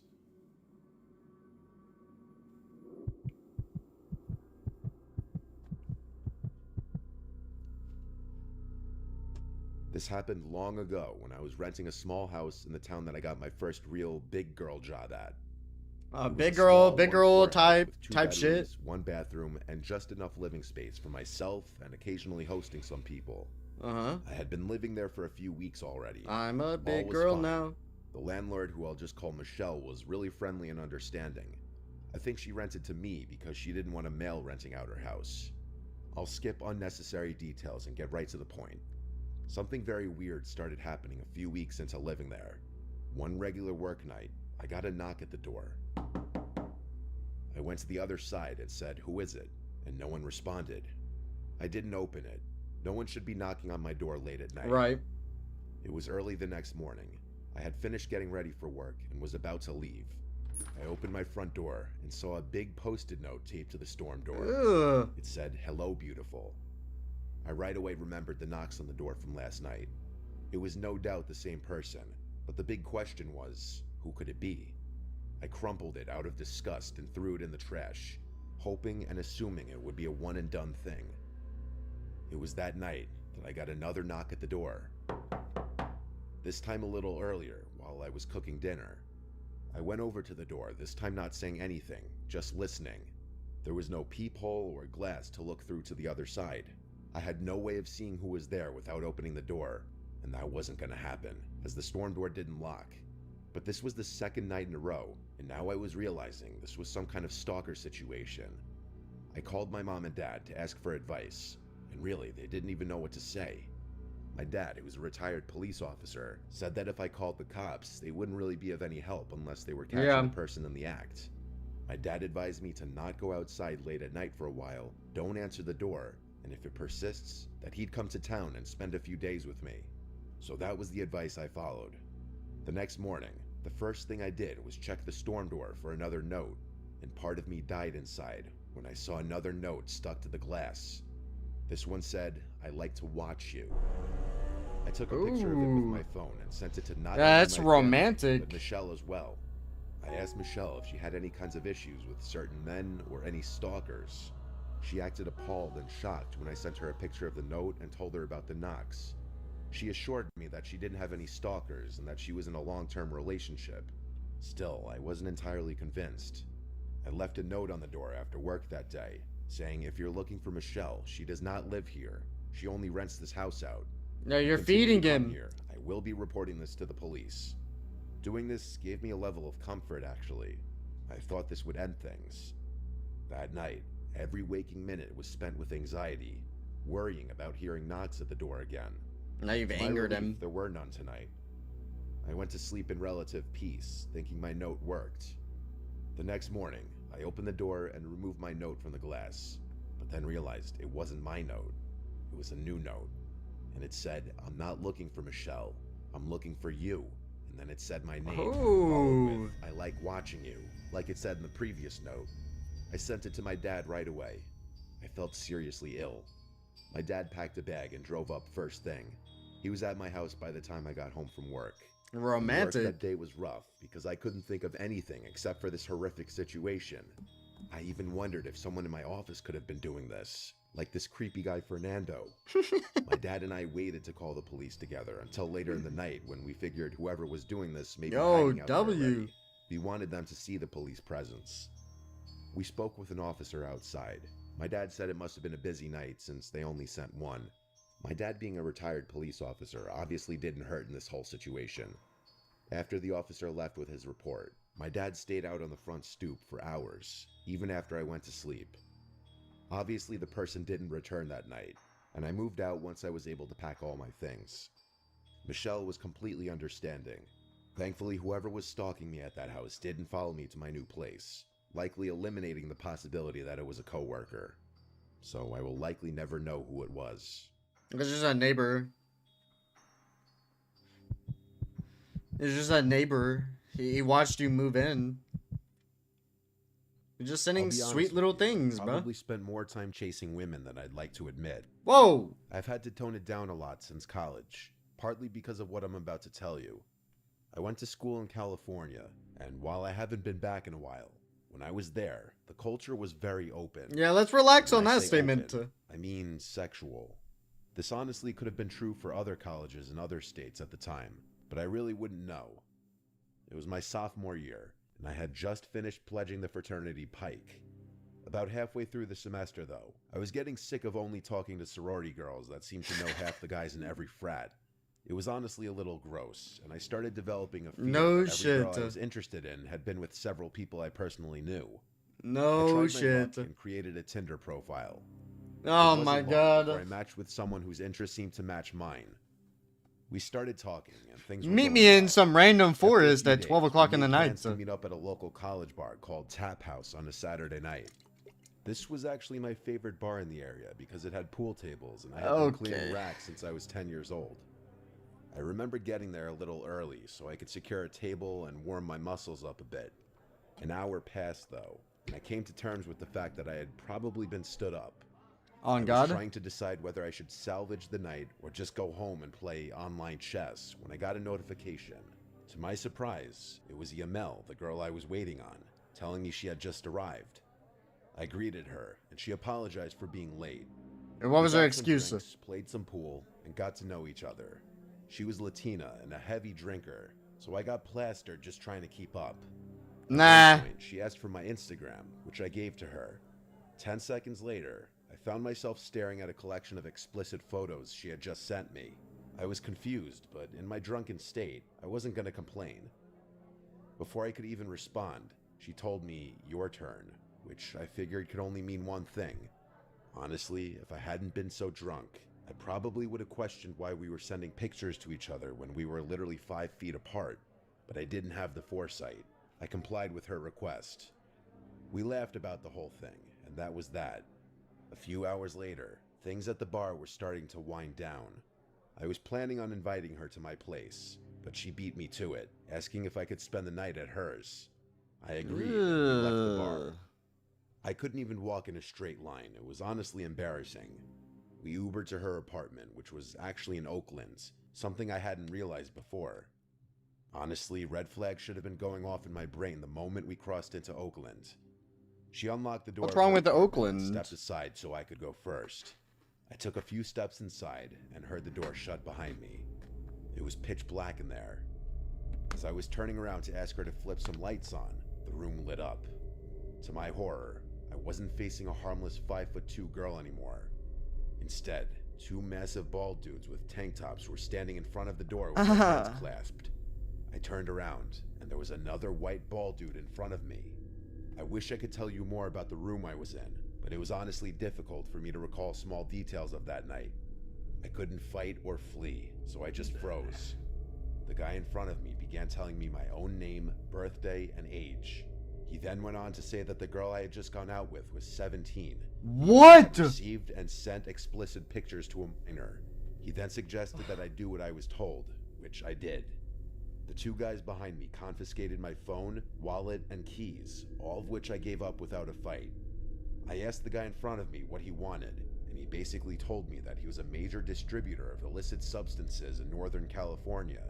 He told me that I'd be GG. file if I didn't distribute his product to my fraternity and university. GG. I wish I could remember more specifics.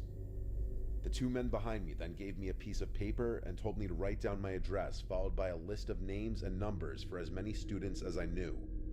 I told them that I'd need my phone to complete the list, so one of them held it firmly in front of me and let me scroll through. All 3 of them were hovering over me now, knowing I was basically checkmated.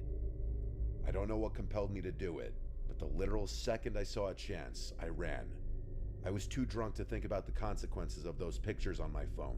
Yeah, bro, I think in that situation, I don't think anything could have gone wrong. If you just tell the officers exactly what happened, I don't think you get in trouble for that. Do you? Like that, and you out like an actual like gang. I mean, you were at a bar, right? And she was drinking. I think you'd be set, bro. Out the door I had entered from and ran as fast as I possibly could. It's not like I was safe though. I was still smack dab in one of the most dangerous places in America. Eventually, I found a nice looking house and begged them to open up. I pleaded with them to let me use their phone and call 911, and then I told the police everything. But of course, I didn't remember the address of that girl's apartment. An officer picked me up and took down a report before asking me if I would be okay leading them back to that apartment. I was actually able to retrace the way I had run, and I waited in one of the squad cars as the police barged in. After a few minutes, an officer told me that the place was completely deserted and there were not any signs that people had even been there. In the following weeks, the police actually took my report seriously and launched a full-scale investigation. Okay. They concluded that it was probably gang-related, but were never able to arrest anyone. That was years ago. I bet this incident has been swept under the rug of Oakland's rampant crime and drug-related activity. In all honesty, what happened to me all those years ago is That's probably crazy. nowhere near the top of the list when it comes to that godforsaken place. I haven't used a dating app since.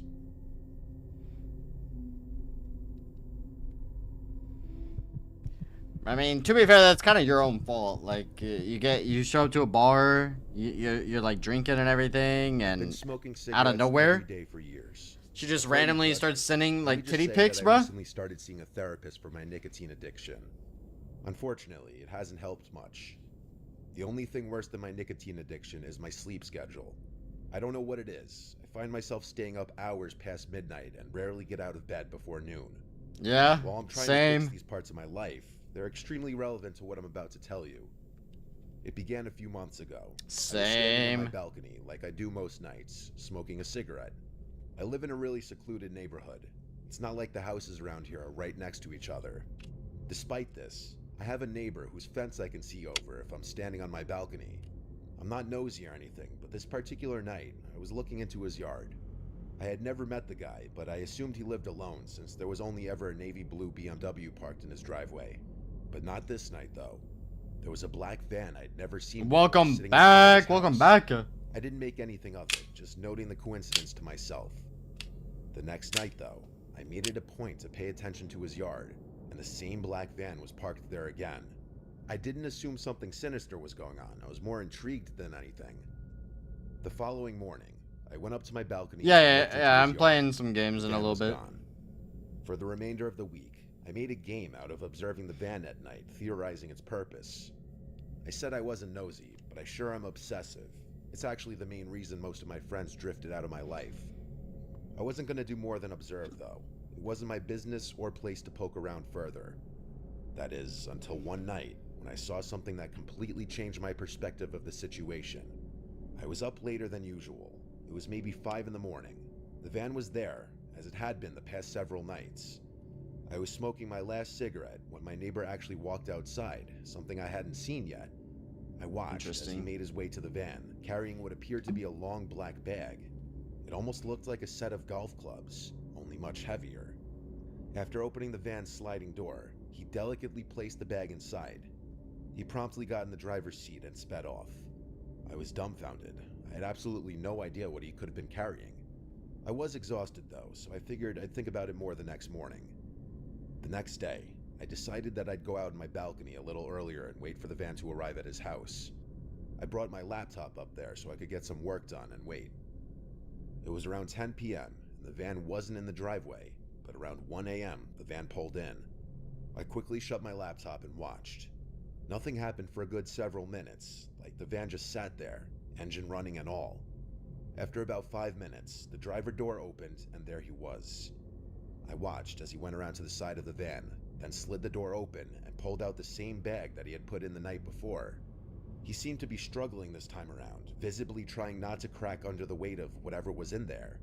After waddling a few slow steps, both he and the bag disappeared into his house. I didn't know what Okay. to think. I thought about waiting there until 5 a.m. again, but that would be far too taxing on my brain. Something was definitely wrong though, and I was determined to find out what.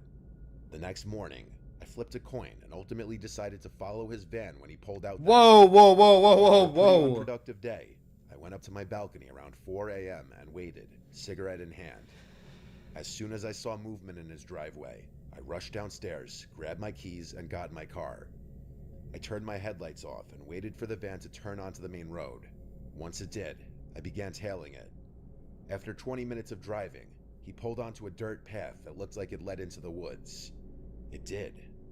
I followed, and the woods actually started thinning up a bit. It seemed like this path had once been a main road or something. We drove for another few minutes before I realized what his destination was. There was a deserted gas station literally tucked away in some clearing in the woods. And right in front of it was the BMW I'd always seen parked in his driveway. I feared I was getting too close, so I turned my car around and parked across the street from the dirt road. I must have waited there an hour. His BMW finally pulled out of the clearing. Nervously, I started driving back up the path, not sure what I'd find. I pulled over on the side of the road and started walking towards the gas station. It was eerie. The front door was locked. I walked around to the side. That was locked as well. So was the back door. I needed to know what was inside. There was a row of windows that I tried to open, but none of them would budge. Against my better judgment, I picked up a rock and slammed it into one of the windows. It shattered pretty easily, but there must have been a security system in that place because alarm bells started blaring. I sprinted back to my car, the whole time wondering why an abandoned gas station would be rigged with an alarm system. As I sped out of there, I called 911 and gave them a vague description before hanging up. I got back to my house and ran inside. my heart still racing. The next morning, I woke up hoping the whole thing had blown over. Boy, was I wrong. I went up to my balcony to see like 8 police cars in my neighbor's driveway, lights flashing and everything. I watched as an officer escorted my neighbor out of his house in handcuffs. One by one, the police cars drove away and I was left to my imagination. I lit a cigarette and stood there, finally alone with my thoughts. I've asked the police for details on several occasions, but they would never answer my questions. I've even tried driving back up to that gas station, but the whole road had been blocked off. Maybe one day I'll work up the courage to walk through the woods and go looking for answers. Bro, what are you gonna find if the cops have been there? Mo or your big... What do you mean? What do you mean by that? I'm not somebody who grew up with any kind of sleep disorders, such as sleep paralysis or night I hate it. I've always been a very heavy sleeper, so that's why when what I I'm about wish. to tell you started happening, it was a shock to me. We all have the occasional nightmare. I used to call nightmares a free, 3D immersive horror movie. To most, that will probably sound freakish, but in a That weird doesn't sound way, freaky. some I don't mind. I don't mind nightmares, honestly. It's like the thrill of waking up after a nightmare. Yeah, I Dovey, was living with Gary my hit one Champ, I roommate, think like Patricia. twice, I maybe just 3 called her times. Trish. We had very different schedules with He's work, on so EU we didn't servers, see though. each other much besides on the weekends. This happened in July. I remember because it was so hot out that I had the window AC unit on full blast every night, which also provided a white noise that helped me sleep better. It was the first night that I had the nightmare, a few days after my ex and I had broken up, and life wasn't exactly the best. I'm I choosing had a my dream big that toe, I bro. vaguely remember for the most part, but the part that I vividly remember is being in a room full of my family members sitting quietly around a dinner table, and standing across the table from me was what I could best describe to be a creature that looked like one of the aliens from the movie Signs, only with horns and Wild? claws. Why is that wild, bro? That's my big toe, bro. That is like the balancing act of my own foot. Like why? You lose a big toe, bro. You're walking funny the rest of your life, man. You don't need those toes. No, your name's not even Mo. Your name's not even Mo.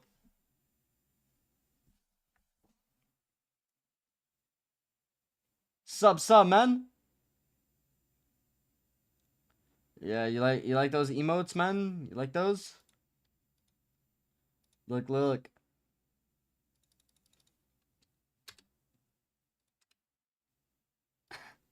Like what you'd imagine a sleep paralysis demon to look like, only I was still fully asleep and dreaming. The next thing I knew, the thing was standing next to me, looking down at me. I started to run away in my dream until I was in my room, or I guess my brain's version of my room. That was the last of that dream I remember before waking up. My room was pitch black, and the AC fan was on full blast. Oh, I'm not gonna make anyone mod on Twitch, bro. I don't need it to. The auto mod does everything. The guy in Twitch is just music, bro. Like, he's not a professional graphic designer.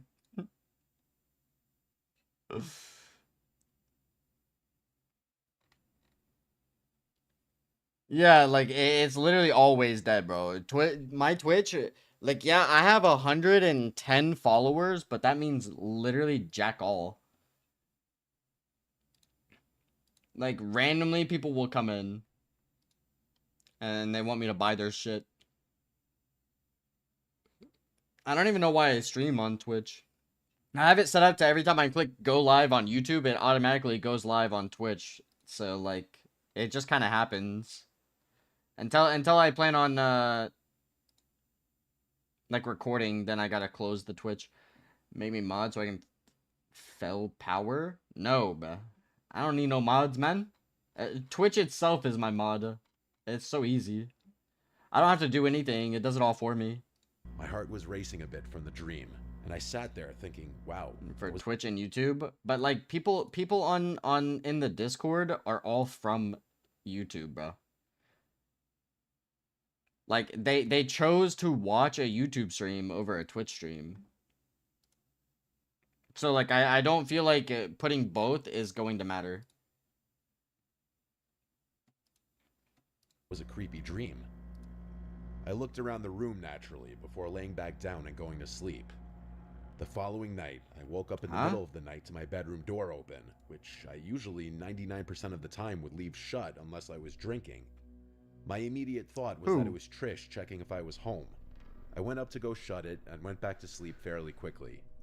I asked Trish if she came in my room the next day via text, and she told me she did not. Clip what? So it was I definitely did not say that. As always possible, I just took a midnight trip to the bathroom or kitchen that I didn't remember. It was the following night that I had another nightmare. That same demon creature from my previous dream appeared again in this one. This one was a lot more disturbing. Instead of being with my family, I was in a dark, square, empty room with the thing, and it kept getting closer to me. Oddly, I don't remember the thing actually moving its limbs to walk. I just remember that it kept getting closer and closer until it was on top of me. And then, like I couldn't even move, cover-up, the thing like, took what? a claw to my thigh and scratched me, and I actually think I felt the pain in my dream. Then, the next thing I remember is waking up. I don't mean I woke up right after that. I mean I don't remember what happened after that in the dream. But it was dark in the room once again, AC on full blast. I felt a slight stinging feeling on my upper thigh. I felt it with my hand, and I actually felt like I felt something on the skin. I rushed to the bathroom and looked in the mirror, and I screamed out loud when I saw a gash in my thigh. I went to Trish's room and turned on the light, waking her up. She asked how the fuck I got that, and I screamed I don't know. We went to my room together and flipped off all the sheets and covers off the bed, looking for any kinds of bugs or spiders or any sharp object I could have laid down on. Which, yes, I understand makes no sense, but what else were we to think? Trish then looked at me and said, wait, and put her finger to her lip. She turned off my AC unit, and for the first time in days, the room went quiet. It all became sickeningly clear in an instant, as we both heard a sound from under my bed. The kind of faint sound that you sense from another person just existing in the room. I'm impressed at both of our ability to not scream right on the spot as we both looked at the bed and then at each other, and then left the room and then the apartment. We knocked on the neighboring apartment door until he answered. We asked him for help. Someone was in our apartment.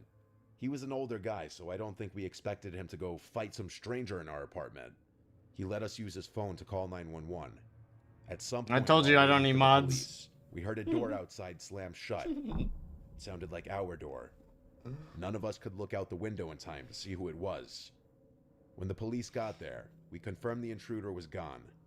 He did leave all the lights on in the apartment when we ran away, though, and left in a rather sudden fashion, so the intruder definitely knew that we knew. Nah. And then came the reflection I had of my dreams. Yeah, I see him. What they actually meant.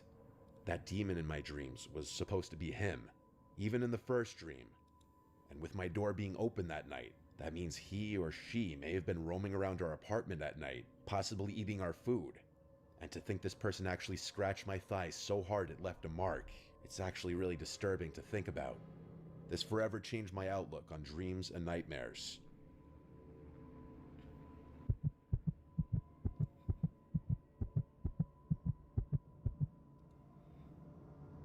This happened when I was a little kid living in our old house in Suffolk County, Long Island. I'm gonna say I was about 6 or 7 years old.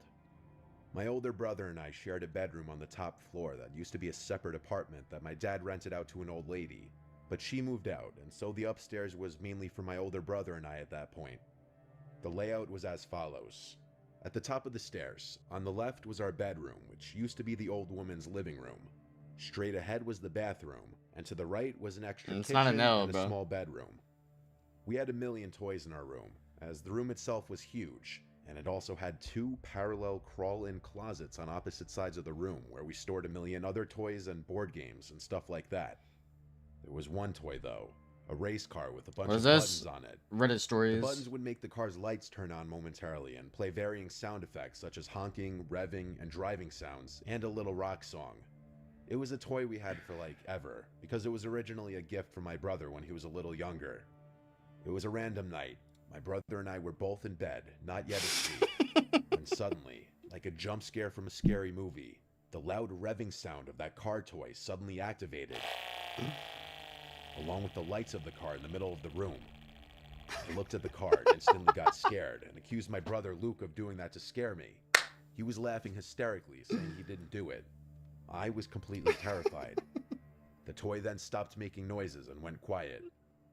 I was extremely unsettled, as any little kid would be, but nevertheless, time marched on and I fell asleep. It wasn't for a while until something else happened. One night, when Luke and I were both in bed again, we both heard a weird thud in the room. Luke insisted on This is trying the to tunnel keep me guy out, again? saying there was a ghost in the room or something, and I kept yelling at him to shut up or I'd get Mom. He kept laughing until we both noticed a light in the corner of the room. It was the toy car again. I got out from the bed and ran straight down the stairs yelling for my mom. I got to my parents' room and yelled there's something in our room. I'm sure I gave a little 7-year-old spiel about how there's a ghost in the room, hearing a thud and the lights on the toy car turning on. Luke entered the room, and my mom defaulted to telling him to knock it off if he's trying to scare me. He said how could he turn the lights of the car on from his bed? I slept in my parents' room that night because I was too scared to sleep upstairs. It was a long while after that night and nothing happened. Not until one night. Luke was not in the room. My guess is he was having a sleepover with one of his many friends. I was sleeping in the room by myself that night. I had long since tucked that car away in the small bedroom across the hall because it freaked me out. After my mom kissed me goodnight, I asked her to keep the door open. Oh, since I was W always mom. scared when I was alone in the room. I rolled on my side and tried to go to sleep. But being that I was scared of being alone, I had a hard time getting tired that night. I felt wide awake. Then, there was a sound I can't explain that came from down the hall. I flipped over to face the door, and the toy car rolled into the room with its lights on. I let out a scream straight from the bottom of my stomach as I cried for my mom and pressed my body up against the wall. Moments later, my parents both came up the stairs into the room, noticing the car on the floor. I screamed that someone pushed the car into the room. My dad went to go check the other rooms, but said there was no one there. There weren't any places to hide up there besides the closets and under the beds, and my dad checked all of them. I don't know what my parents thought in that moment. On one hand, they probably thought the toy was malfunctioning, or it's just my imagination. But on the other hand, I think they were also slightly freaked out. That toy car didn't have a feature to move on its own. My dad smashed the toy and threw it in the neighbor's trash to make me feel better. I slept in their room for a while until my dad forced me back upstairs eventually. This story is the reason why I believe in the paranormal. Yeah, okay. L paranormal, bro.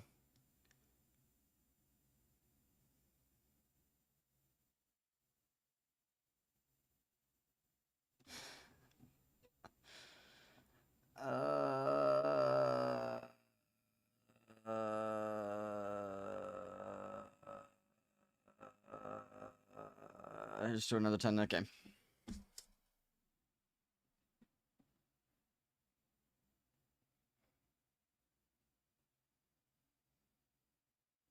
Story 3. The one with the tunnel? Yeah, bro, like how are parents supposed to know that there's an actual dude tunneling into their house? Like what?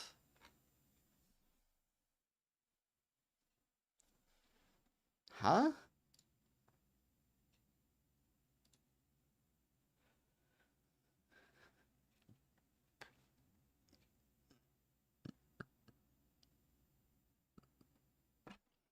All of this is a lie, bro. It's all copyrighted music. It's always copyright. They're lying to me. I'm leaving Warhead's cubes in Everclear for a week. Or until something interesting happens. They're like good night, guys. sour dice. That's some good shape. What am I doing?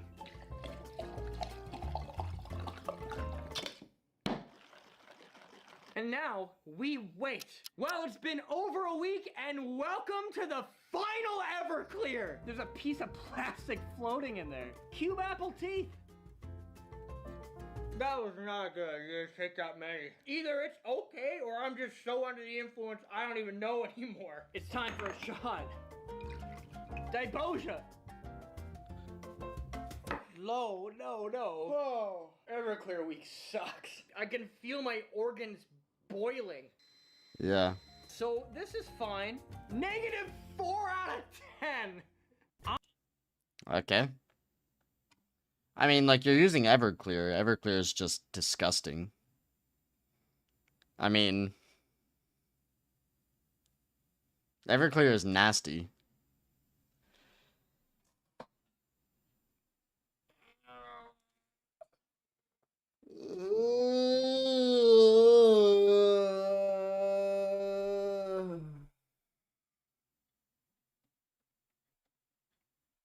Siege?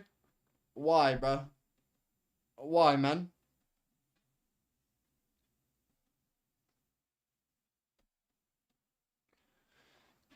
Why Siege? Tell me.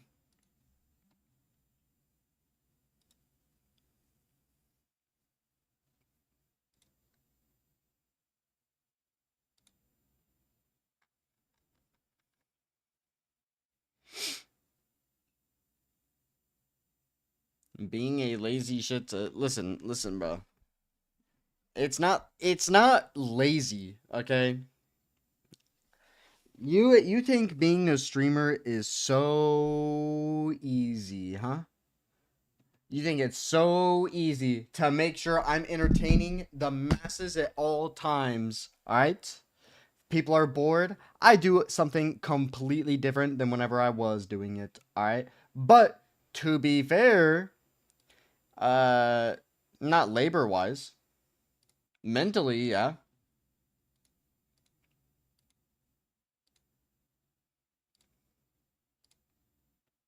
I definitely would not say it's harder labor-wise, no. I don't just stream 3 hours, though.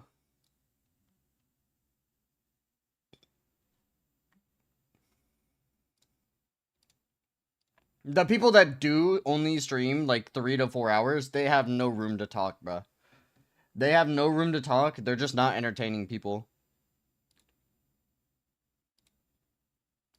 That's how I see it. They have no room to talk. They will never understand, like, what it takes to actively, like, keep people hooked for hours on end. Yeah. They have no idea. Yep. They're always over here. The people that sit here and work and they don't like do this as a job for like more than 8 hours, they literally have no room to talk, bro. They sit here, yap away. Oh, my job, you know, working 12 hours out 3 days out of the week is so much harder. Okay, yeah, labor-wise, sure, but not mentally. Bro, streaming as a job is like mentally taxing. I get more exhausted from streaming than I would working my 14-hour shift, like bending pipes all day long. Pipe fitting. I'm like mentally fatigued after. And I've done only construction, so I feel like I have a good idea of both sides. Right, I get done with my 12 to 14 hour shift pipe fitting. I come home, I'm able to sit here and stay up until like, I don't know, 6 o'clock in the morning. Wake up at 9 and I can still do the same thing. Bro, I get done streaming my 8 hours. Bro, I'm asleep for like 10 hours, dude. Mentally fatigued.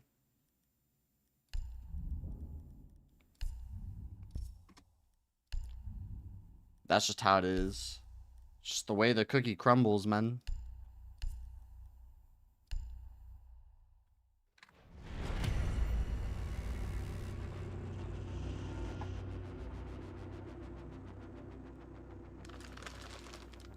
People will never understand. They just wouldn't get it. Welcome to the target drill. I shall set up a few dummies in the building. Your task is to eliminate all the targets.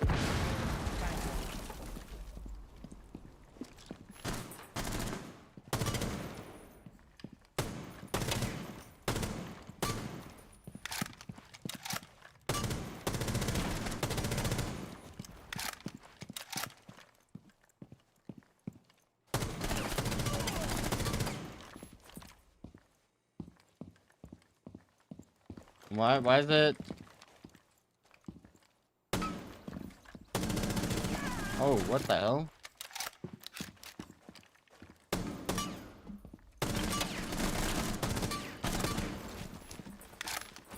Favorite fragger? I don't know. I don't really have like a favorite fragger.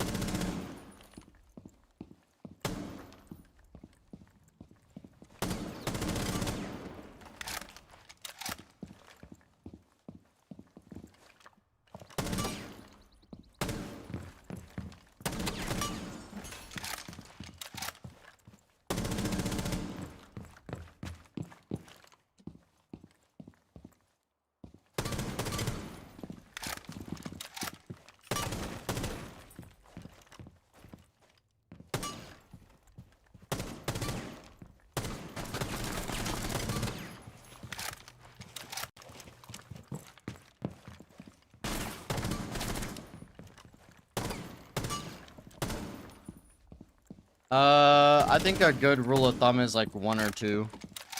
I don't think you need more than 2, honestly.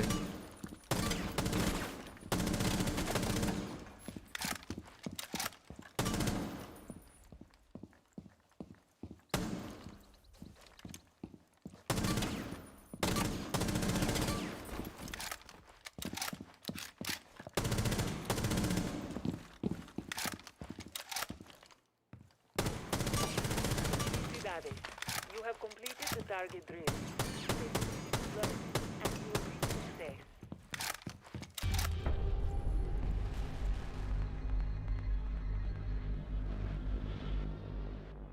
I mean, you can get away with that too.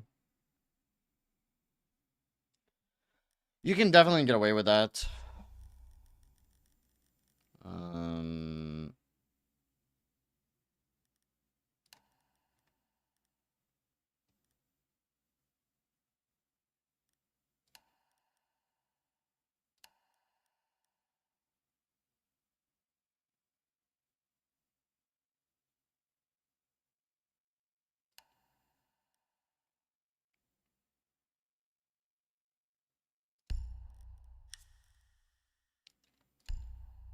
Okay. There's not like of course there's always gonna be a meta, but like I don't know. I don't really. I'm not gonna tell you to go for the meta, bro. Metas make the game boring, and it leaves you with like no freedom. Welcome to the target drill. I shall set up a few dummies in the building. Your task is Bro, to how do I find get rid of all the this? targets I don't so have that you this. Find them.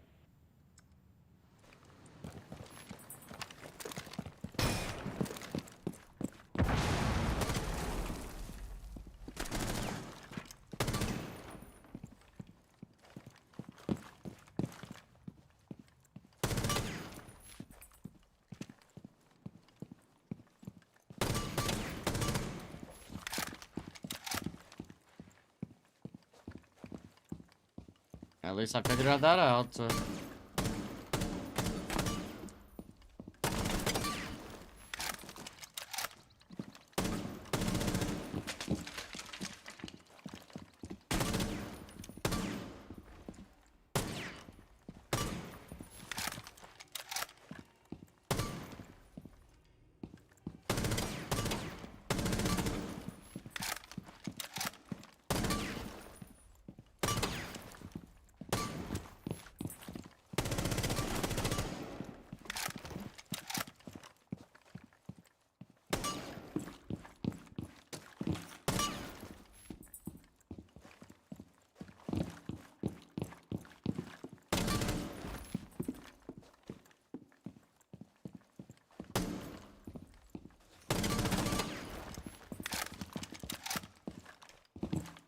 What? What is this like back and forth, bro?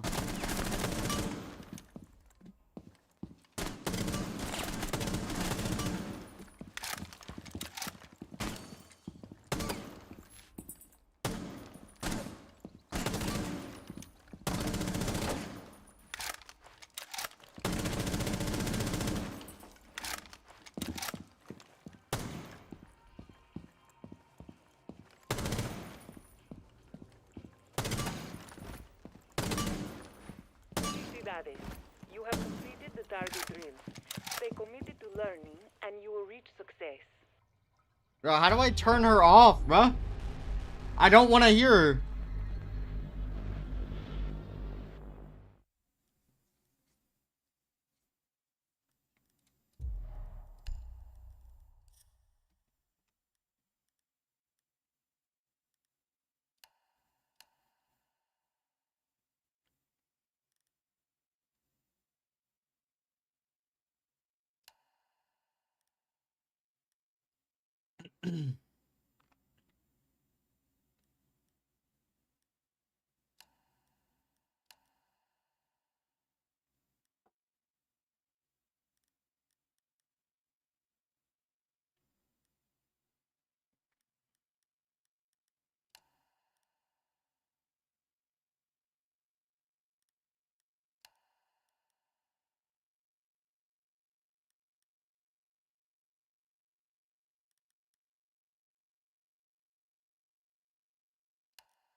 I think that's...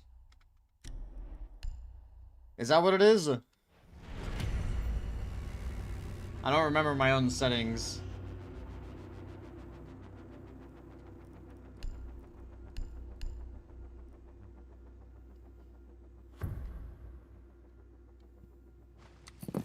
Welcome Nope. to the target drill. I shall set up a few dummies in the building. Your task is to eliminate them wherever you find them.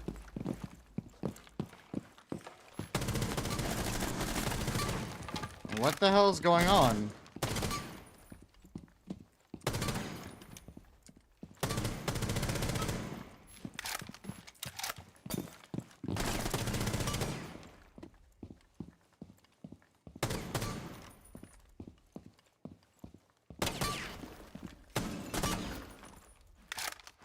Huh?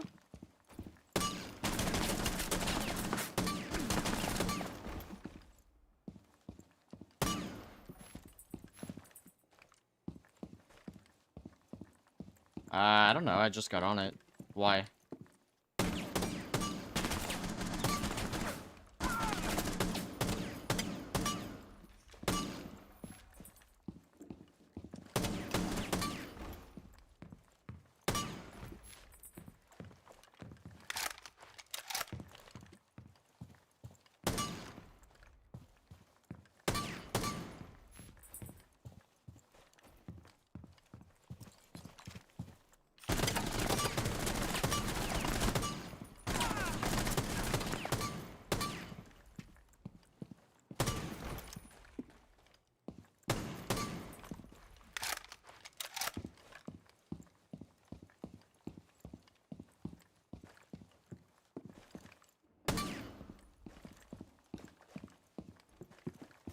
Cidades, you have completed the target drill. Stay committed to learning. I don't know if he's playing. Yeah, I'm gonna be playing for a little bit.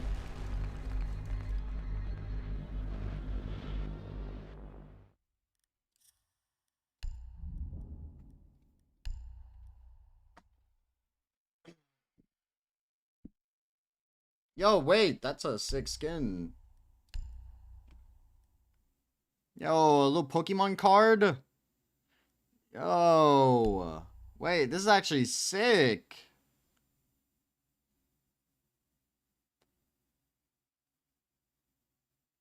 Wait. Why is this so clean? Yo. Why is that so clean?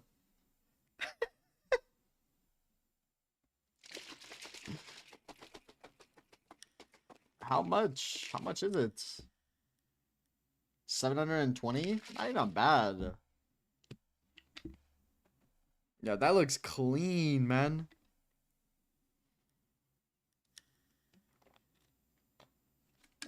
Hold up. I'll be right back.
Secure the bombs.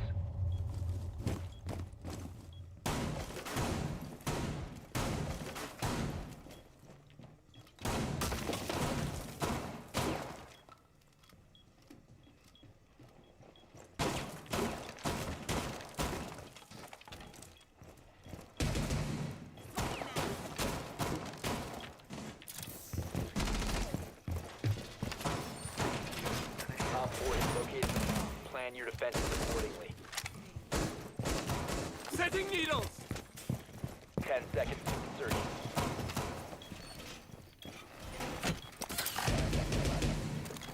Red line out! New feed up and running. Reload!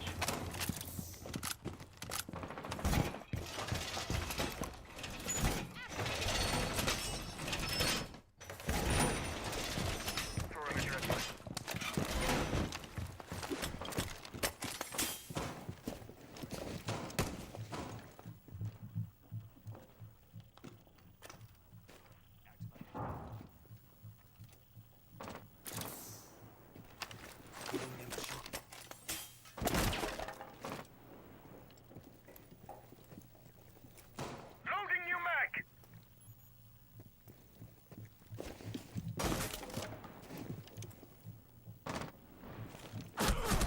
Oh, top red.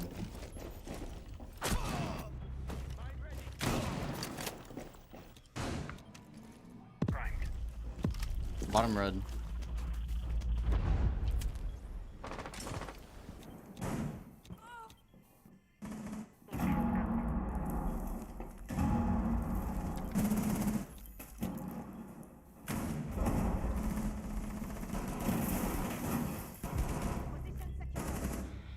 Interesting. Reloading. Cover me.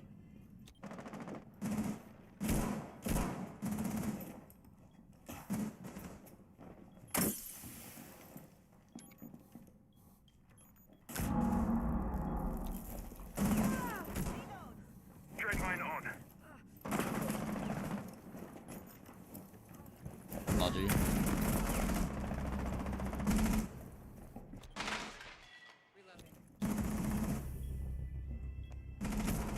Op 4, last stop standing. Why not?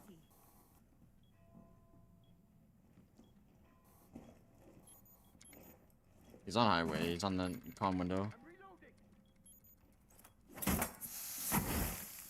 He's going towards. Still here. Still here. Op 4 eliminated. Mission successful.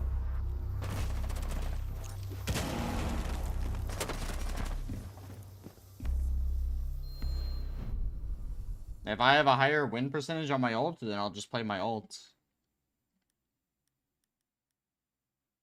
I'm tired of seeing a low win percentage and playing people that like don't know how to play the game. Like these guys know not to flood comms, they know callouts, they know everything on this account. Why would I not play it?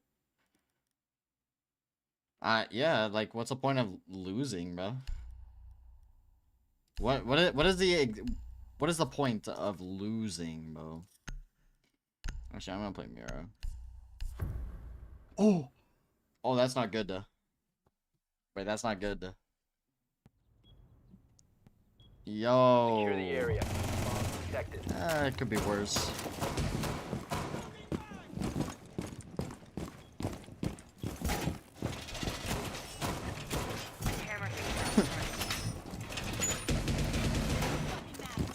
No, it's not suppressor. It's extended barrel.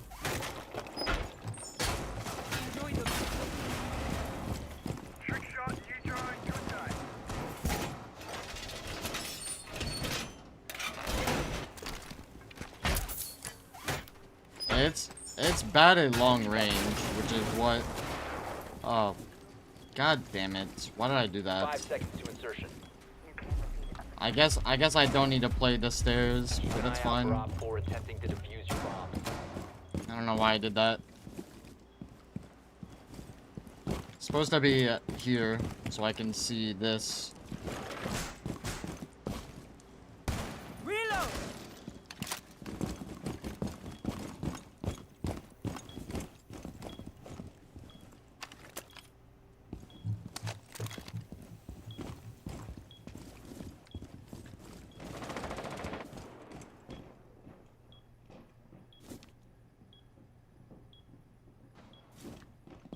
If you stand here and you shoot this part, you'll get an angle all the way down to the stairs, far back. You'll get head level. Walking up. Utility. That's actually a pretty good angle. There's also an angle right here.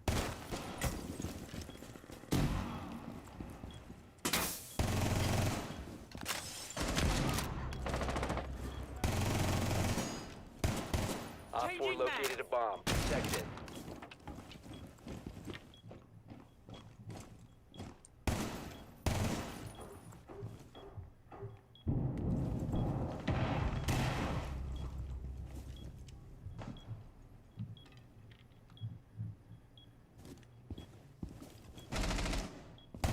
Reloading!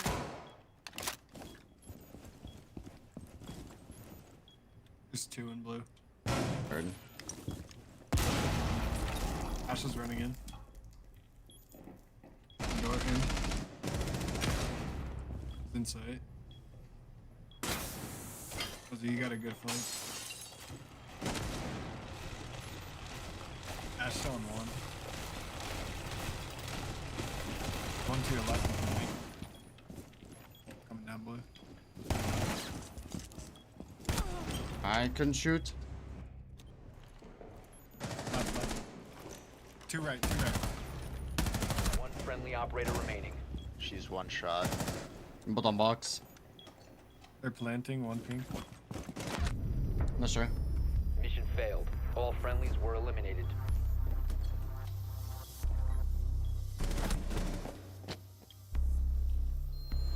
I don't know. They probably saw that I had a mirror on, so I don't think we go CC, but you know, it is what it is. I will play Jaeger then. For the person that's playing Rafters.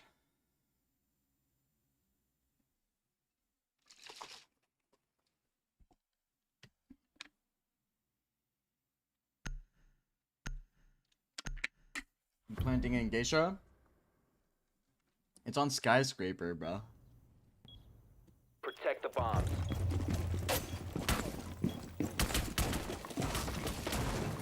No, please. Op 4 has located the bomb. Plan your defenses accordingly.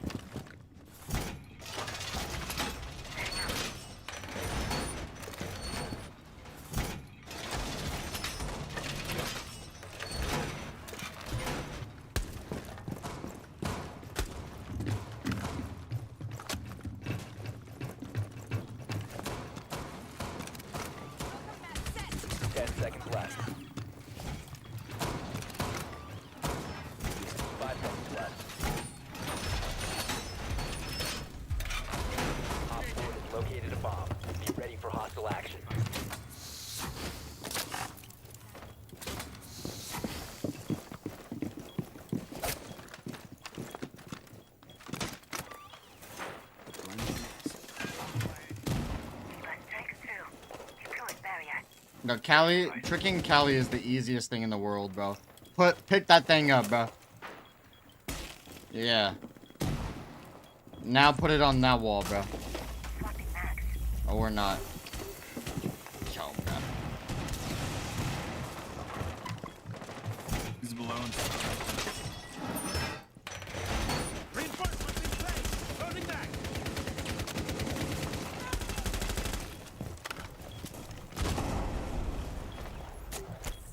Open con. Yo.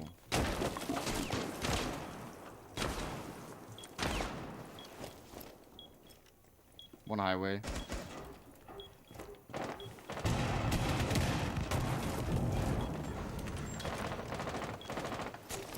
Why are there feet holes here?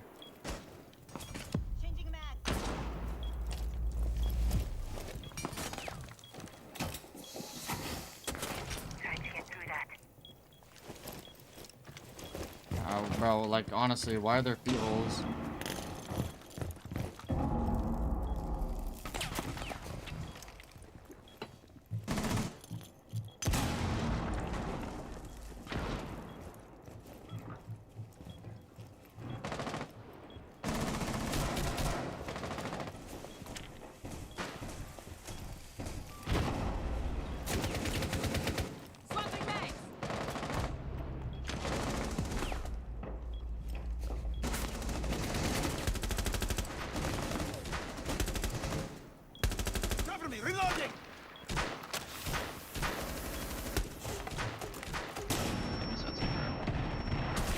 Oh, like, dude.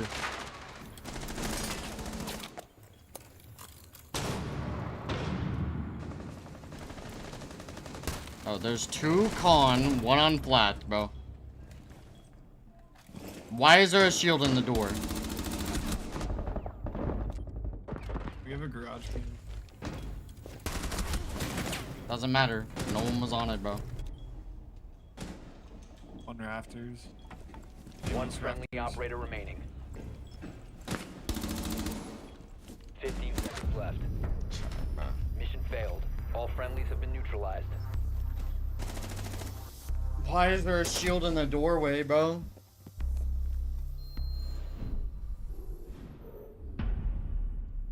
I'm roaming from now on.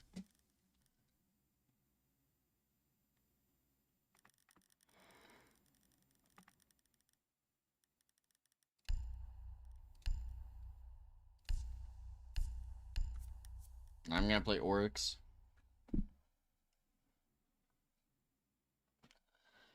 Bro, that is ridiculous. Feet holes, shields in doorways. Bro, like, do they not understand how one-way angles work? They're all the way outside on the balcony. We need to locate a And they're able to see our complete movements around green box.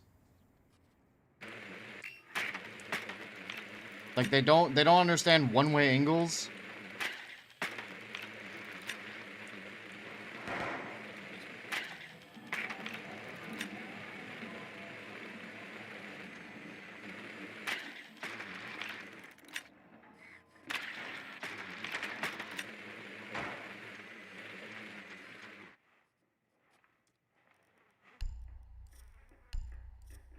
Insertion in 10 seconds. Hopkins.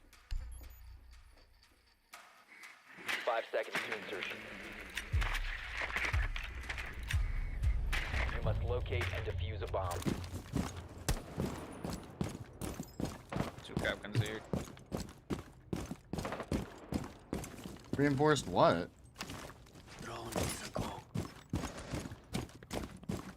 One ran down.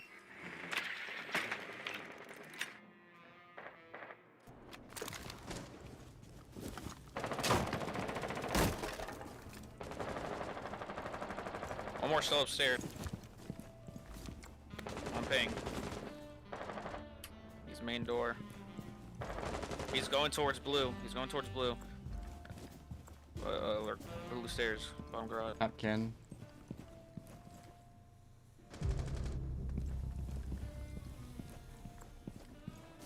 Get clear!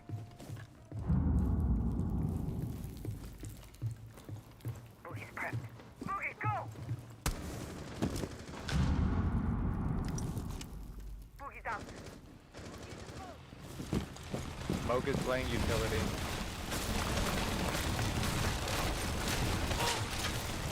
Bro, Ram, like, what are you doing, bro?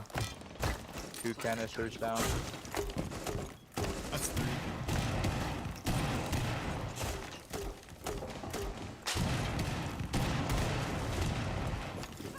Kid's on 1. One's on 1.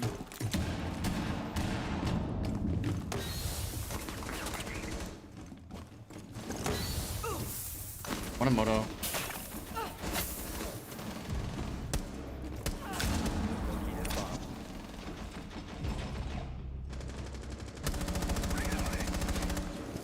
Prone to the right by stairs. Close right there. Swapping mags!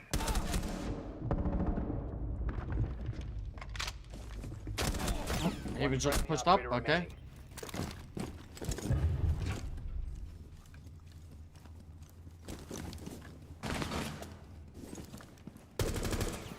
So,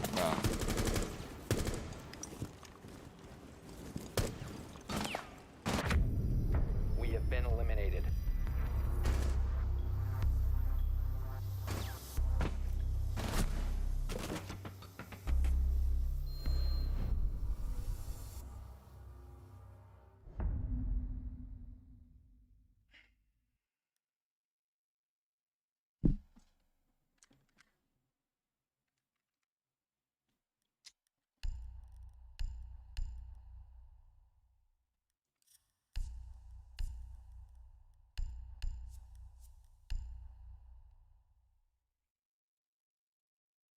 Yo, this is actually unreal.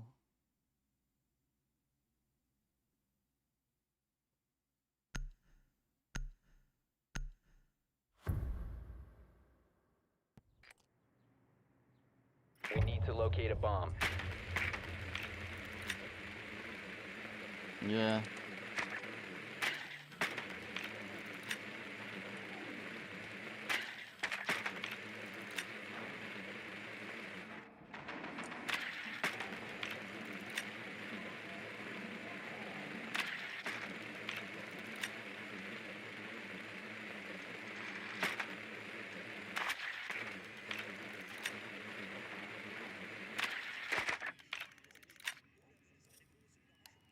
Insertion in 10 seconds. Insertion in 5 seconds. You must locate and defuse a bomb.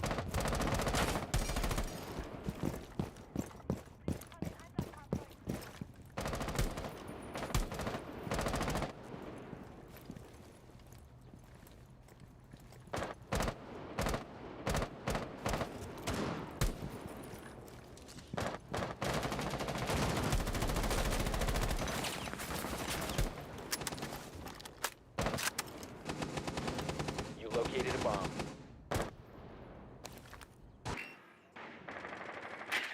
Activating Silva.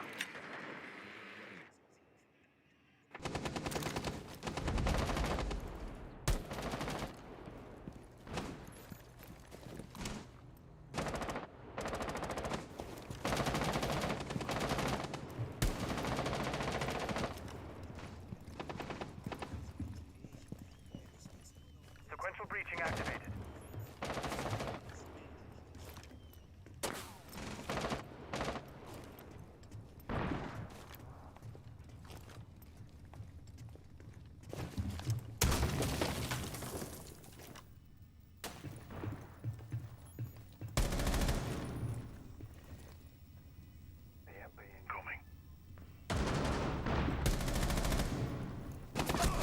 Reload!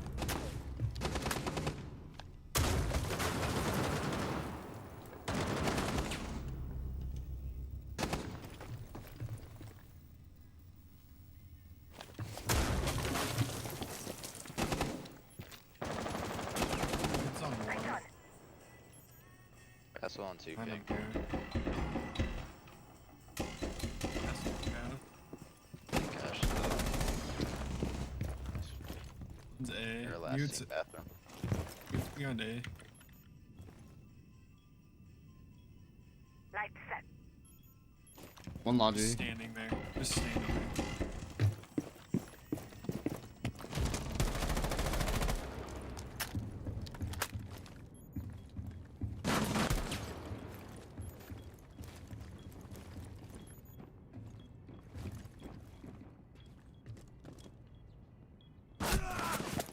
No, Friendly bro, operator like remaining. whatever. Whatever, bro.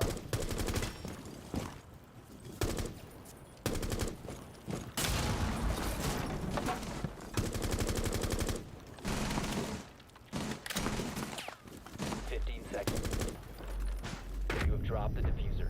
We have been eliminated.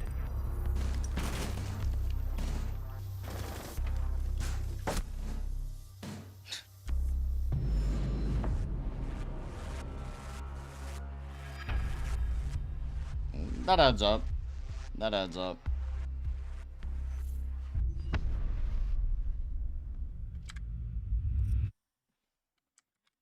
That Thatcher, who was that?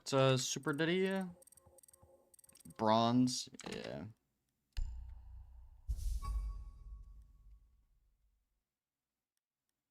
Makes sense, makes sense.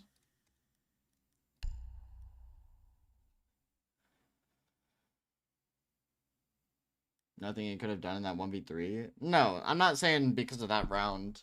Bro, listen, bro. We have 5 people, and 4 of them are sticking their head in Ace's breach, bro. 4 of them are sticking their head in Ace's breach. Yeah, there's nothing he could have done. But what was everyone else doing?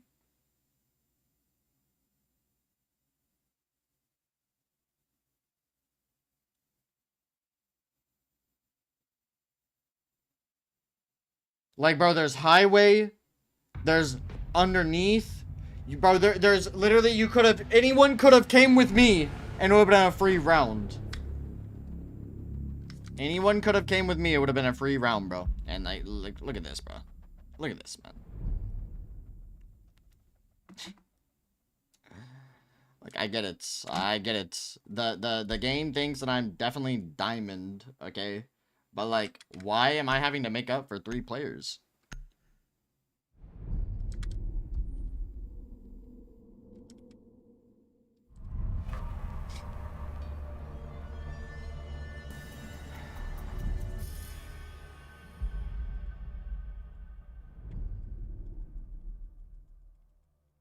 I mean, they're not good diamonds.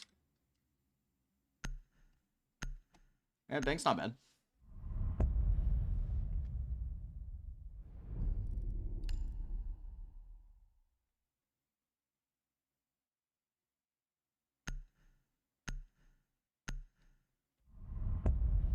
I don't hate bank. But like, we're not banning Oryx, bro, or Cav. Guys, like, can we please actually ban someone? Are you... It's over.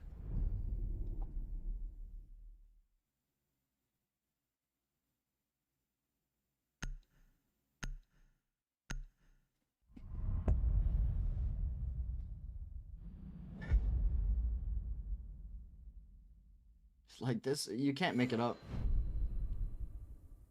You can't make this up, bro. Like, at all. You cannot make this up.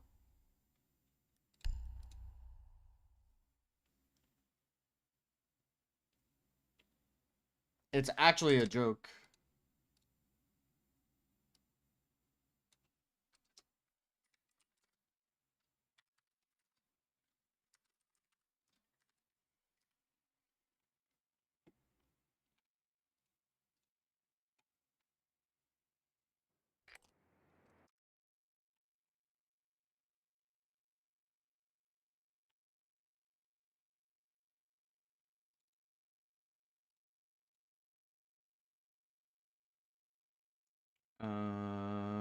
Where is my...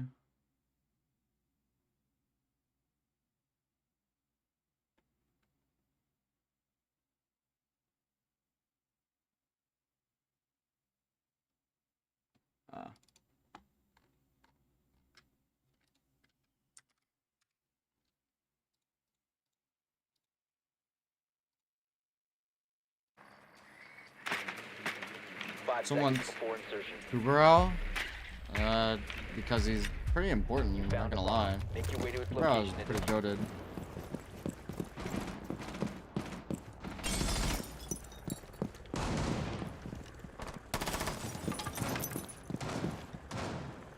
Reloading, cover me!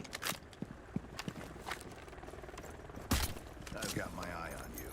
Cam ready. Yeah, Kubarao is pretty goated, man.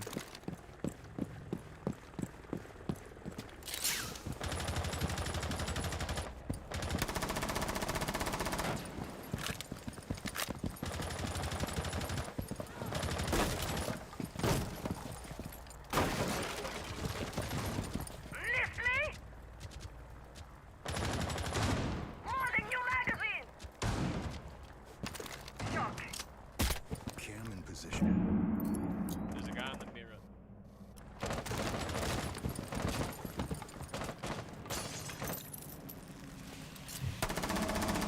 Changing. There's a beeper in here. Banner's playing bottom lobby.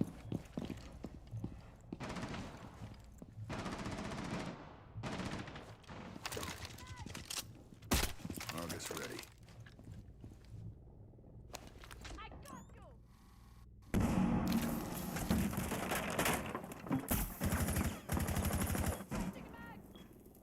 Are you...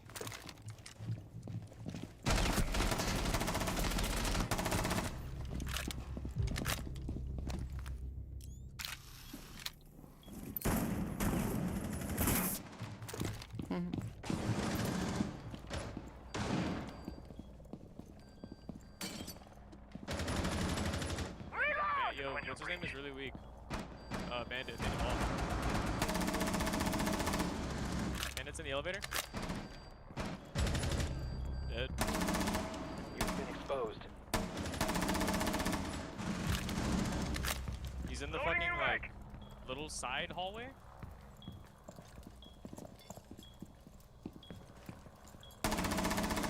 Yo, banana, Down to banana, one banana, friendly. banana.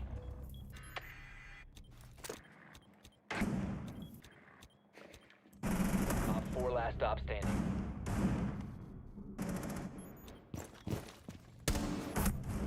All friendlies have been eliminated.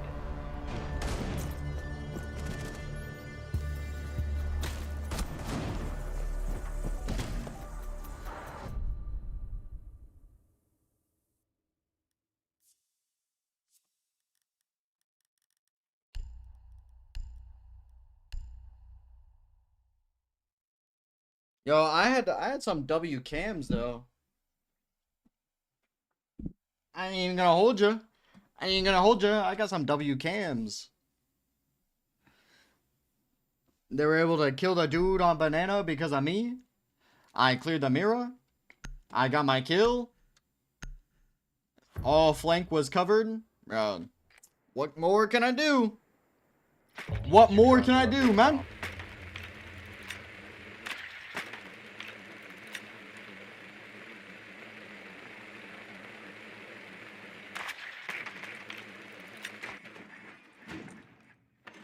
Of course,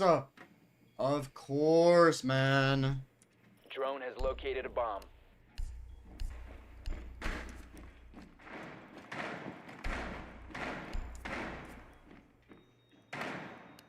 Hell no. 10 seconds to insertion. 5 seconds before insertion. You found a bomb. Make your way to its location and defuse it. Starting shock drop!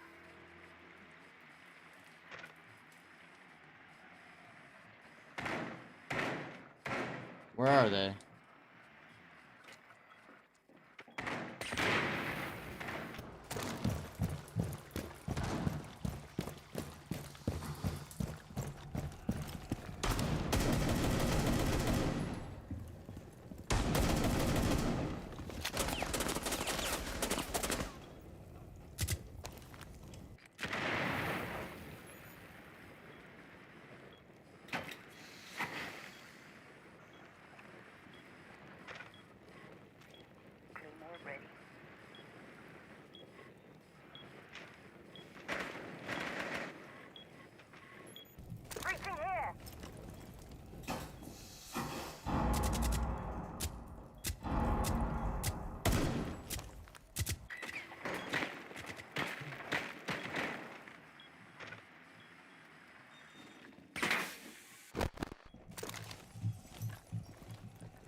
Cover me! Reloading!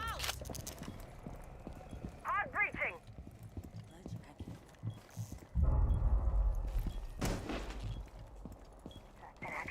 Hostile spotted! Purge inactive!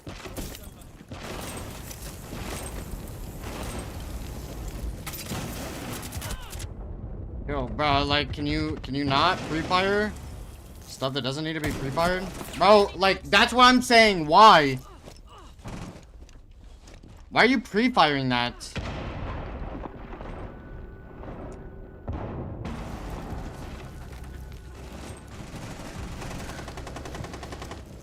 Push in! The diffuser has been recovered. Find the mirror! Op 4 last stop standing. Find the mirror! 15 seconds remaining.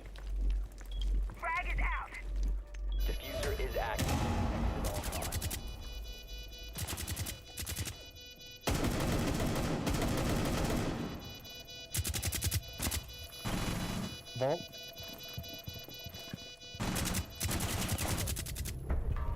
See, Op 4 beautiful things eliminated. happen when you Friendly mission successful. Thank you. But I should be saying you're welcome for that too, good. Oh, this guy doesn't know what he's talking about. Why is he saying vault there? Almost got both of us killed. Why you do that, man?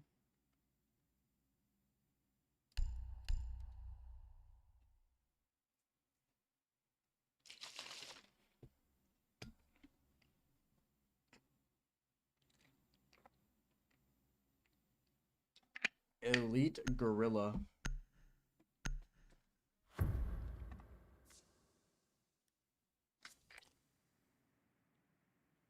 Need to use your drone to locate a bomb. I have 4 drones, so I'm gonna put one in a pretty good spot. Yo, we gotta get the hatch above the B side so that those guys can't sit up there.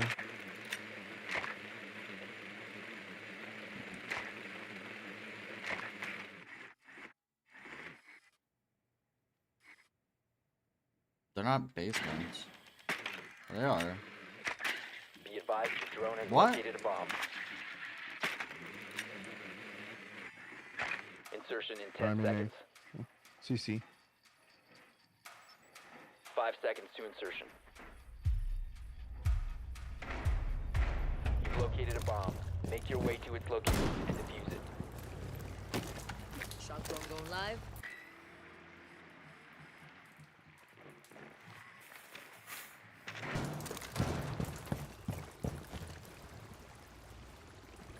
There's a guy in the bank, like in the actual main lobby.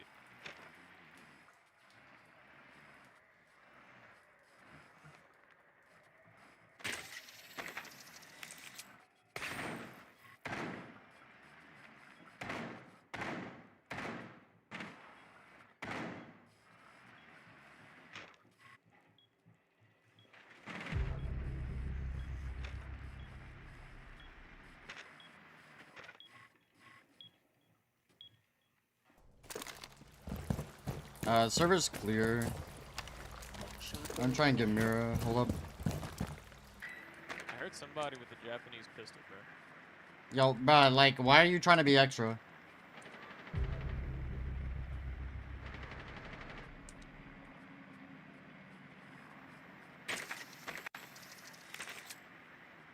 Skillfulls is in archives.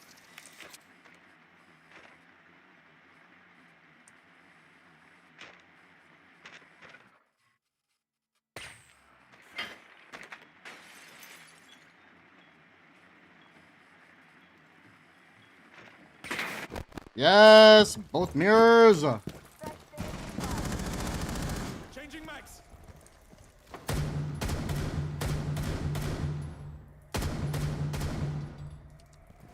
Tracks released.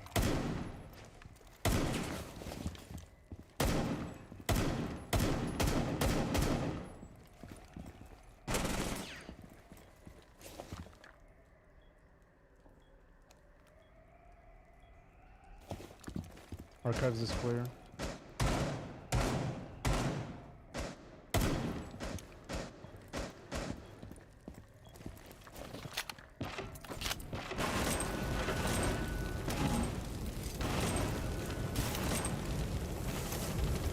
Scopus is up top. We didn't ever figure it out. It's up top.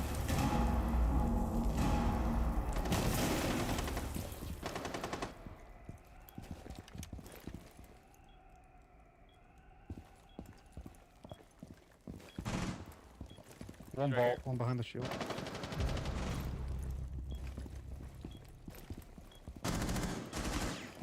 Fifteen seconds remaining.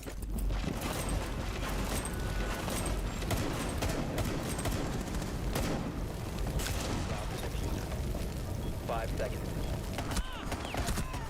Oh, like... That's how we get the hatch up top.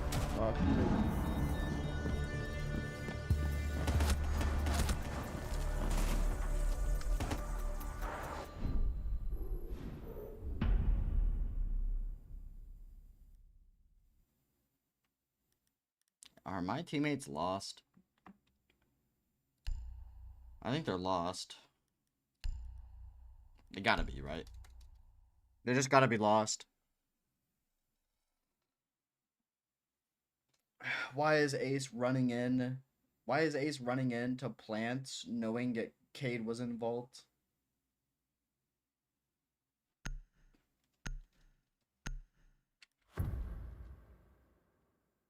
Bro could have just planted on like behind the bomb chassis. Would have been Secure the safe. bombs.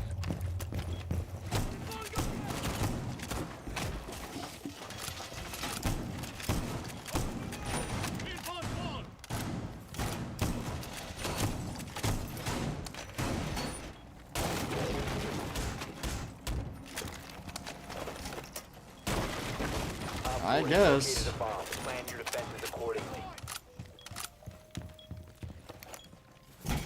It all depends. I don't know how I didn't shoot that drone. 10 seconds left. 5 seconds and counting. Op 4 has located a bomb. Be ready for hostile Yeah, that's what you said last time. Honestly,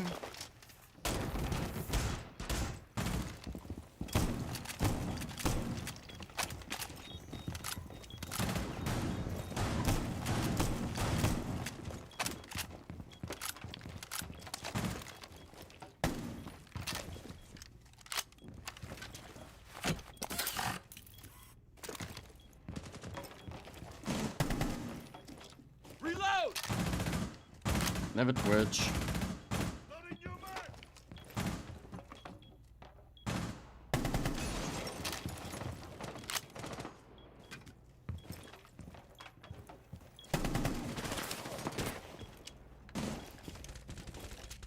Swapping mags.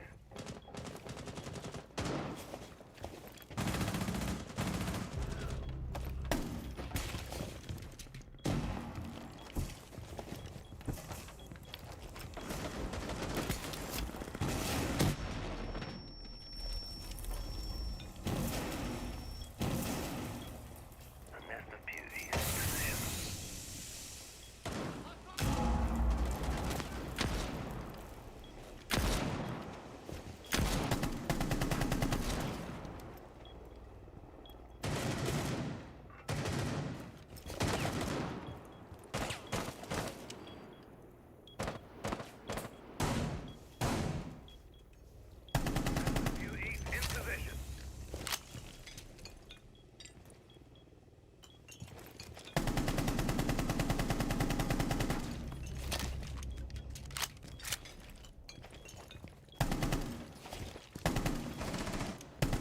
Op 4, last stop standing. Loading mag! Stock.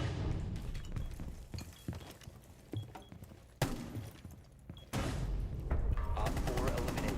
Mission I'm just that goated.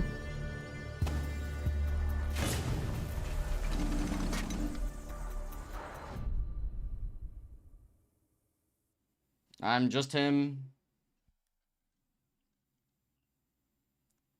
Talk to her.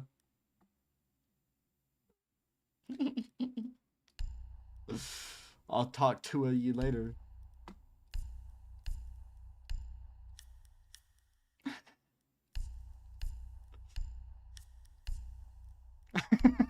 Yeah, it's kind of funny, bro.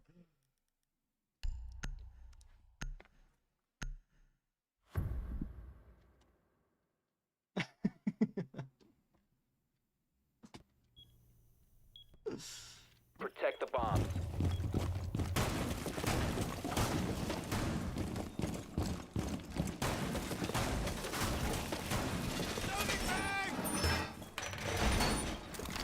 Bomb line installed.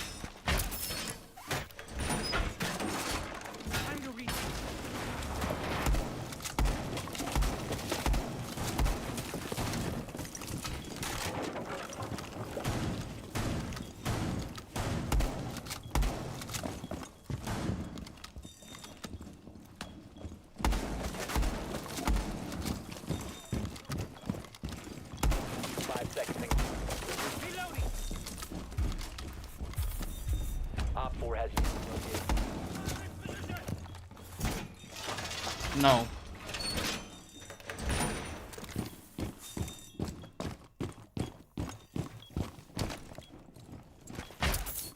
Actually, I'll probably just put it in garage, bro.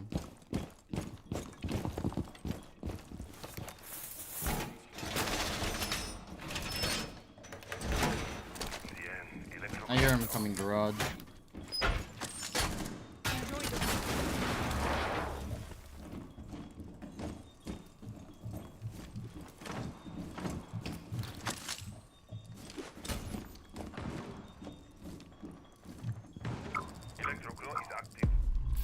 Oh. Oops. I actually hate Drake.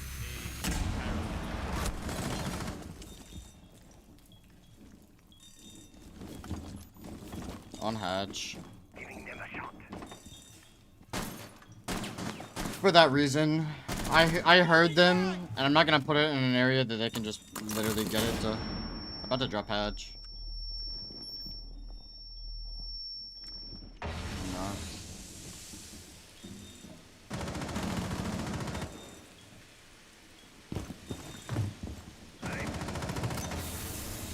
Op 4 located a bomb. Protect it.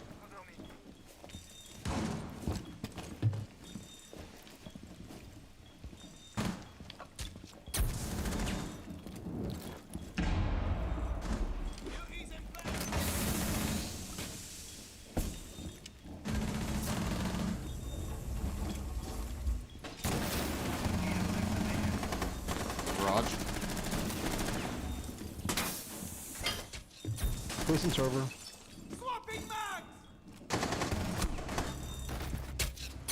So why is my teammate shooting my mirror? Why? Mavi's up top. Why is my teammate shooting my mirror? Yeah, going to server stairs, blue stairs. Are you Oh, no, no, serious? no.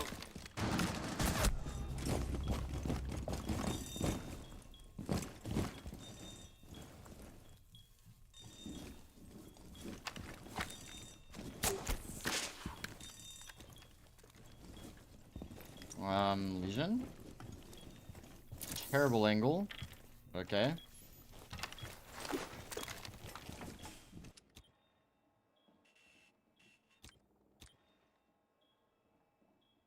Wrap marble. I'm on stairs, yeah. Time expires in 10 seconds. Op 4 eliminated.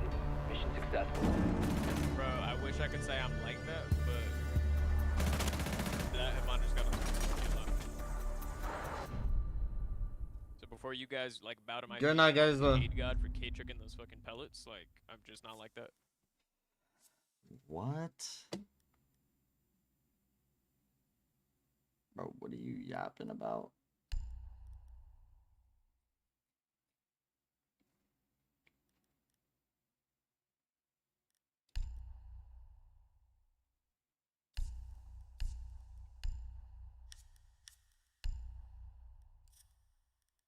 Yeah, I'll show you. I'll show you, bro. I'll show you some of my tech, bro. I'll show you some of my tech, bro. Secure the area. Keep the bombs protected.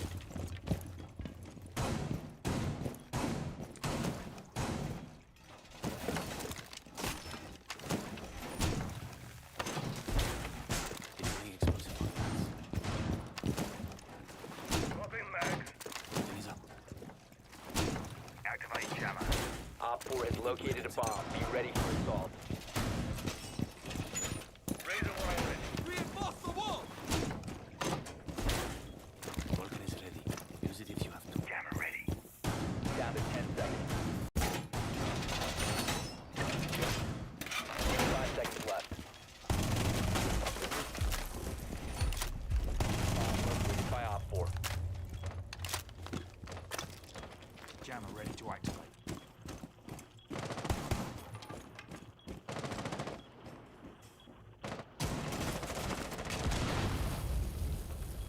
Initiate jammer. Unfortunate, so.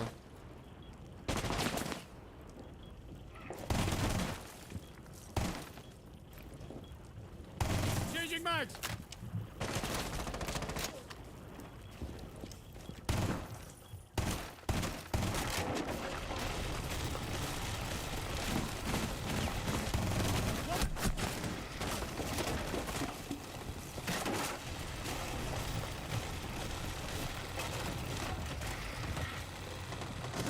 Oh, I couldn't see him. Oh, he's above. Okay. Unfortunate.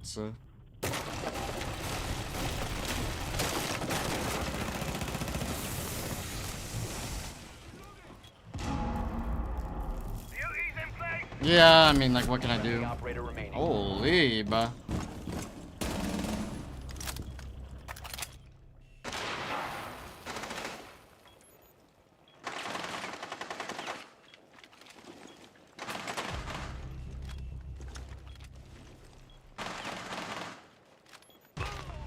Yeah, unfortunate. Failed. All friendlies were eliminated. Wait, a camera, no one was on it.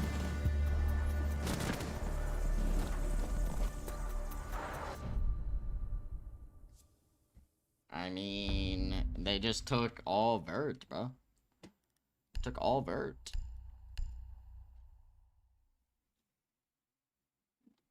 That's like the one site I hate playing if none of my teammates are roaming.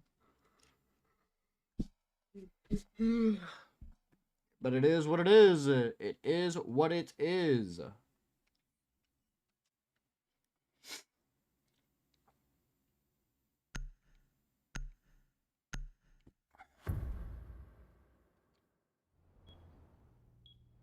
Secure the area. Keep the Yeah, I don't bombs like the site. protected.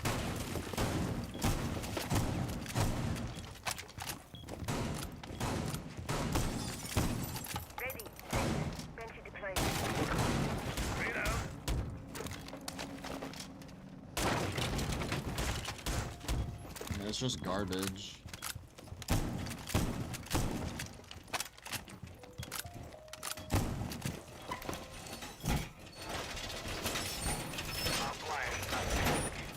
That just gets EMP'd. 10 seconds. 5 seconds left. Bomb location secure.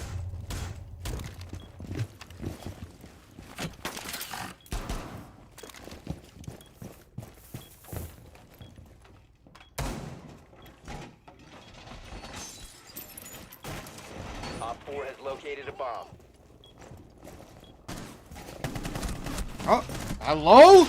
Headshot? And split. Banana.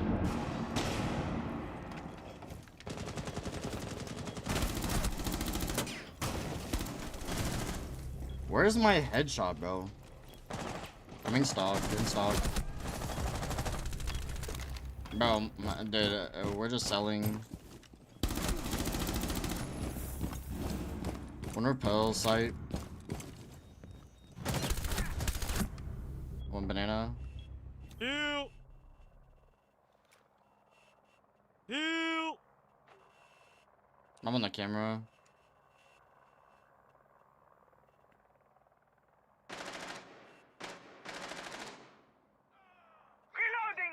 Behind desk, right?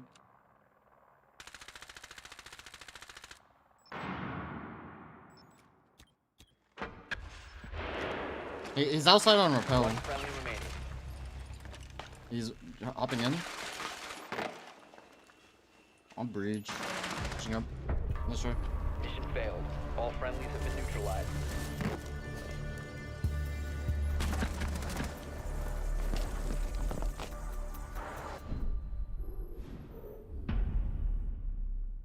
That's gonna be a choke defeat.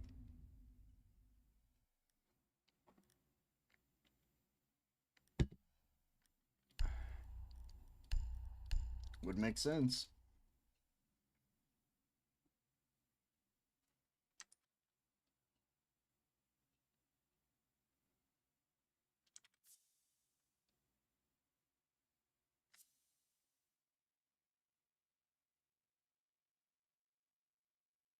I love being the only person on site. There's nothing that brings me more joy than having to defend the entire site to myself. Use your drone to locate a bomb.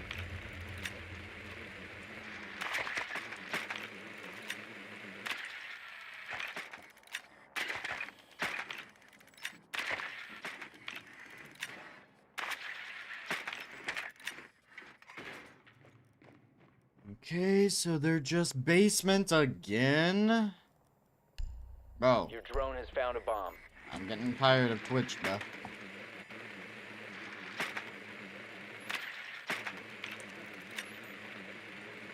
I've already played Joe yesterday. 5 seconds before insertion.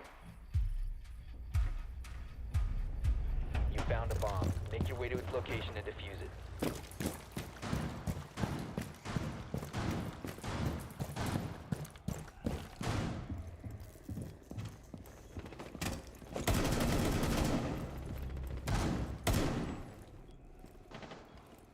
Scopus and open.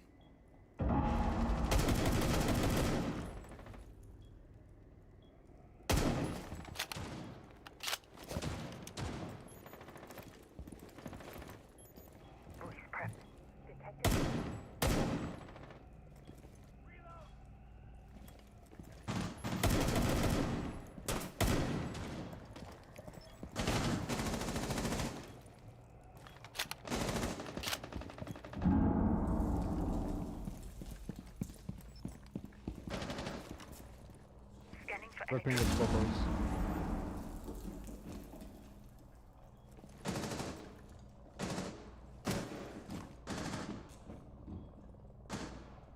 Are they gonna do anything?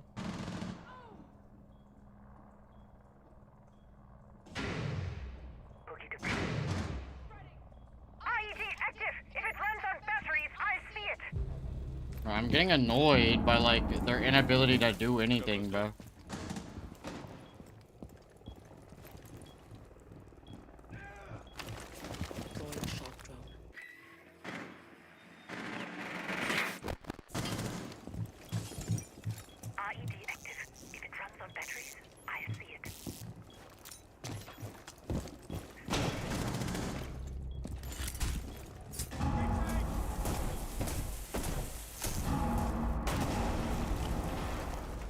Yo, Mute's close to Marble. Don't get. Target detected!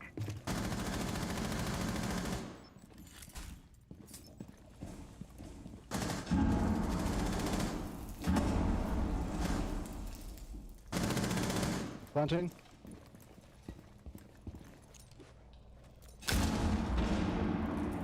Bomb diffusion initiated. Protect the diffuser. He's in garage. 8. Oh, yo, Bolt right here, Bolt. 2 ping is Mute. 2 ping Mute. Last one's in garage.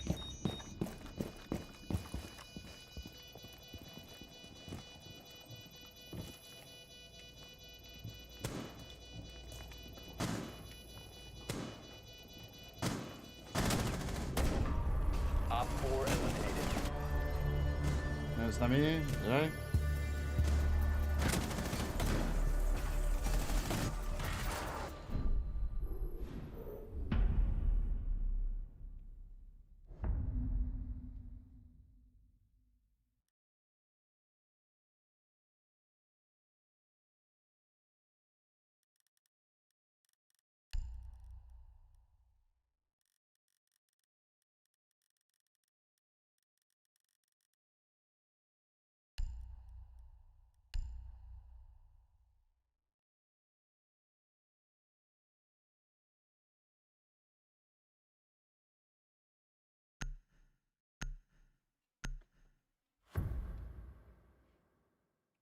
You win this easy?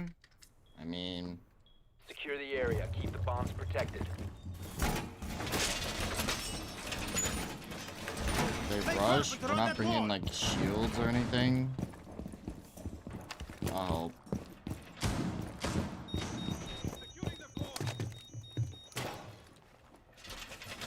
Be advised, a bomb location will be compromised.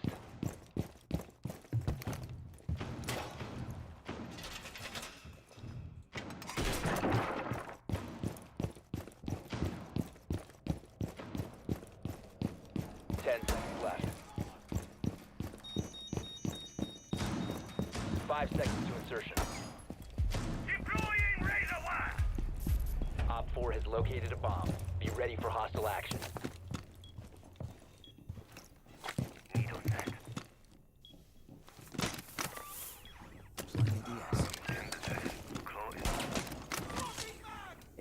deployed and ready to go.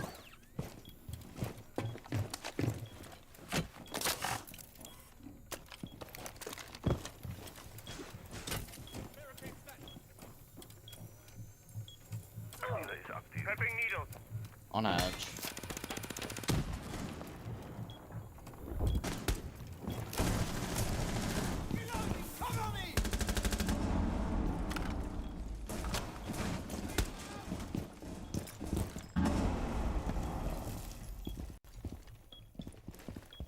Yo, bro, like. Cover me. Reloading. They have a Monty?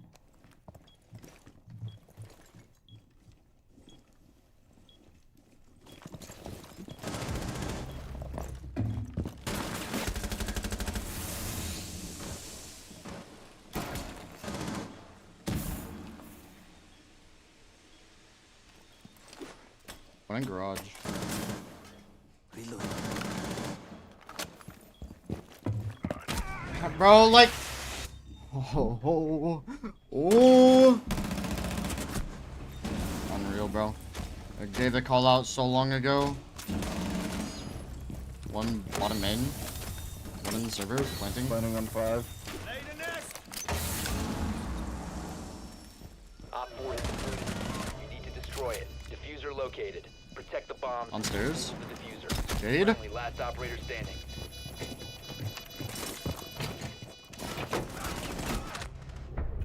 Oh. Mission failed. All friendlies were eliminated.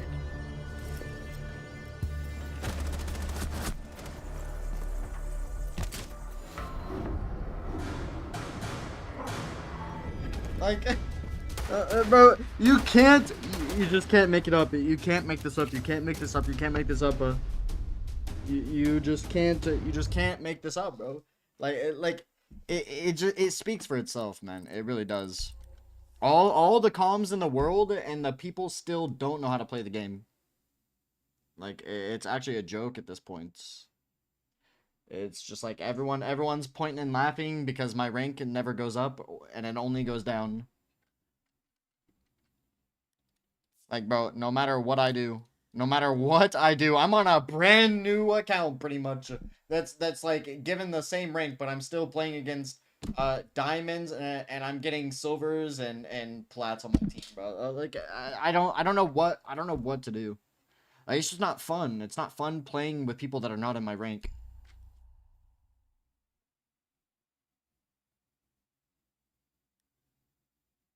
It's just not fun. And it makes me not want to play the game. So.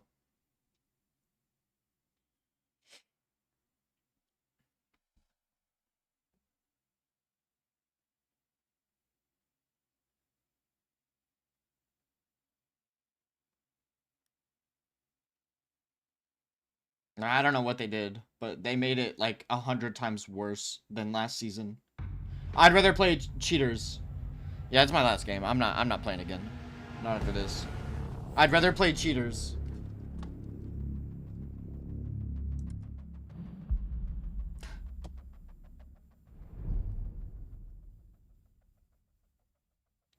It's just a joke. It's just a joke, man.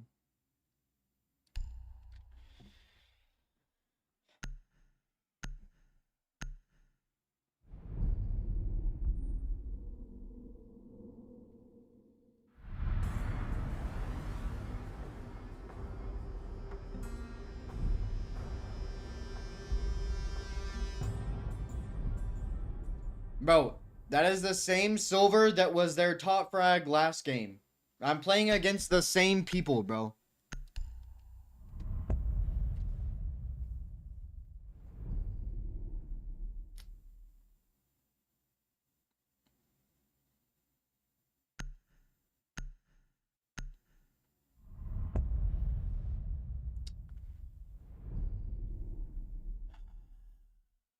I just would rather play cheaters. At least whenever I'm playing cheaters, I know that I'm in a rank that, like, everyone can at least do something.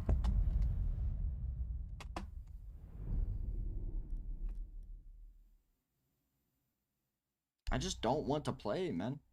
Like, look at this, bro. Why are you still banning Fenrir, bro? Why are you still banning Fenrir? It makes no sense. People are trying to ban Scopos.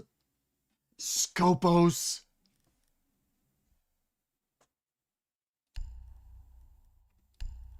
Holy, man.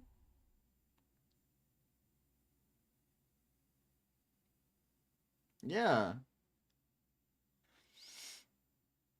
Still doesn't make sense. Why the hell would you ban Scopos? Of all operators, ban anyone over Scopos.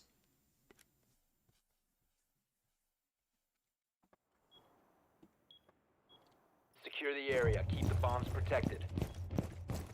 Hey, holy shits.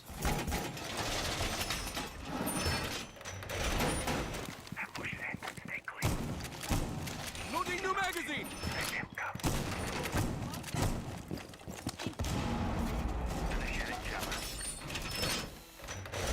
Turn launching. Changing mag.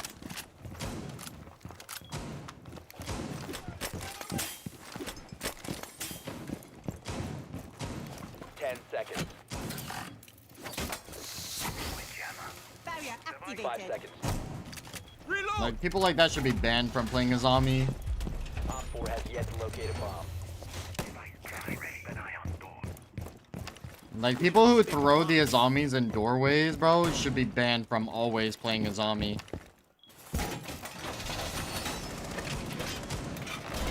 Wall secured.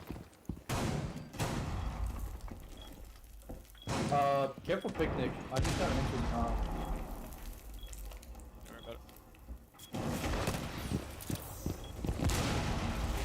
Op 4 located a bomb. Okay. Knox coming backstairs.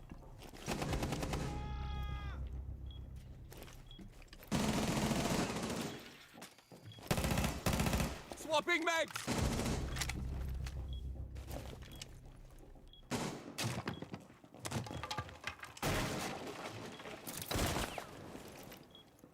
Friendly, last operator standing.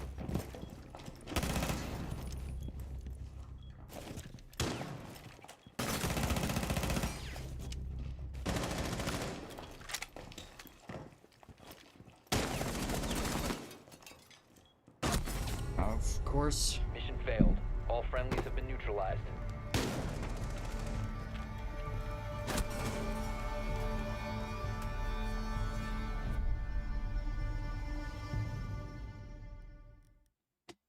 Bro can't even defend what he screwed up in the first place. Bro, like, don't play Azami, man. Please don't play Azami. Please, bro. Just please, man. Just please don't play Azami, bro.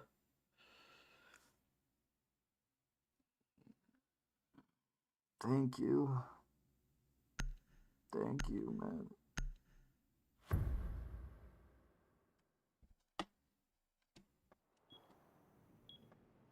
Secure the area. Keep the bombs protected.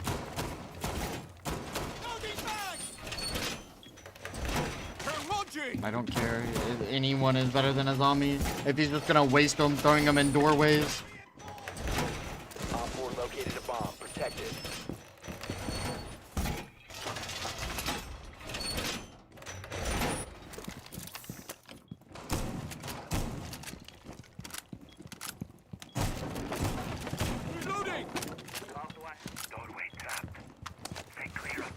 Why are we doing 10 this, seconds bro? remaining. 5 seconds and counting. What are we reinforcing extra?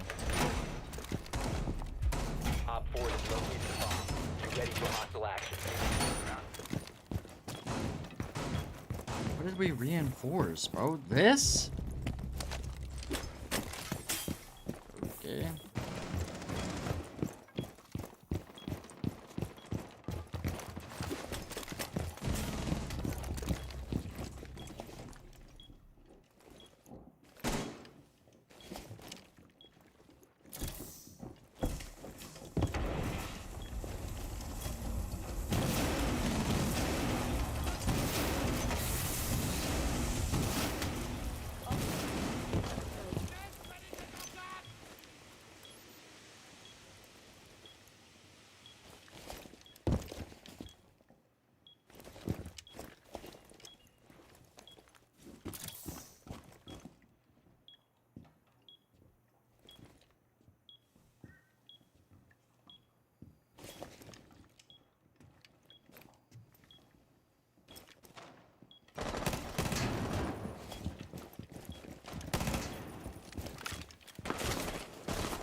Backstairs, backstairs.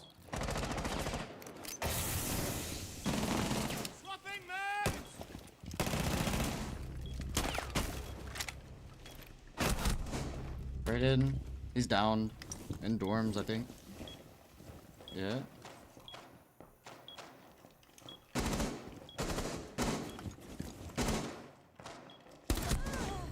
Nope. Dorms. One op 4 remaining. Now, how did I see him just fall down to the ground? Last one dorms. Where are they dorms? Yeah, yeah. Yes, dorms. Back hall. Piano, piano, piano. Op 4 eliminated. Mission successful.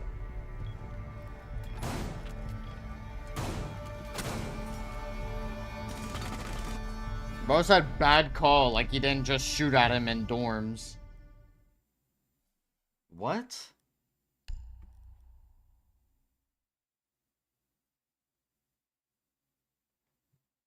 What? Okay.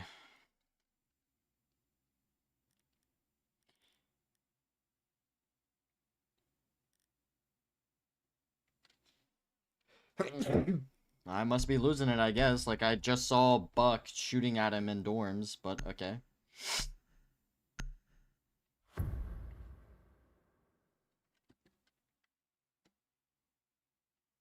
If he's talking about me calling him downed in bunks Protect the bombs. and dorms, you saw that too, right? That looked like a trade. Did it not?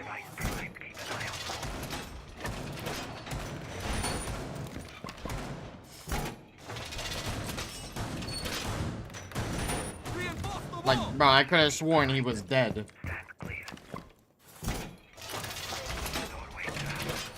I got a red mark and everything, I'm pretty sure.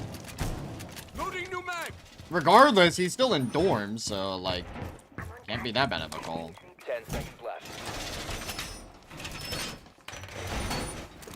5 seconds and counting. Bomb location secure.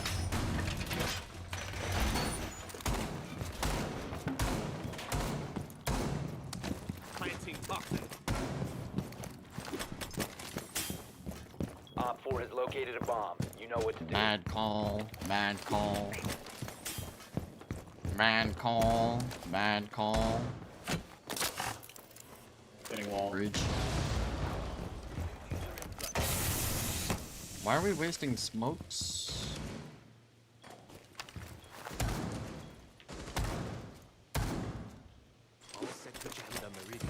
Changing max. Was that switch? Yes. Garage?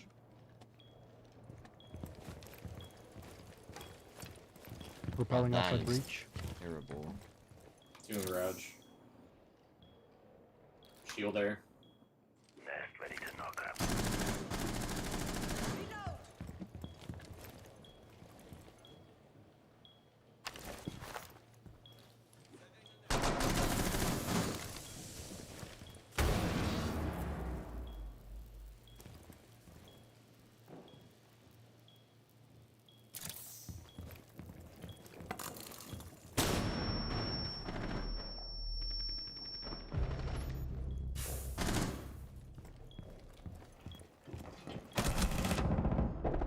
On me. Is the shielder dead? One more connector. Yeah, shielder's dead.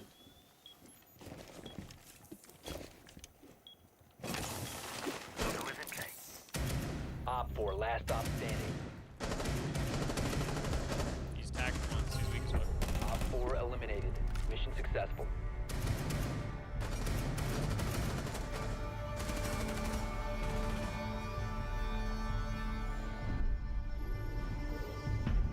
You hear all those goos that went off, man? The amount of kids I gooed on that round, bro. It's actually crazy. Goos everywhere. Don't even need to play Valk. Yep, gooing on all the kids there.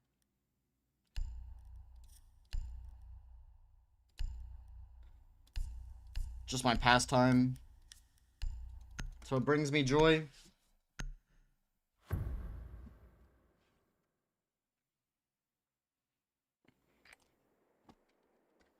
We need to locate I'm a not bomb. playing Sins. Sins is garbage.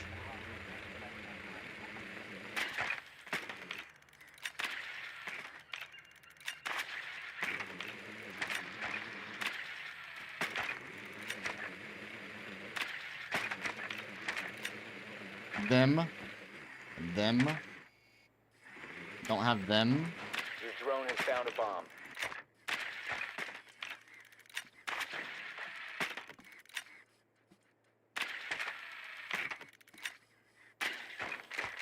Insertion in 10 seconds. 5 seconds to go. Proceed to bomb's location and defuse it. Okay. Them.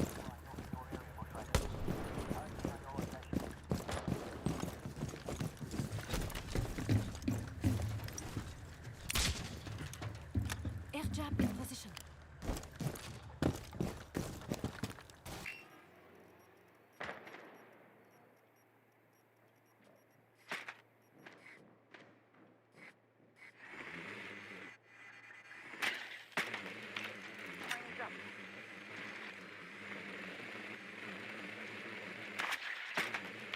Telemeters up.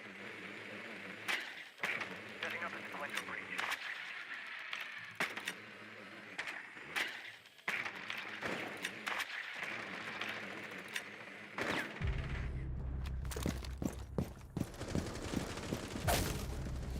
Yo, welcome, man.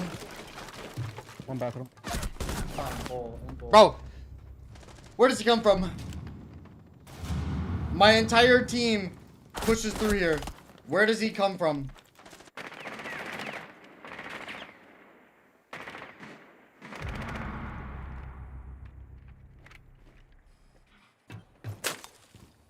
Vigil's in office. I have an air jab on the window. Yeah, so I'm kind of watching to see if he fucking flies back, because he should fly that way. Vigil's still chilling in office. There's one offsite. Wooden showers. Picked up Telenet. Deploying a drone. Vigil's still offsite. Going into bowl. Deploy Talon shield. In bowl. Backstairs. One bending.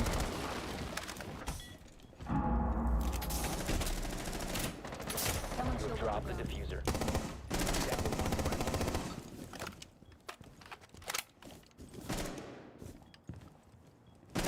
Laundry, audio. Just shower. 4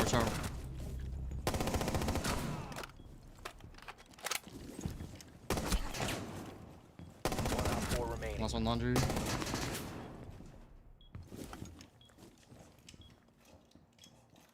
On Nikiba. Fine. Like that.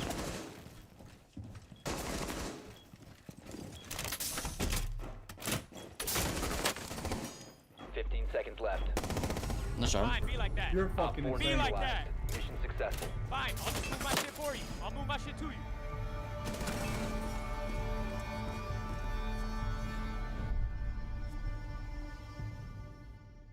The entire team pushes through garage.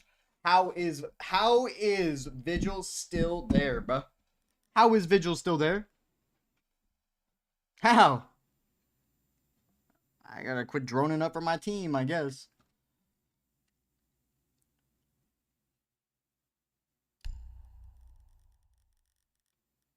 Playing Grim. No, I'm not. I'm playing Nomad. Just gotta get in. Just gotta get it in the building, bro. Need to use your drone to locate a bomb. You what? Like my entire team went party and bull and pushed over. There's like no way he could have just been in garage the entire round, bro.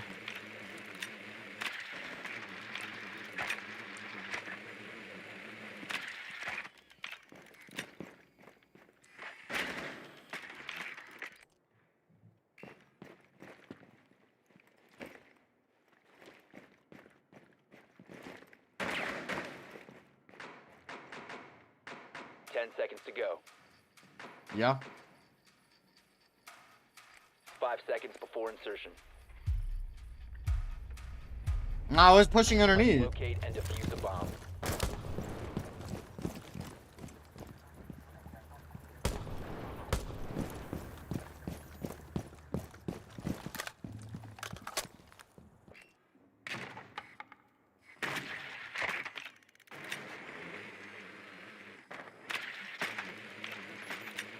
Drone activated. They have Capcans on bull.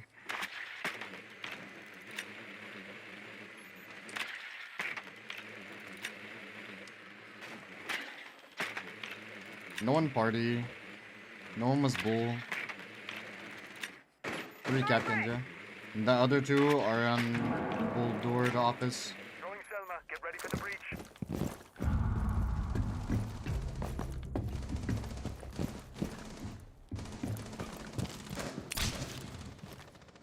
Repulsion device planted.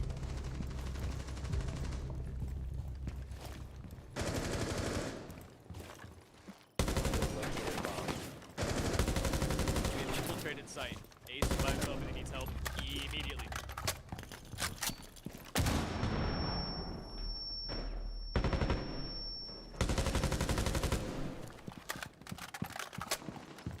Home with that. Somebody push it! This is weird. Push in! It's indoors. Flank, coming picnic, 50 health. 4 last operator standing. 50 health, picnic. Planting! Oh! Op 4 eliminated. Friendly mission successful.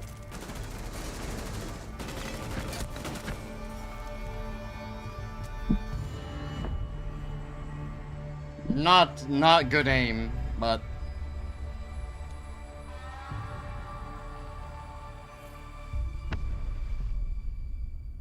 I mean, I can get off on a win, bro. Like, how about that?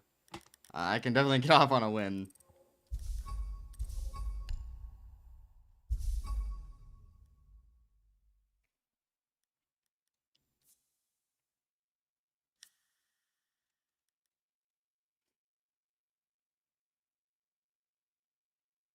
I'll be right back. Okay.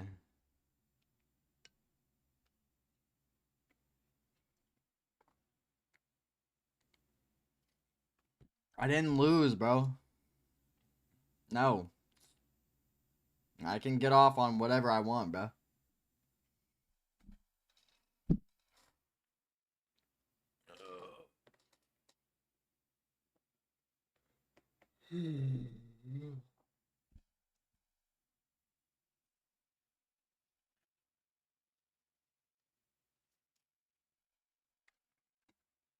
Oh. Fine, man. Invite me.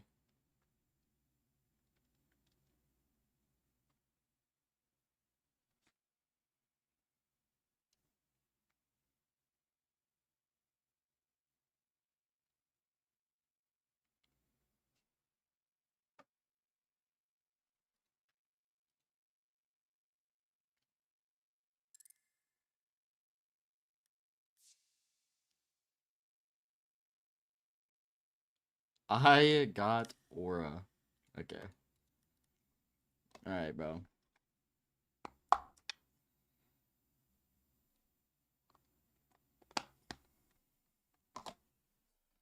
Let me take this off, bro. This shit is way too hot.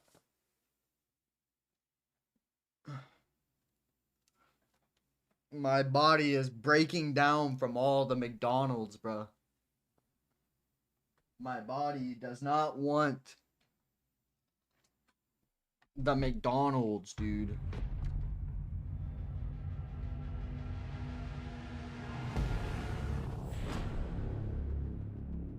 Oh, why is my camera so blue?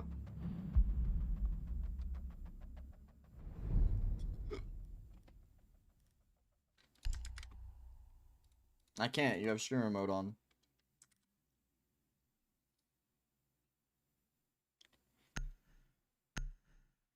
Bro, are we gonna get stuck playing Chalet again?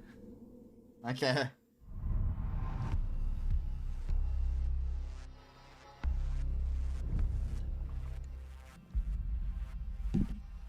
Bro, it's the white. The white is making it. Hold on, bro. No.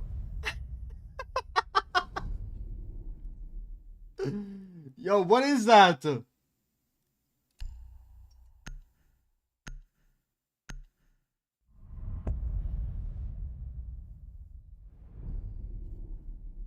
I thought you don't get ads.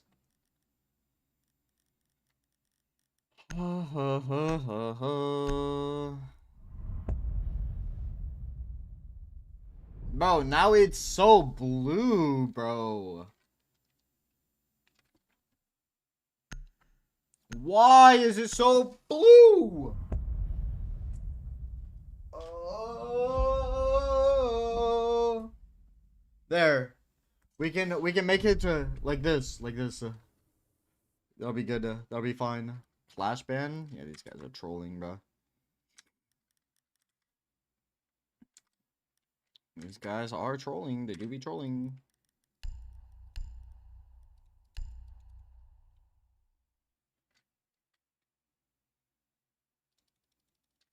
I gotta figure out what is the white balance so I don't have to change this.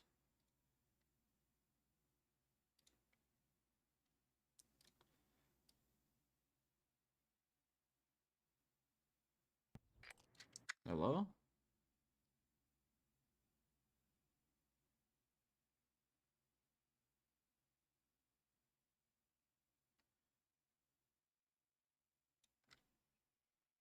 And then without that, apply, okay. Okay. Okay. There. Now I don't have to, like, hold that.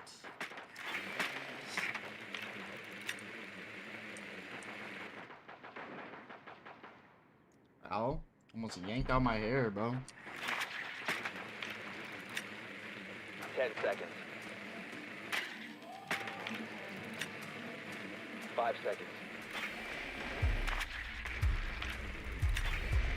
Your mission is to locate and defuse a bomb. I'll teach them not wanting to go gym first.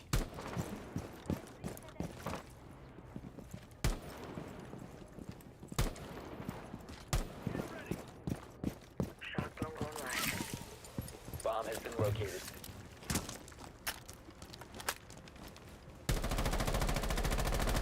Reload!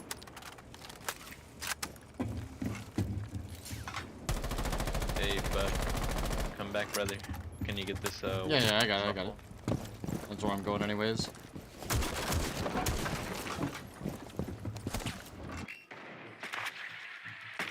No one, master. Can you also get top hatch, please, bud? Thank you. Yeah. Give me a sec.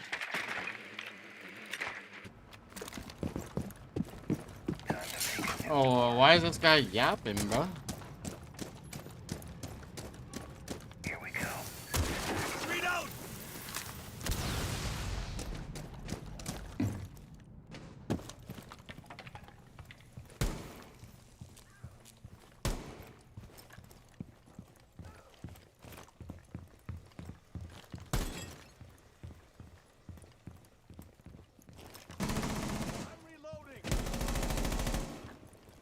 They have a zombie watching cash into construction.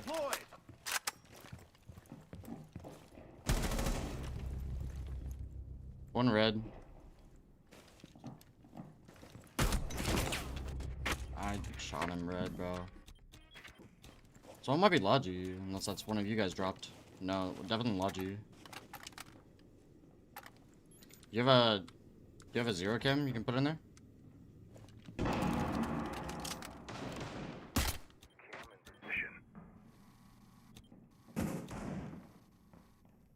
He's definitely.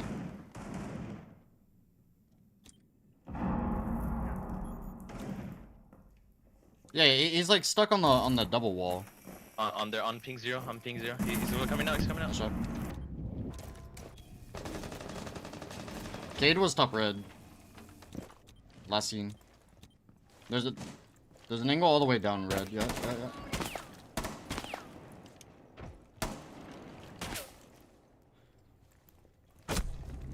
All the way down red. Red wall.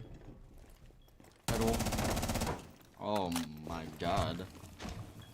15 seconds. Yo, bro, are you gonna sit here the entire round? One red, one Raptors. 5 seconds left. Yeah, but he's still on the barrier. Op 4 last stop. Oh my.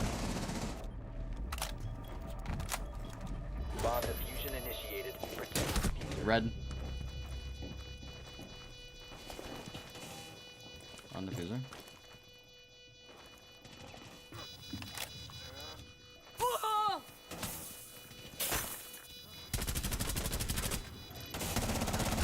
Yo, bro, like, what are you doing? Diffuser has been destroyed. Mission failed.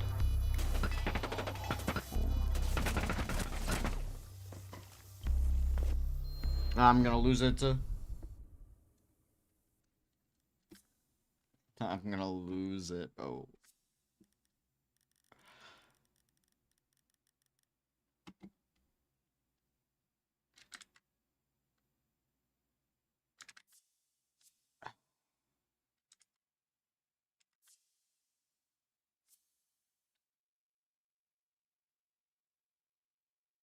I don't know.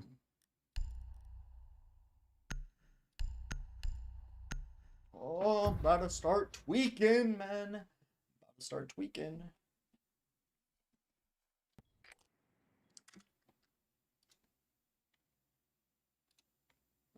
Just join the Discord, Mo.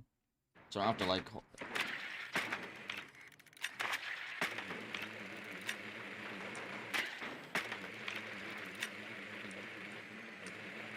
I don't want to, like, start holding down comms to, like, expect you to hear.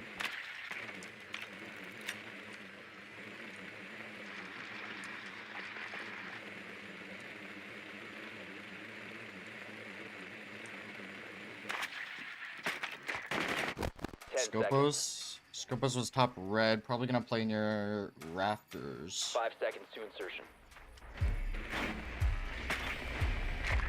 You must locate and defuse a bomb.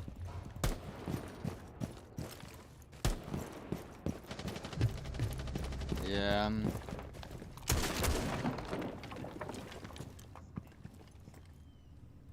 That makes sense.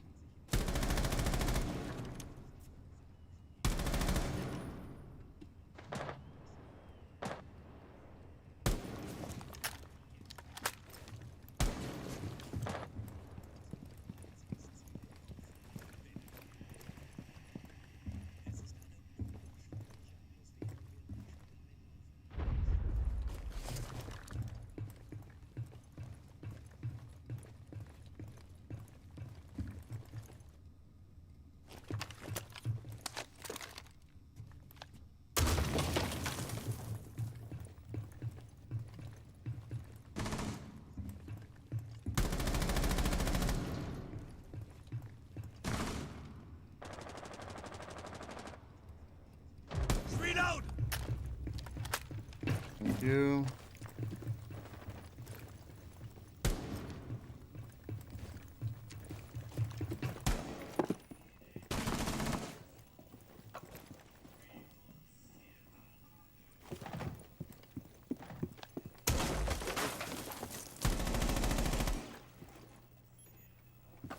You have located a bomb.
successful.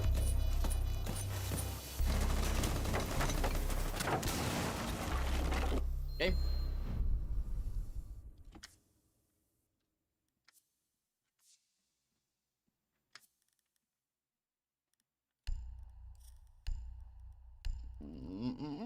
We definitely go basement here. We had way too many bodies up.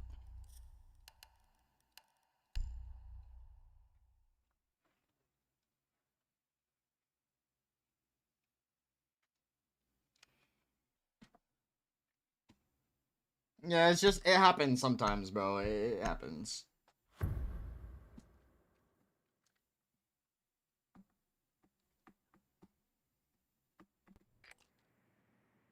Need to use your drone to locate a bomb.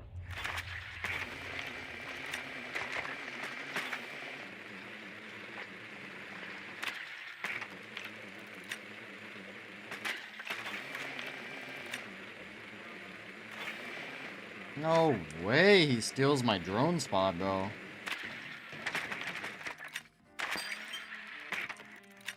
He's an avid watcher of Sawatoski R6, spreading big boy. Wait, did he move? 10 seconds to insertion. 5 seconds to insertion. You must locate and defuse a bomb.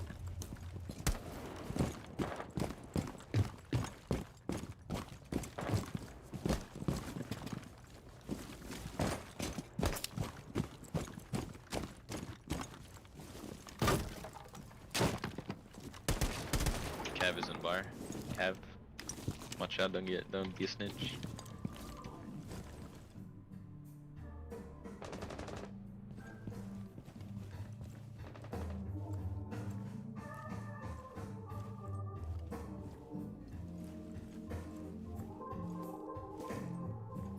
Bomb has been located.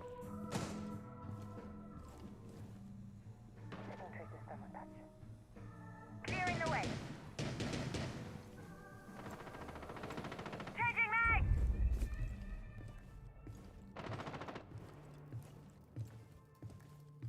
IED scanning. Spotted a bomb. Reloading!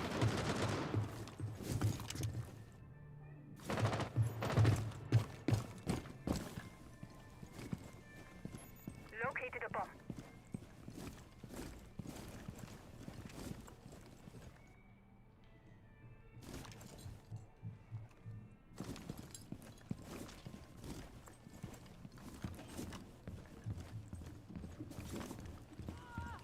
IED scanning. Detected a bomb. Chopper C4 buddies. She's right under.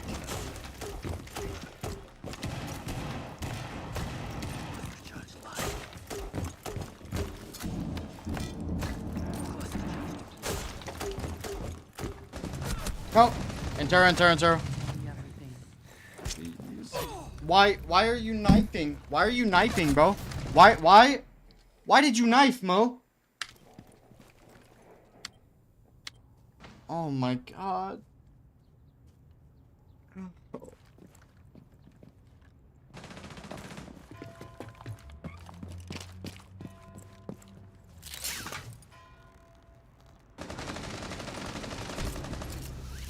She's dead.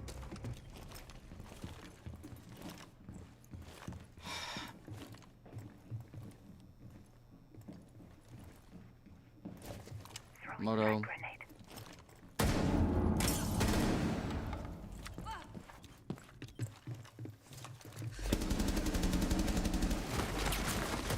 Metals. 10 seconds remaining. Recover the diffuser. Friendly last operators 5 seconds. Church, both. 4 last operators standing. Time expired.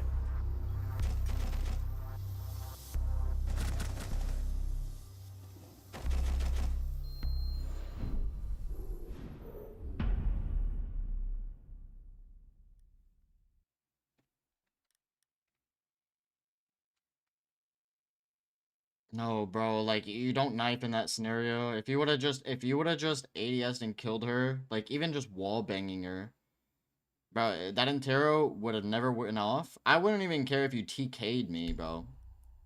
But that Intero literally sold.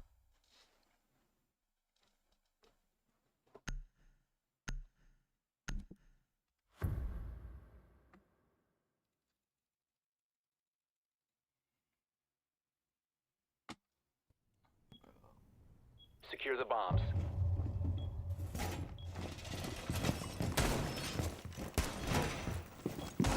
What the fuck, Mo?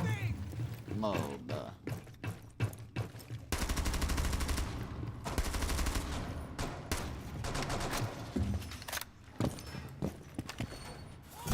Alright, you gotta learn site setups.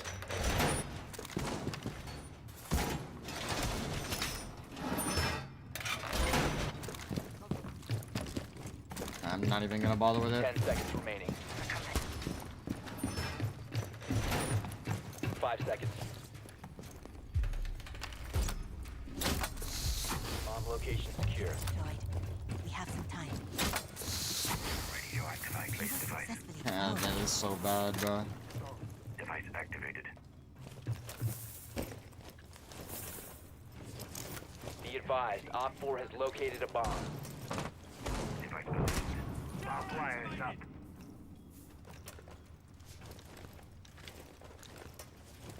Device placed.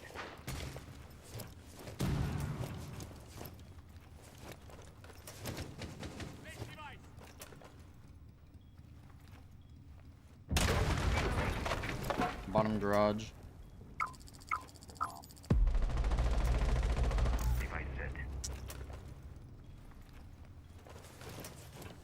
Device positioned.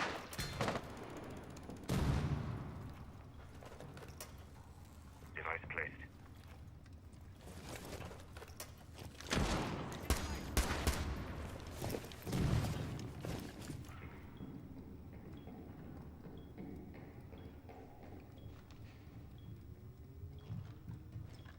Device activated.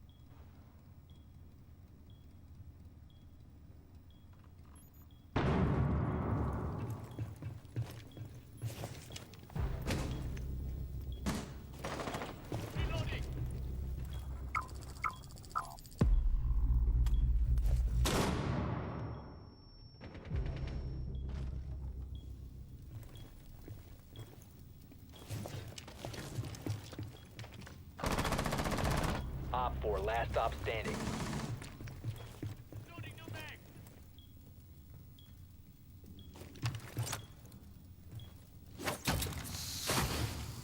Keep our strikes through. Deployed barrier.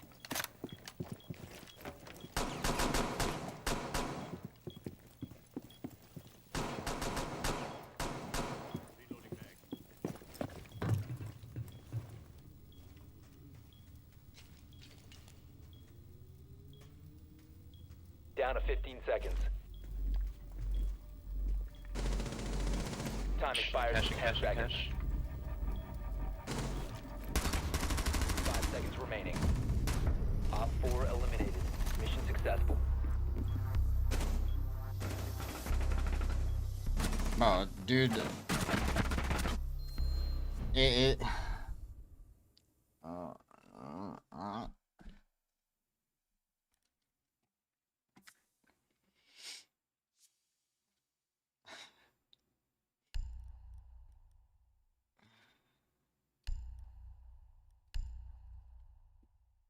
it's so funny, bro. It's so funny.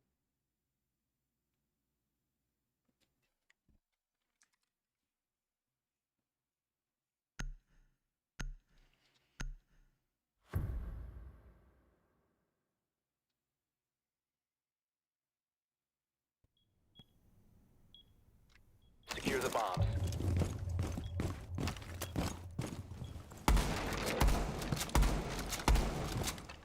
Changing mag.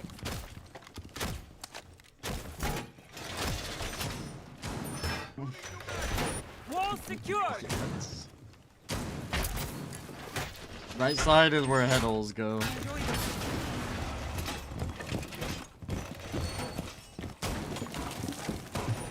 The right side is not good, bro.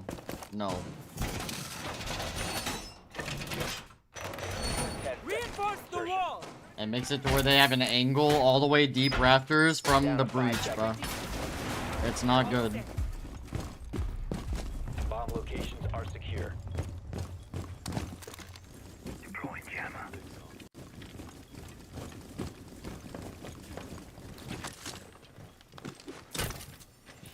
Oh, W?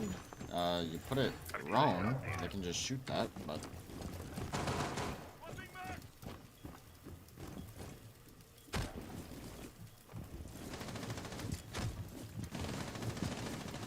Yeah, I know.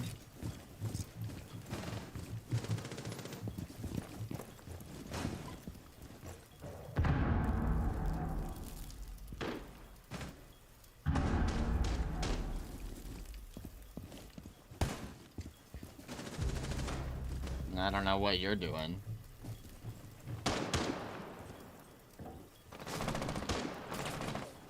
Op 4 has located a bomb.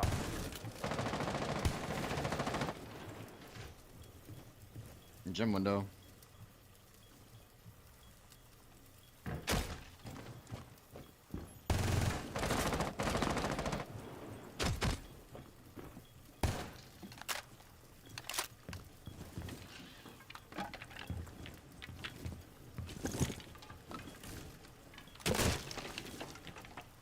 Main window.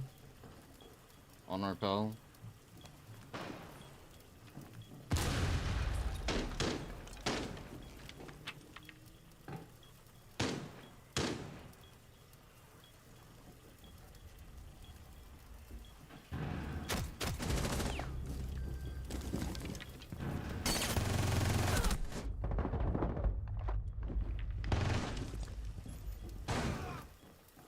Thank you. Oh, there's insight. I love it. I love it, bro. Insight, bathrooms. And bathroom.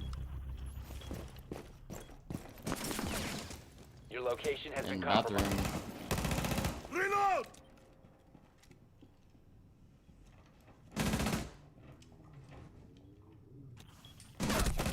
Why? He has diffuser. One Op 4 remaining. Nice shot. It's in Logi.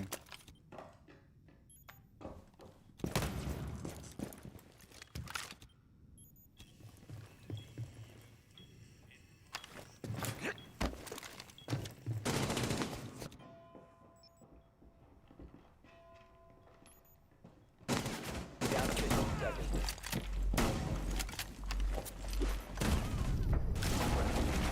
Hostiles eliminated.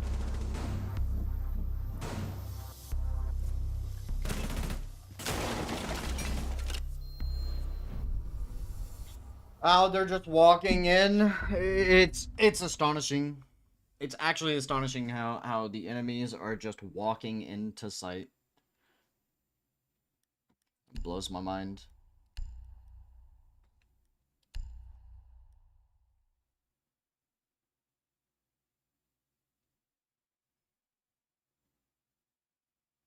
It's honestly crazy.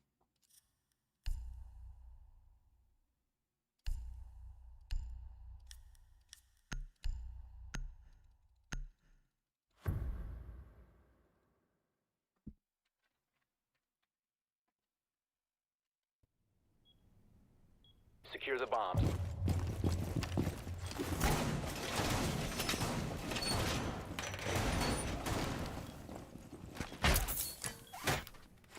Get the hatches on top, please.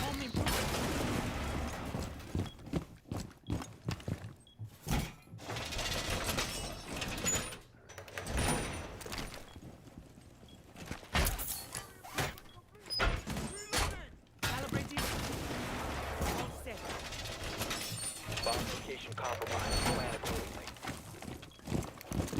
down to 10 seconds. 5 seconds. Should I reinforce the right side mirror? No, just leave it.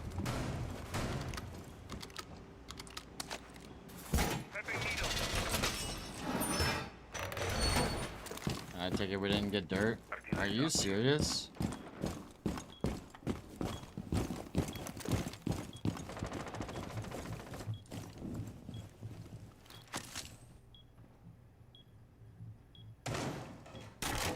Stock catch.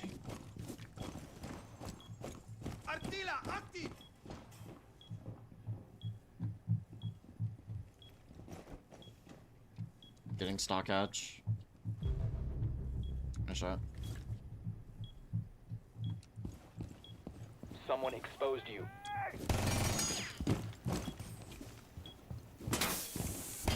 Loading full magazine. Fine, I don't care too much about that one. You have been exposed. Jackal is... We're near blue.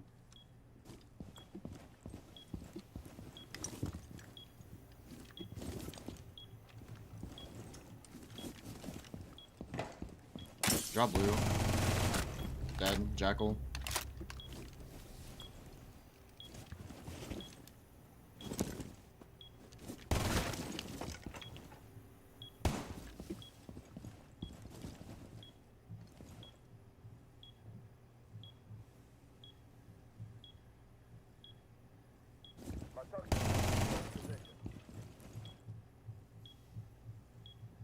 Reload.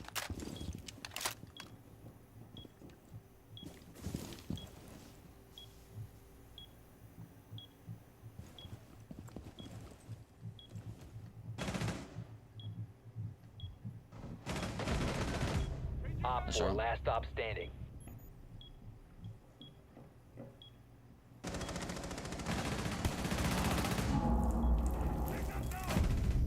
Op 4 eliminated. Mission successful.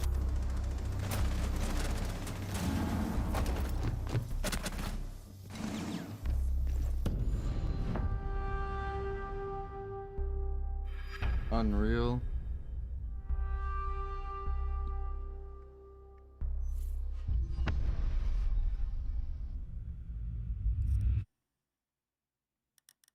Yeah.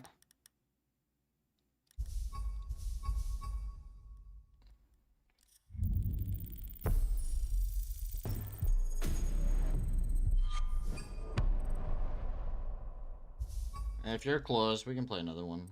After that, I'm really getting off, though.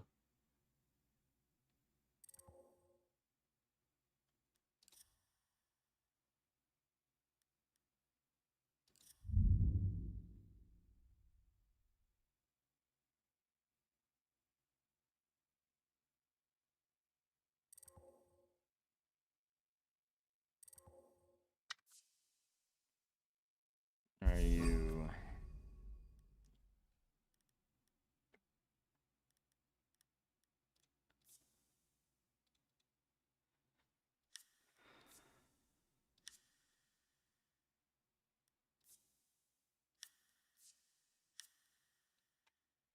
Yeah.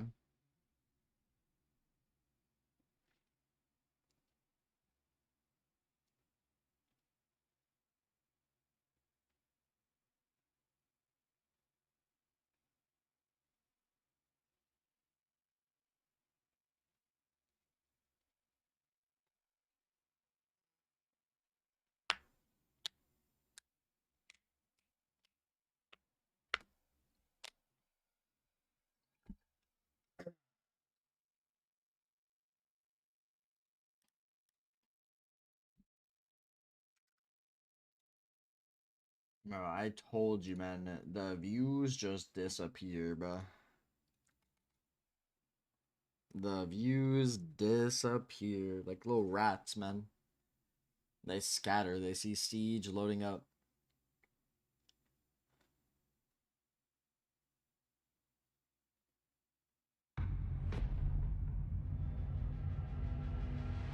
And it's just not that fun to watch. Unless it's like Pro League.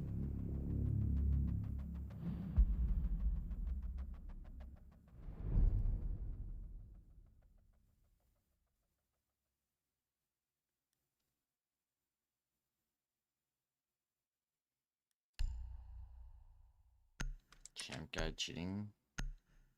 No. No. He hit champ one time, bro.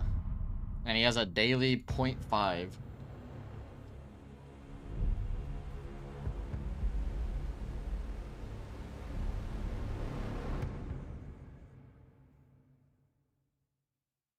Bro hasn't seen champ, but since he moved to PC.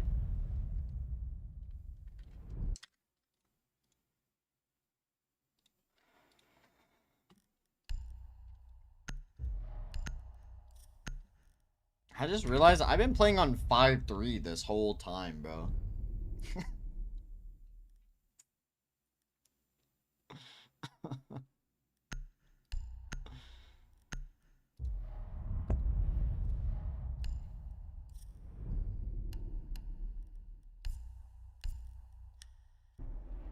Nah, I can't do 4.3 since I'm not on low ping.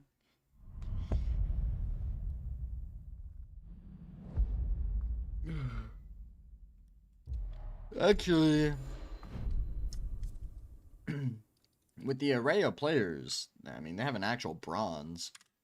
I think I can do 4.3. I might just stay 3.2 though.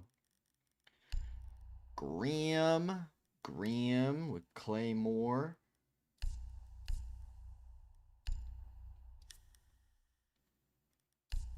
I use the magnified A.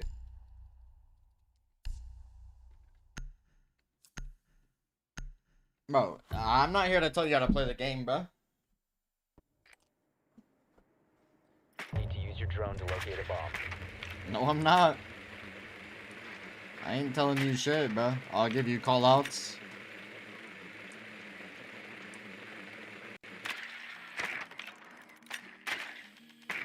That ain't my job. How are you supposed to learn without experiencing it firsthand, dude? How a champ player rails you the entire game.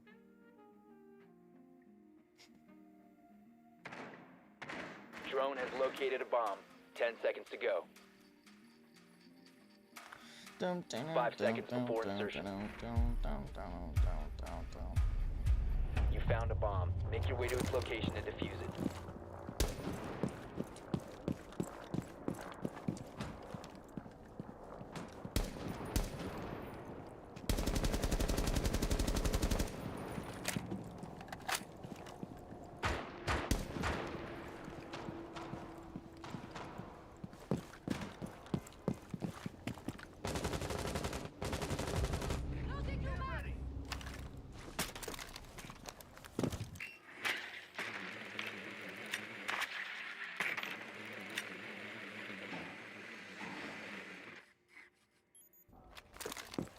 Airshot planted.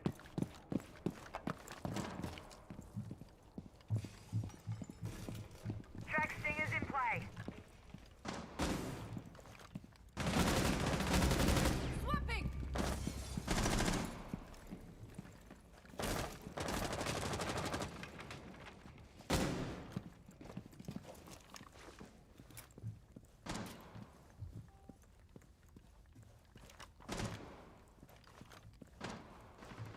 You have dropped the diffuser. The diffuser has been secured.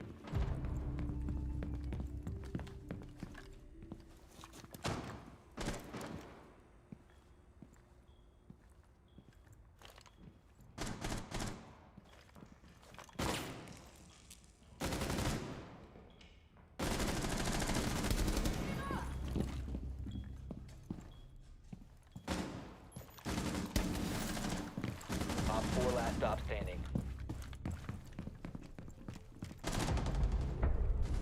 Op 4 eliminated.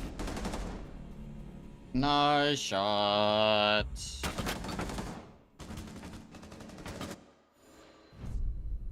Too easy, man. Too easy.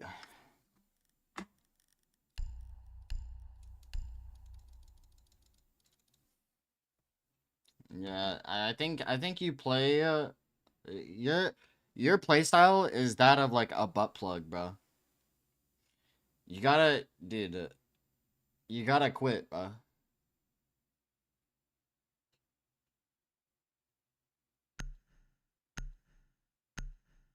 Like, on God, that is your playstyle. You're a literal butt plug. You need to just relax, man. No, you see, bro, you watch Nomad hop in, and then you immediately hop in right on her. You're just playing right up behind her, breathing on her neck with your hot ass breath, okay? And then, not only are you being the aggressor, alright? You don't even unplug yourself from Nomad's rectum, bro. You're just sitting over here, like, breathing with your hot ass breath, baiting your teammate. 10 seconds. Bro, just choose a way to go up, man. Like, look around, see what your teammates are doing, and go for a gap that you can fill, bro. A bomb must be located and defused.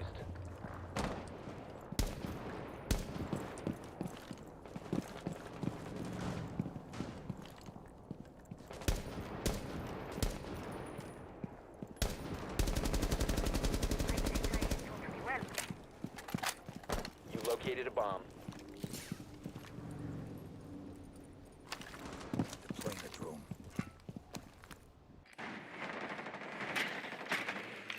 Aircraft deployed!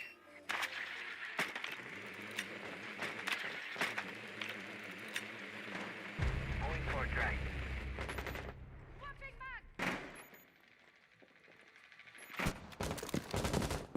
Mobile charge lost.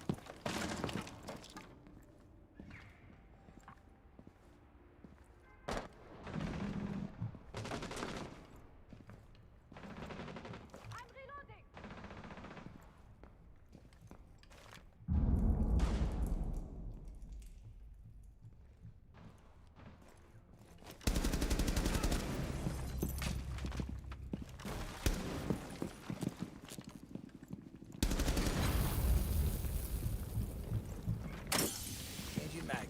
Getting a better angle.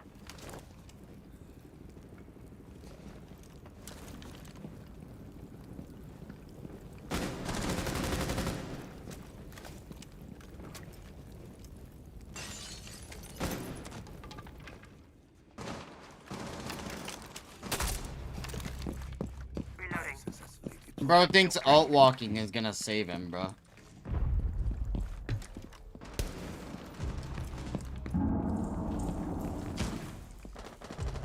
One op 4 remaining.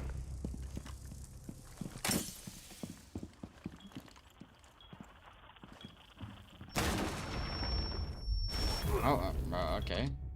Sick.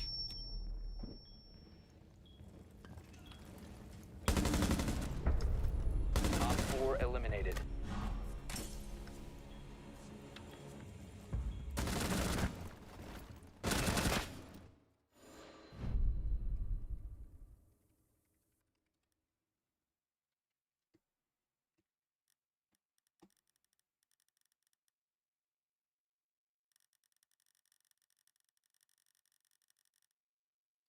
Is this guy dumb?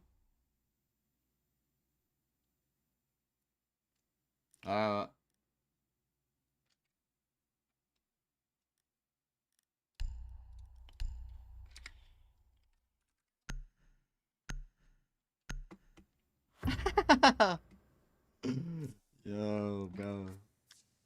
We need to locate a bomb.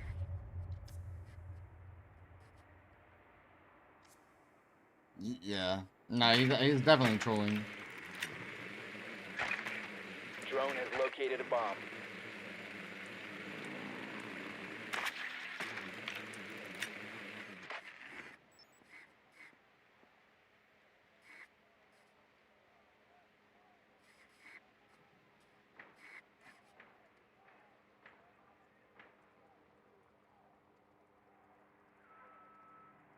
Ten seconds to insertion. Insertion in 5 seconds. You found a bomb. Make your way to its location and defuse it.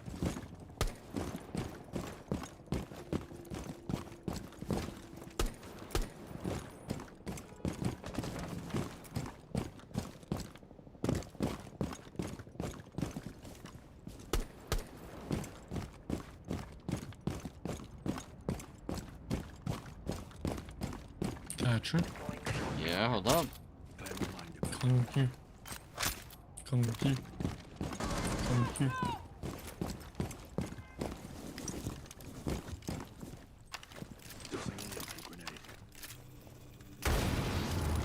Never too broad though.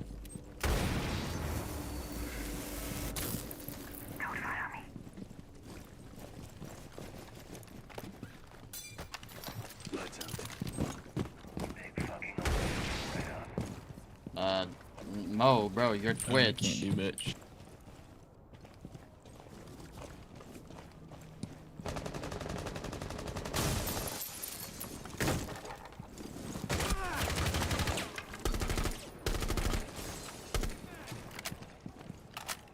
Deploying drone.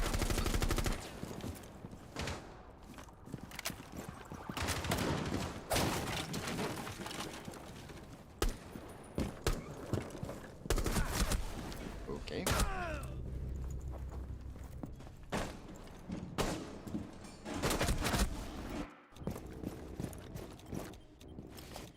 Mo, like, do you understand your role?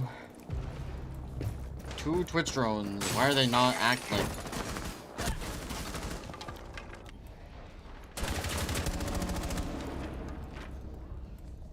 What do you think bro did? Teleport to... Loading new mag. The Grim Reaper is no match for me.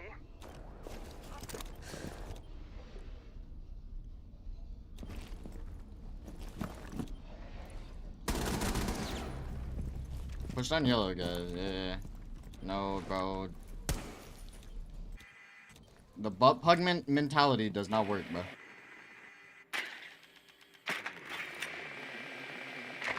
Yeah, push down yellow, dude. Changing max. Okay, so you're just lost. Get in that door, bro. Get in that door. Get in.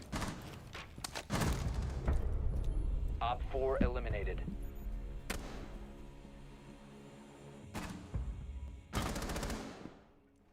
Like, bro.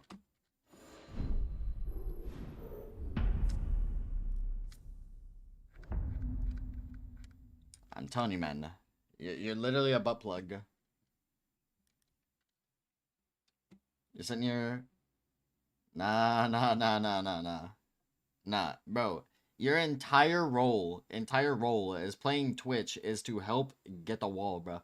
You should have been on your drone, taking it to the back end of sight. Yeah, but you knew better than to throw them both in the drone hole, bro. You knew better. Alright? Sit here, okay? You throw your drone, take it all the way across the other side of the building, and push it down a staircase or something, bro. Secure the bombs. You're Thatcher, but I literally told you they had a Tubarão. Tubarão bandit. Yeah, I'm not getting that wall without your help. Too bad, too sad. And that's why you lost, bro. You got a shotgun? Make a rotate, bro. Bomb ready for assault. You can stop worrying about grenades now. Down to 10 seconds. 5 seconds left. Op 4 has located a bomb. Wall reinforced!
Bro, like...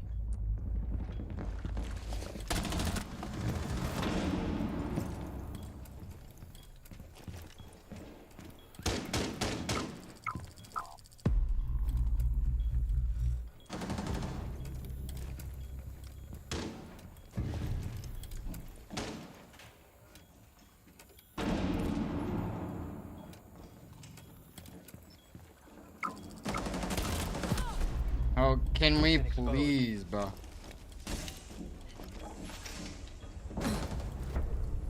Mission failed. All friendlies have been neutralized. Please, guys. Why are we trolling?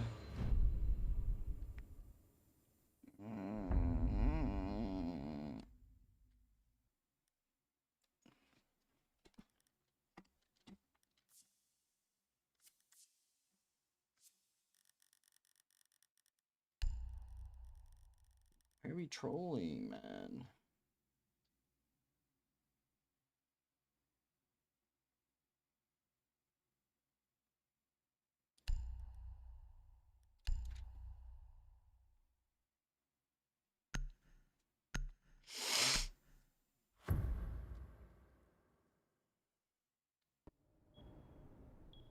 Secure the bombs.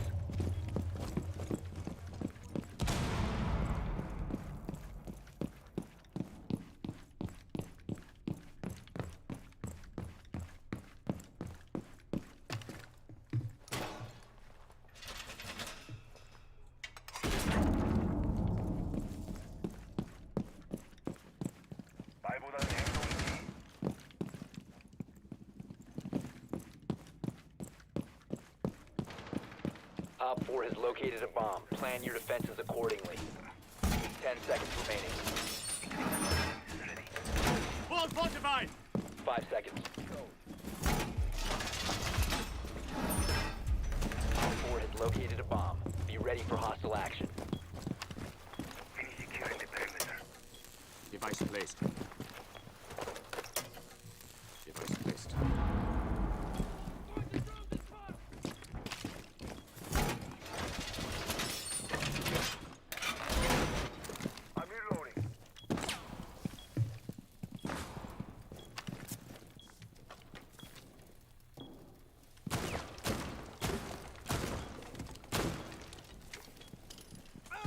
Place nitro. Oh, shoot.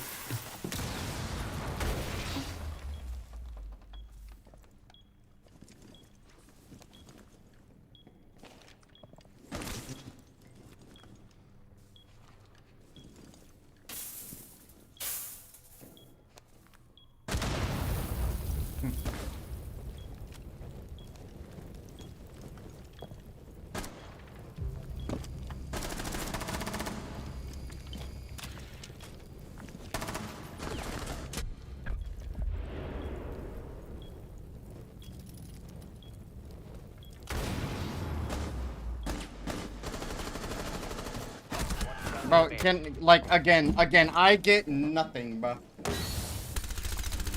Oh my god. Op 2 has deployed a diffuser. You need to destroy it. All What friendlies. do you mean, nice bandit trick? I'm the only one actively trying to do anything with it, bro. None of my teammates were holding yellow. I was getting droned out. What do you mean, nice bandit trick? Oh my god, it's not real. It's not real. I just wish people, like, you know, could hold something valuable instead of nothing at all. We literally heard 4 people coming breach side. Why are we even holding the back end of sight? For the one dude? The one dude while all 4 of them are trying to, you know, just push into sight? Secure the bombs. What a joke. Time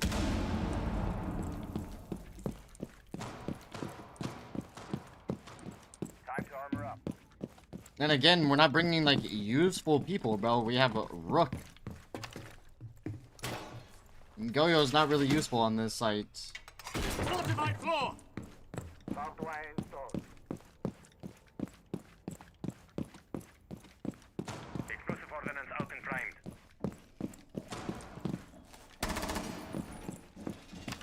10 seconds left. 5 seconds to count. Bomb location compromised. Plan accordingly. Bomb located by Op 4.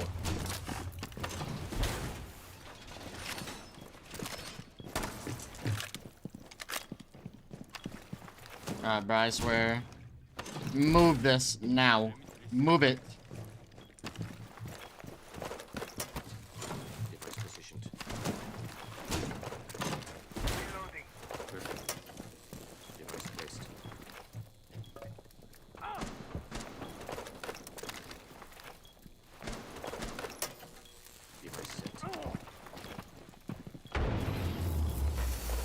Are you serious, bro? Once again.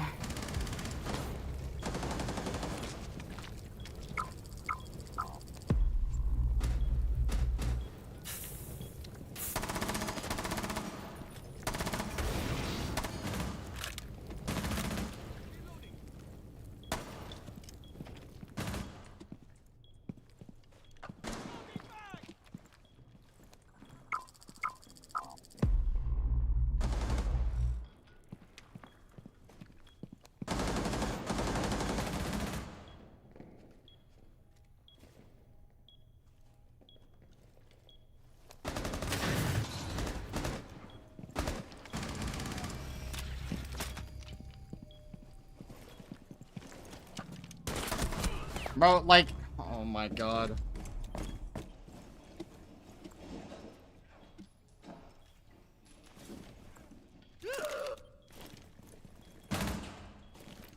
Breach. Op 4, last operator standing. Reloading.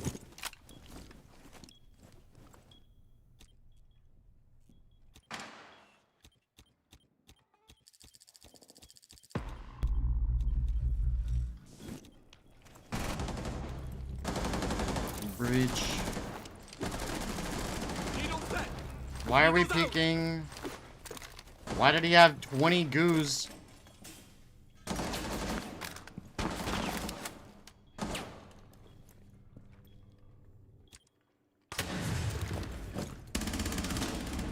Op 4 eliminated. Mission successful. It's honestly ridiculous.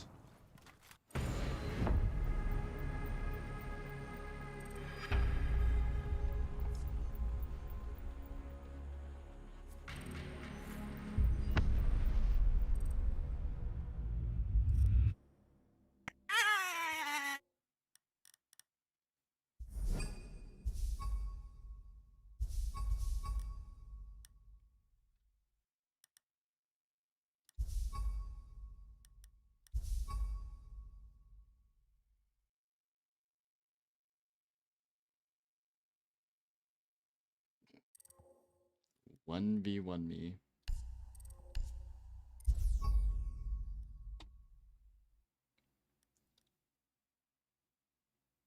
Bro, it's your inability to adapt, bro. You hard stick on an op that like does nothing for the team, and not only that, you put, bro. Imagine they had a Cali, right? Imagine they had a Cali for whatever reason. Okay, they Cali that wall. I can't trick that wall anymore because your fire lasts for 15 seconds. It's like. Okay, but like think of the scenarios, right? What would that actively do?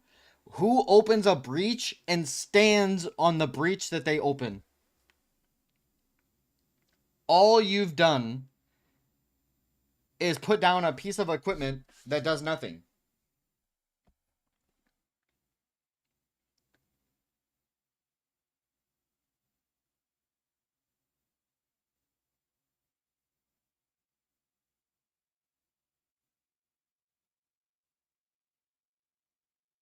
That's what I'm getting at. Like Goyo is a cool op and all, but he's not every site.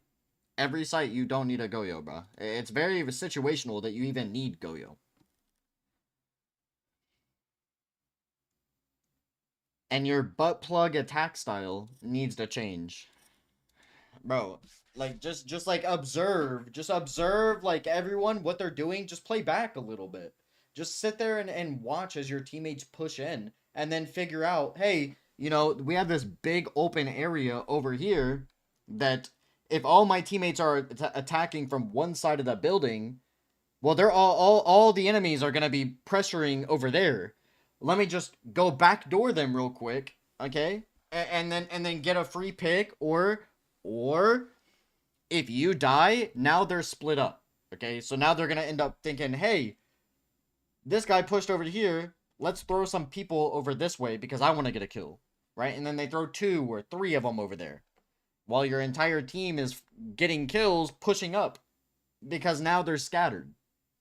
But when you just sit there and play on top of your teammate, you're eliminating the chances that like anything can happen, and thus you're just sitting there like a duck, bruh. You're just sitting there like a duck, unable to do anything, and waiting for an enemy to push you when they don't have to. It makes it, you will literally climb as you learn. Should I be playing on Garage? Bro, if you can't use the SMG, you can't use the SMG, just use the weapon, the gun, his SMG for Mute. Mute is a very good op. That entire round would have been different had I not have had 4 drones droning me out, knowing that I would not be helped by my teammates because the person that was playing yellow died immediately. And so I had to go get the kill, and then I had to come back, and by the time I came back, the wall was open, bro.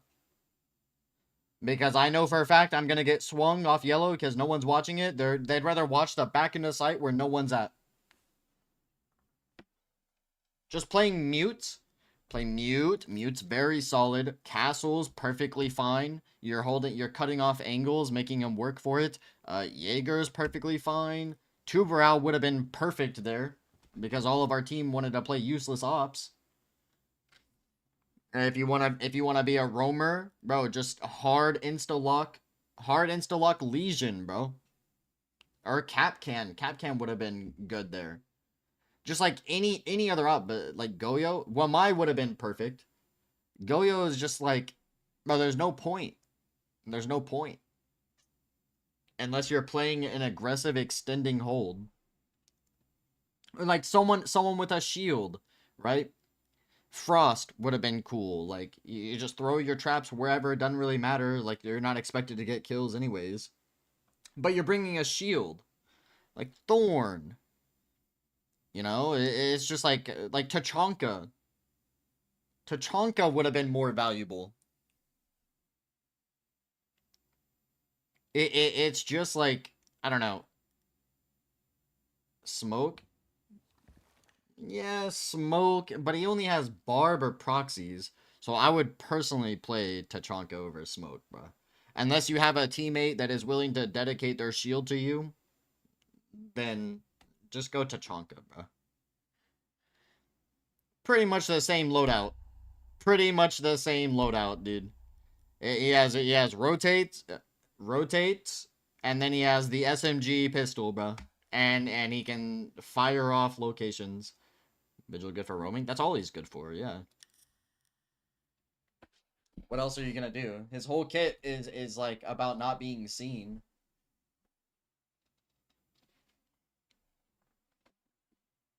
It's Nook on defense. Like, yeah, of course. Of course.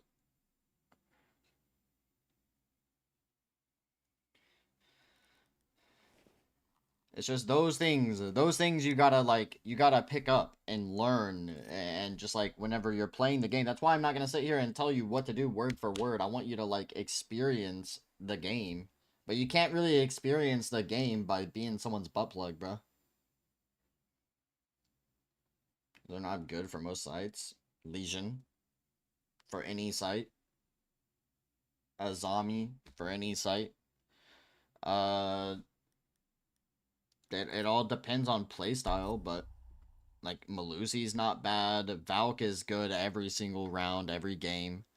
Jaeger, Wamai. Zami is kind of difficult to play, but like, because you can really sell your team, bro. like hard sell your team. You put that concrete barrier, like I said, indoors, bro. It's over. You're not winning. It's a one-way angle, bro. It's a one-way angle for attackers. It's so stupid that people do that.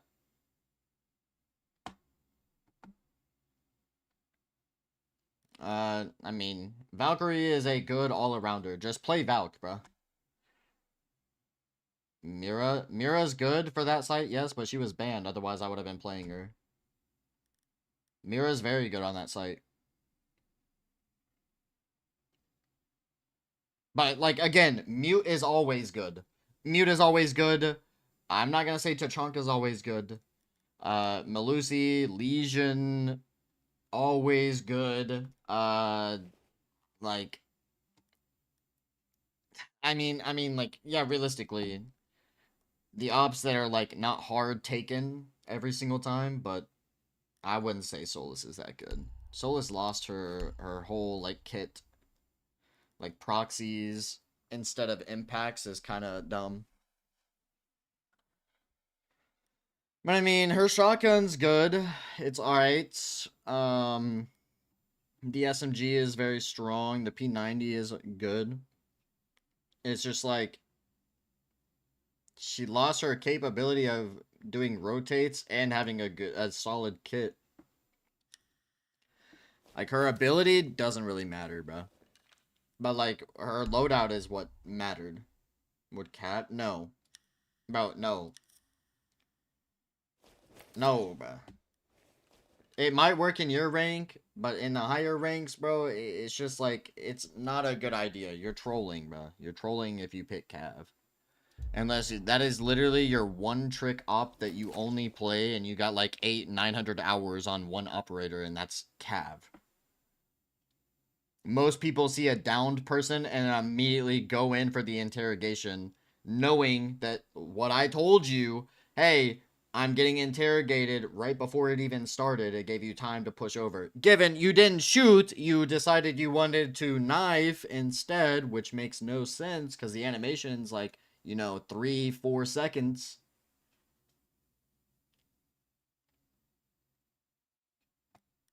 Yeah. Oh, bro, no. In that scenario, it's always better to TK than not. You deny the interrogation, you deny all info on where your teammates are. It doesn't matter, bro. You literally, you turn your teammate into a snitch, everyone hates him anyways because he's dead. He died while revealing the information to everyone, bro. It's better to go out by your own team than a Cav.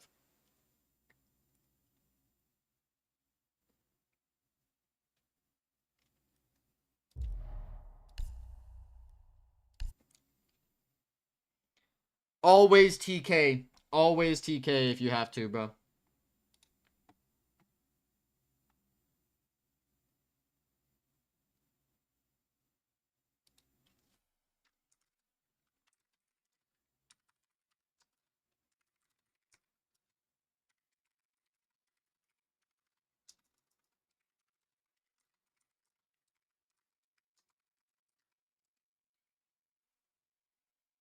Oh, bro, I was so disappointed because, like, you chose to just let the interrogation go off anyways, instead of just being the dude that's like, yeah, I might get yelled at for TKing, but it doesn't matter because my teammates will be safe. Like, that one interrogation killed 2 people because they just got floor banged.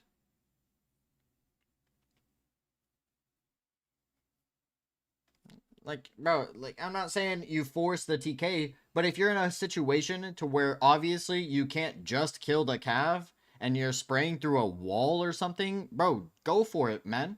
Who cares? I guarantee it, not a single teammate will complain about that, bro. Not a single teammate would complain. And if they do, then they're trash at the game. If they complain about that, they're garbage.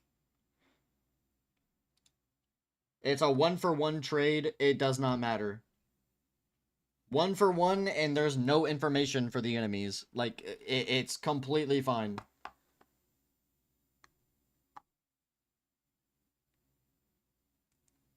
I mean, yeah, in a way, yeah. As long as you kill the Cav. But if you don't kill the Cav, then there's no point in TKing.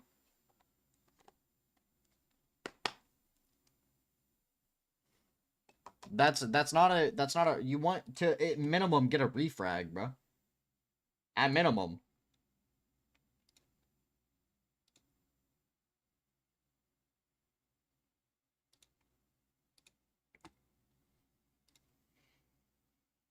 But if you were just trying to wallbang and for however it may be, okay, if you end up only TKing me and not even getting close to killing the Cav because you're wallbanging, I'd still would be fine with that.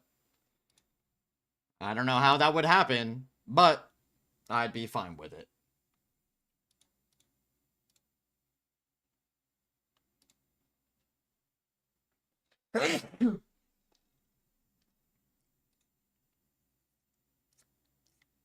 Crash out for what?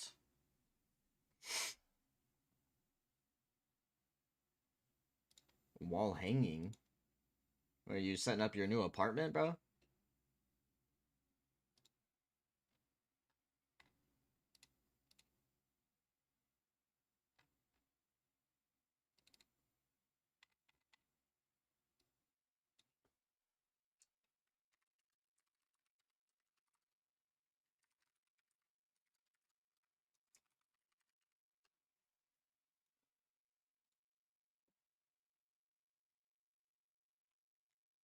If I don't choose an it only selects Monty and Clash. Stop playing them. Well, I'll be right back. Just stop playing them, bro.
Yo. Yo, I've been thinking about this, okay? Hear me out. Hear me out. Do I start streaming earlier?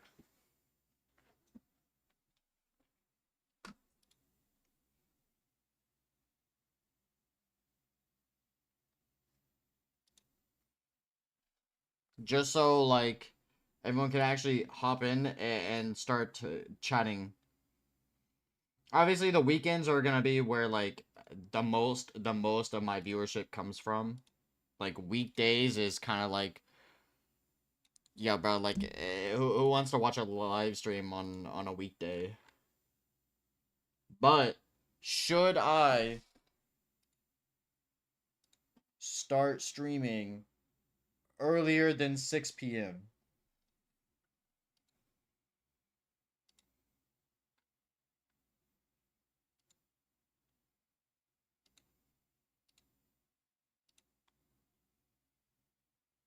Regardless, what I'm gonna do now is GeoGuessr.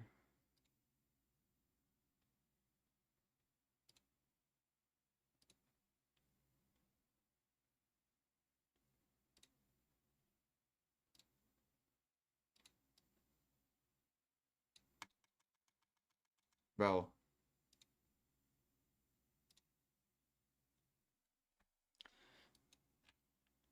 Oh. Already. More northern up here somewhere.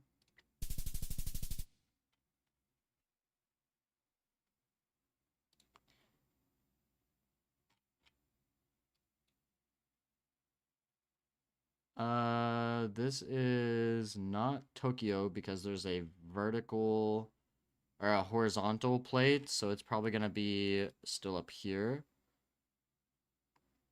Sakai.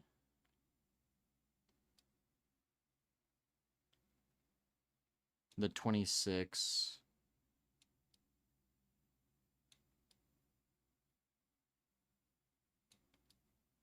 The 26. Wait. Is that the national?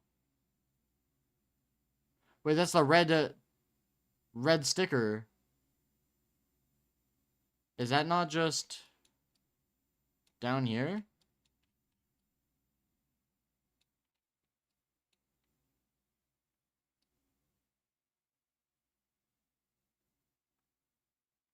No.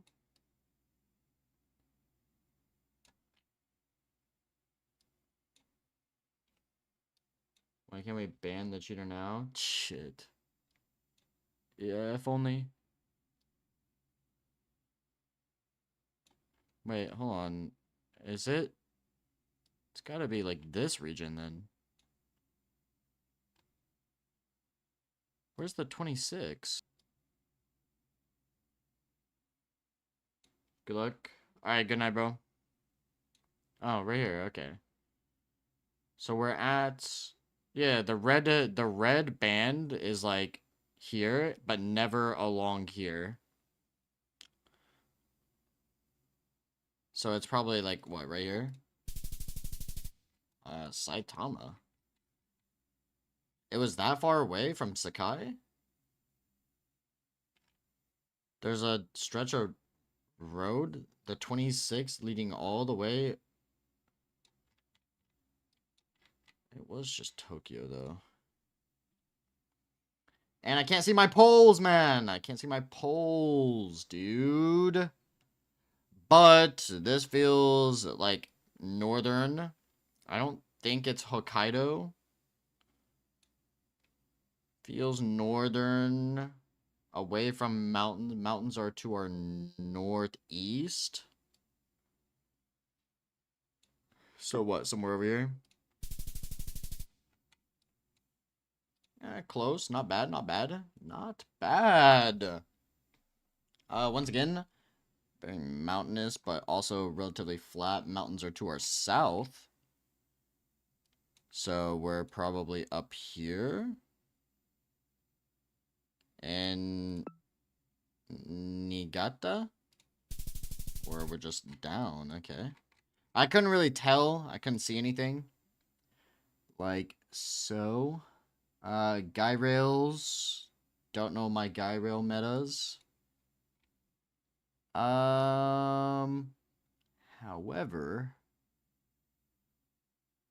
these polls tell a story that I'm not reading. This pointing towards the hemisphere. Yeah, south. So we're pretty far, probably north, right? I don't know. We are just Kyotongo. Kyotango? Not bad, not bad. 2 blunders. 2 blunders. Play. Pan and zoom, yeah? Or why do I have to refresh this every time I want to play?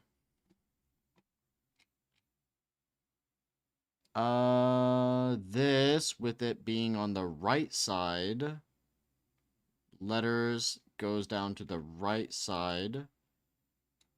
With this little bit poking out is more like... Oh, the yellow arrow, that's like... Chubu. Where's Chubu at? Chubu? I gotta remember where that's at. That's like down here, right? No, where's that? Where's that? On an island. What part is that? That's like... Chubu. Something like that. The yellow arrows are always, I guess, down here instead of Chiba. I don't know why I clicked Chiba. That's like part of Tokyo.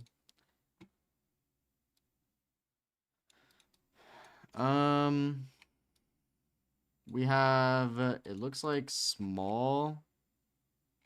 Very small, so that's gonna be northern, probably up here.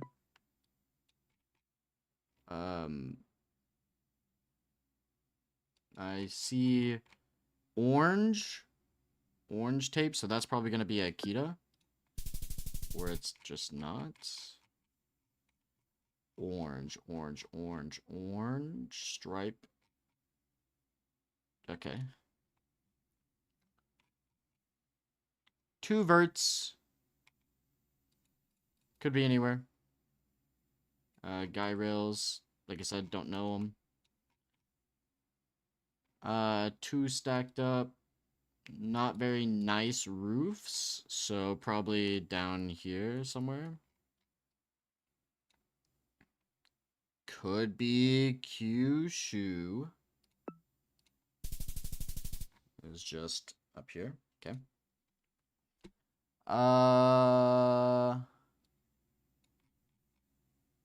That's pink. It's not red.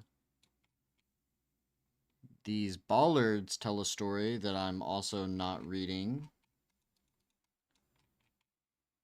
Okay, very flat. Mountainous back here. Only mountains back there, so looking at a relatively flat area. Could be Hokkaido. No. This is like...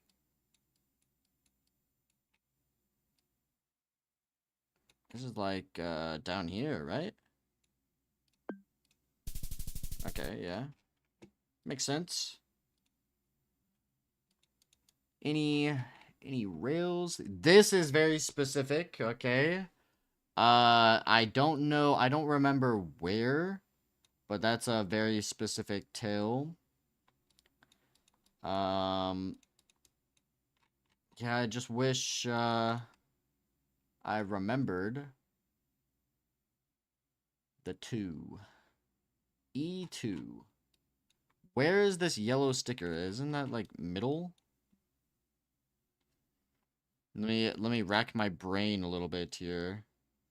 Yellow, black top, white writing with yellow. I will remember that for next time, I promise. I just have no clue. I don't think that's not Hokkaido. This is like probably mid, probably like Toshigi. Okay, so what? Okayama. Okayama with the black and yellow plates. Okay. Makes sense, makes sense. Can't see nothing. Per usual.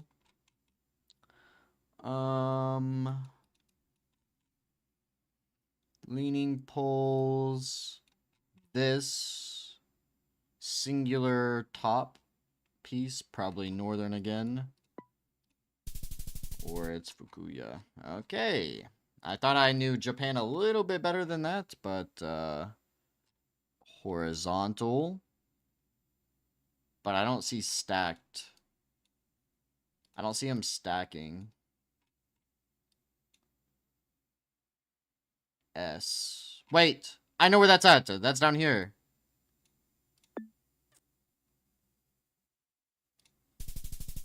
Or not. I thought it was the 4 dots for the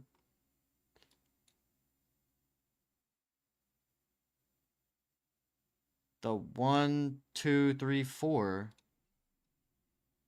Maybe it's only the smaller icons. This is like western up here. Somewhere along this, probably hedge there. But we have vert. Wait, silver. Once again, very specific. Nothing on the pole. Were we not just over here? Yeah, this is gonna look bad. The silver plate means something. I want to say it's like more western. Okay, so it's just northern Sendai, Miyagi. Not bad, not bad. Can't see nothing.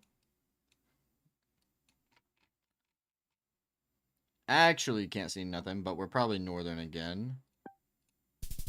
Nope. Alright, sick. Guy rails. 2 verticals. Oh, wait.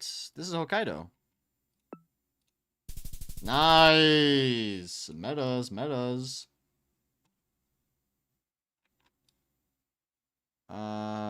This one looks rounded, so I think I'm gonna go like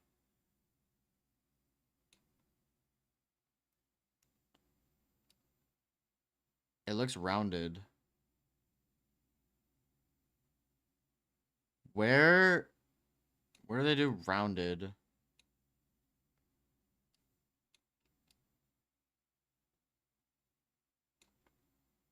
Is that even rounded though? It's definitely rounded, bro. Specific to a region I don't remember. It's probably like but down here. Nope. Okay, so it's just coast. Saga. Sega. White and blue. But it's not a sticker.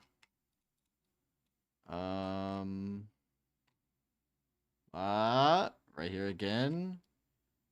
Where was that? That was Sendai, wasn't it? Yeah.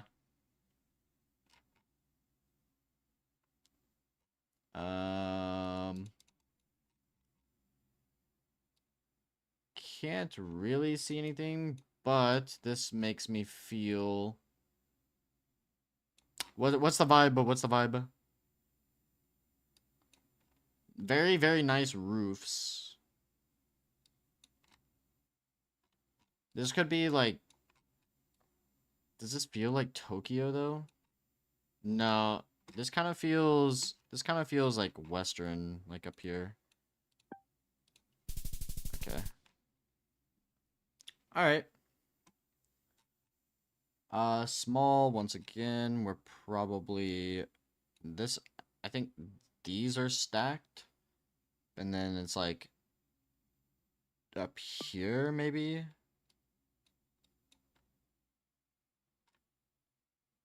Maybe? Because, like, these are small, so it's like... It's gotta be around here, right? Oh, thank God I didn't click that. This is probably, like, Tokyo, isn't it? Nope. It's down there. Gotta remember, left side, it's a T for Tokyo. It's like lettering at the top, numbers going down, lettering on the right. Lettering on the right. We got another silver plate. Silver plates, once again, closer to eastern region. It's probably just Sendai again. Could be wrong. Yeah. Northeastern. Hey, that's a pretty good score. That's pretty good.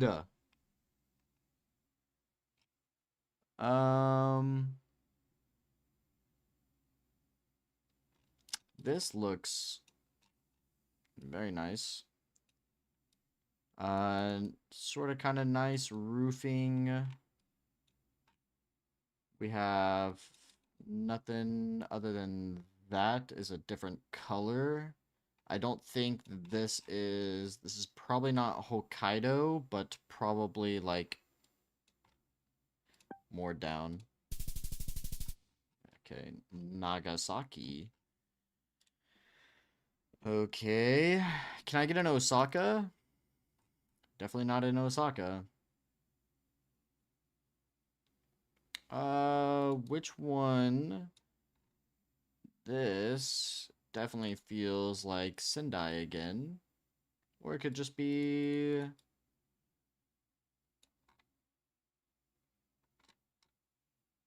It's definitely not Sendai. These are two verticals.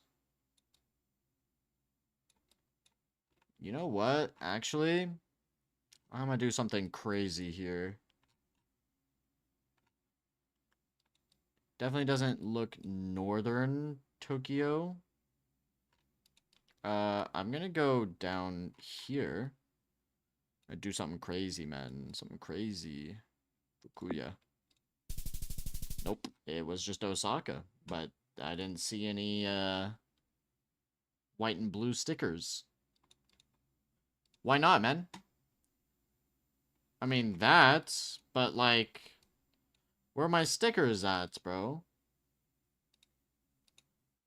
Were they hiding? Yeah, they were hiding, bro. Oh.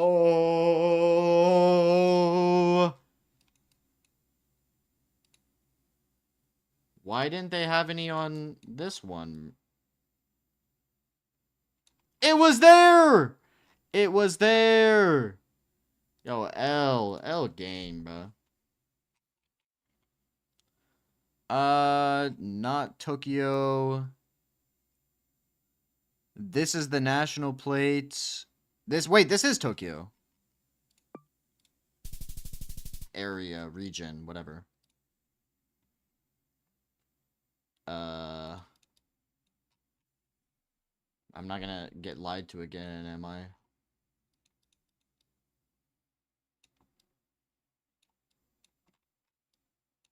I can't see him. I can't see him. No! Does it look horizontal? It looks kind of horizontal. Long. Long horizontal. Probably western. It's just down there. I couldn't see it. But I'll let you know that if there's 4 dots on this plate, it would make sense. There is just 4 dots. Alright, sick.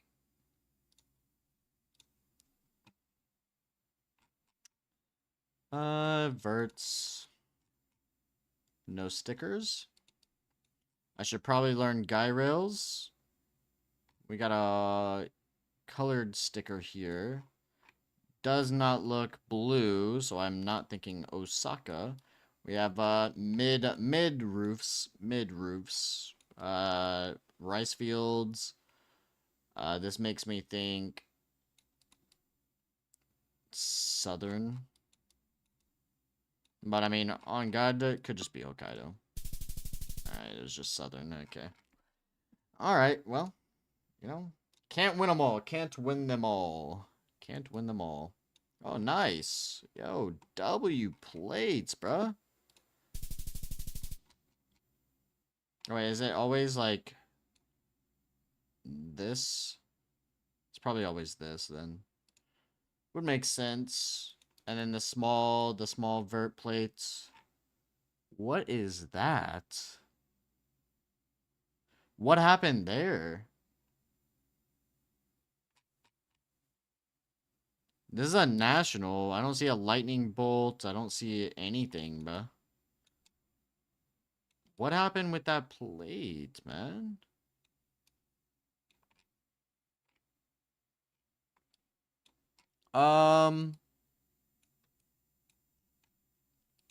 Okay.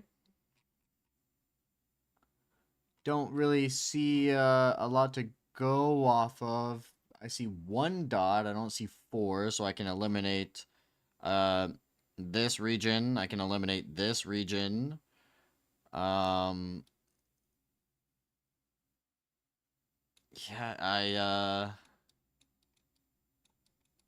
this is the one pole in Japan that doesn't have their plate, I guess.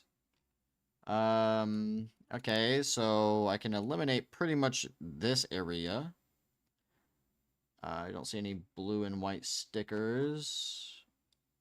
It looks like this might have a sticker on it, but I'm not entirely sure. Yo, W sub, man. Thank you so much, man. Appreciate that. It's probably just... what, up here? Northern? I guess I couldn't eliminate this down here. To be fair, though, these are the hardest, like, plates to go off of.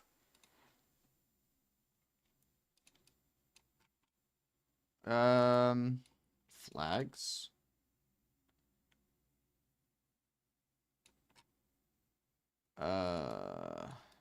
Anything? Nothing?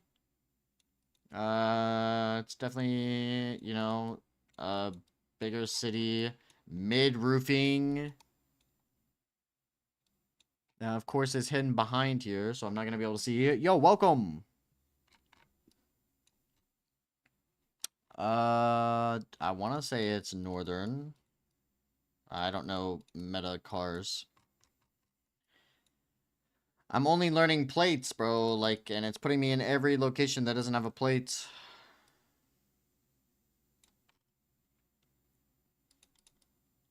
Yeah, probably just, what, down here somewhere? No. No, probably, like, here. I mean, to be fair, I would have never guessed it. I would have never guessed that. Yeah, what is that? Tsushima. Okay. I'll know what the city looks like next time. Vertical plates. Doesn't really help a lot. This one, however, very long.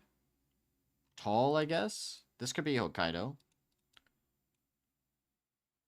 White plates. Interesting. Guy rail. Don't know those. This could definitely be Hokkaido.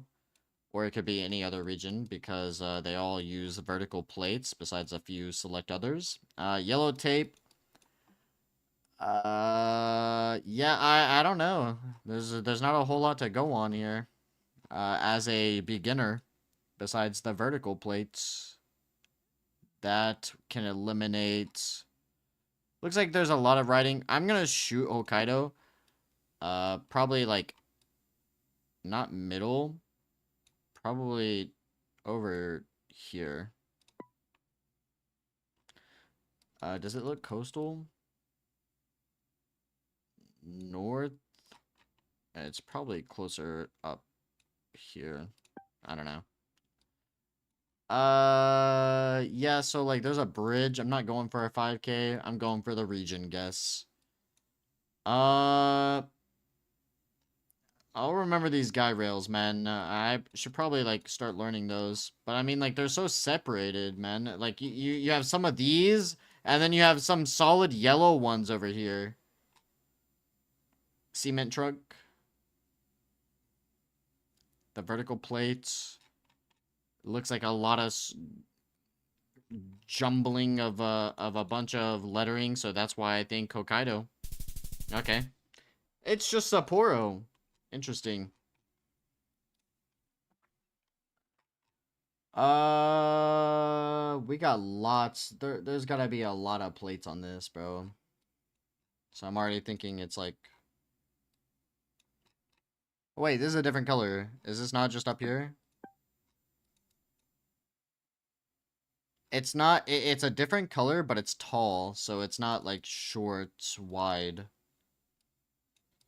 Guy rails. Anywhere? So I can learn? Anywhere? Nowhere? Solid yellow?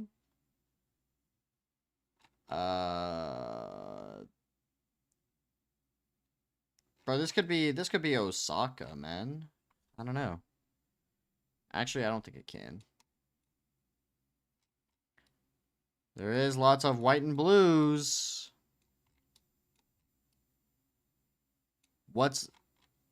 There's something there. There's something there, bro. But I can't see it. And it doesn't look like it's on all of them. I don't know. Okay, just Tokyo. Close. Too bad, I guess. Skinny, probably over here. Or it's Hokkaido. I was lied to.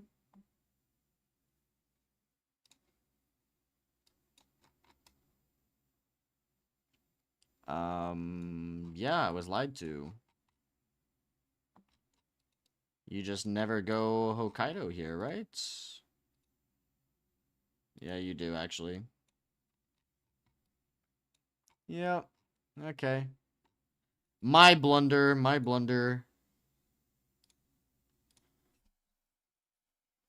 That's what I get for doing metas, man. That's what I get. Lots of lines splitting them. That's like not Tokyo for wait. No, not Tokyo. Lots of lines splitting them. Could be near Osaka. I don't remember all too much. Oyama? Lots of lines splitting them is Toshigi. Alright. Vertical plates, not going to be helpful. 2 vertical plates, not going to be helpful.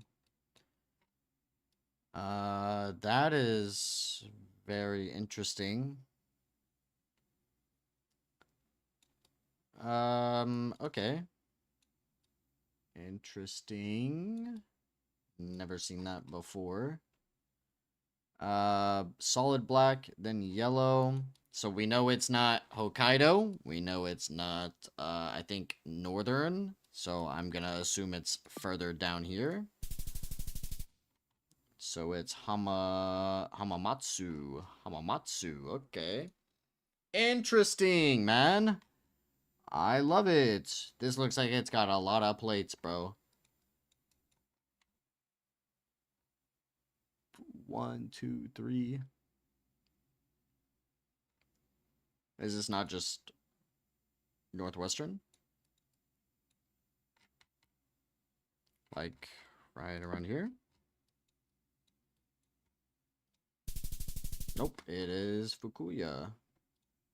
Nice, man. Nice. What is this? What am I looking at? Black tag. No dots. Remember, we saw black... this one is definitely just Hokkaido, right? It's just not. Yo, that place looked crazy, dude. That place was insane. Yellow, red, yellow, red. Where was that at? Can I get like a generalized location? Black, yellow. That's... Wasn't that... Oh no, was that Fukushima? No, bro, it was Yama. I need to remember. Doesn't help me. Doesn't help me. The pink kinda helps.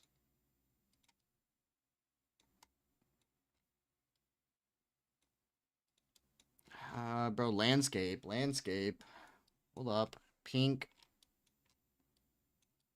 makes me believe it's like, what, down around here somewhere? Fukuya? Guy rails? With the pink, though. Could be like... Okay. Alright, I just don't know Japan.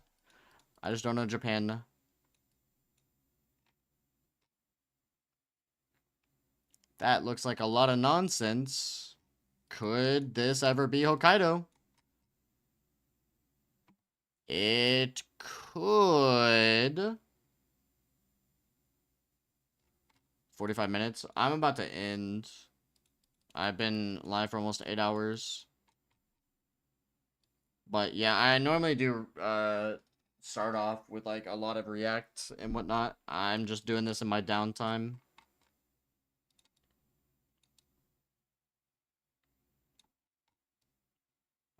Nice roofs. Doesn't feel northern.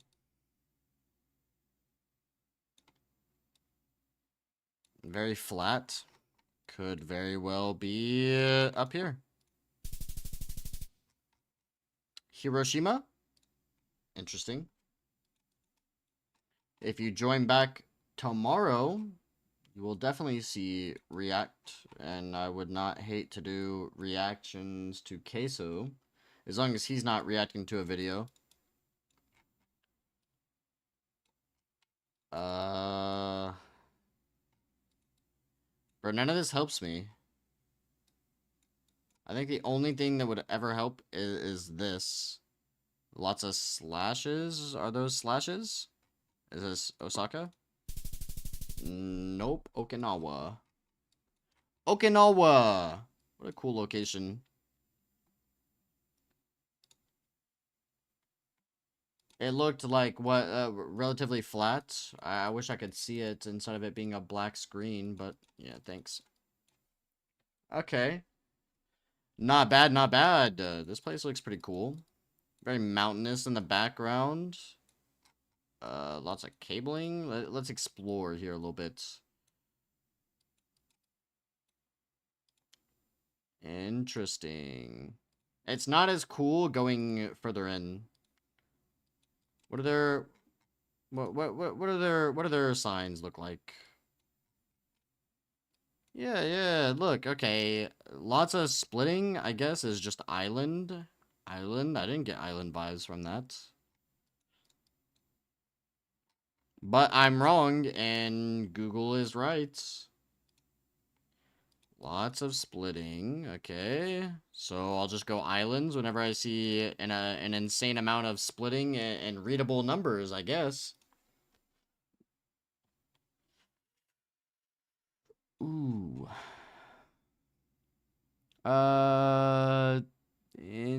Is that NTT or whatever? Is this just Tokyo? Like outskirts, of course.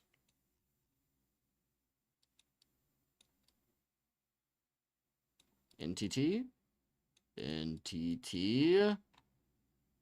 Vert. It could be. Could be like outer. Yeah. Look at that. Look at that, man. One more, and then I'm gonna call it.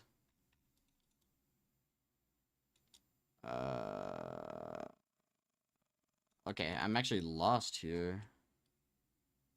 Different tapes. Very, like, mountainous. We're probably near or on a mountain. This wouldn't be... This wouldn't be, this mountain, would it? No, okay. What mountain is that? It's just not a mountain, I guess.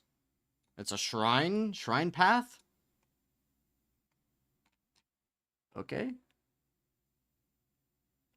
This looks like it could be near Tokyo again. Based off readable numbers, but this, and then the stuff at the top. This is not a national plate. This is a, like, T. It makes a T with numbers. So I'll shoot outskirts of Tokyo again. And I was wrong, okay. What is this? Okayama. Okayama. We have the silver plates somewhere around here. Alright, western. I get my like east and westerns mixed up for up north, but there's just mainland or middle. Middle silver plates.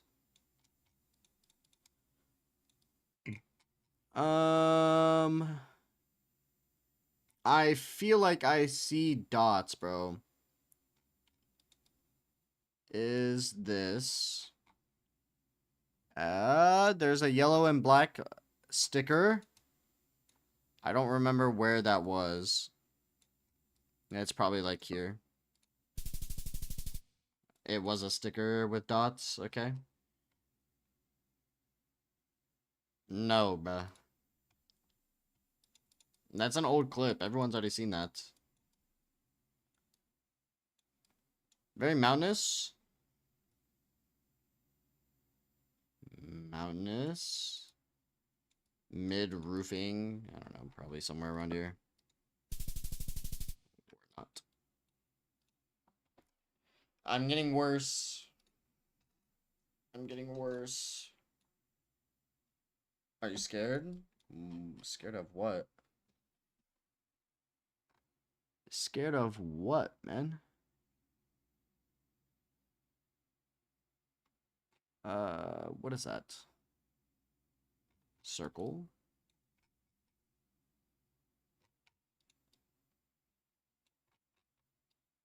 Double pillar.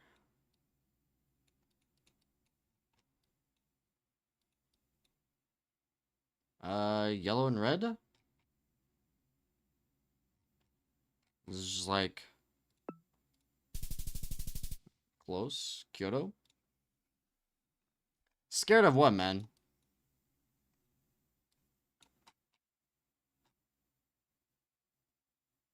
What is that? I've never seen that one before.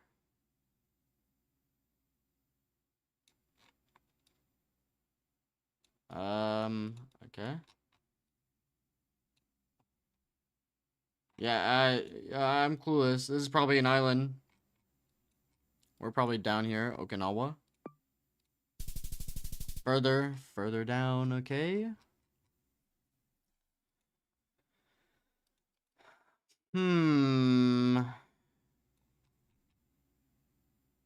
If only the sticker was still visible. This place, it looks beautiful, man. 2 verts. I know where it's not. It's not up here. It's not western. It's not eastern. Could be down here. But it looks like very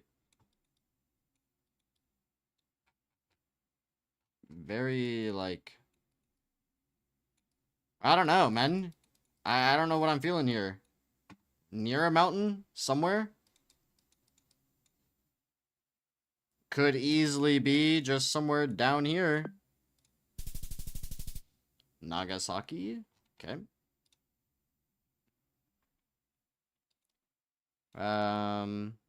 Which island? Which island are we on? This is just Okinawa again.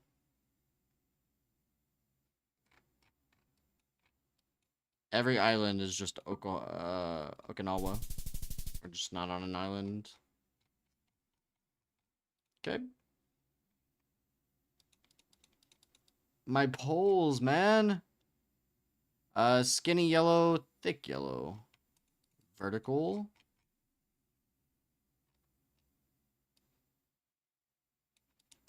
Yellow reflector.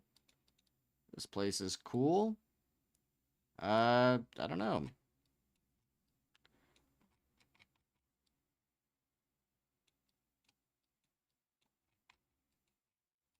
No clue. Sick. Worst ones.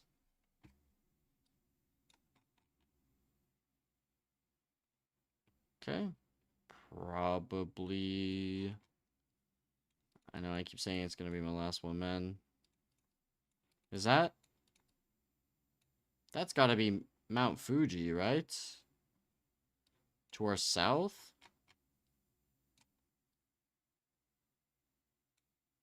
So are we just like...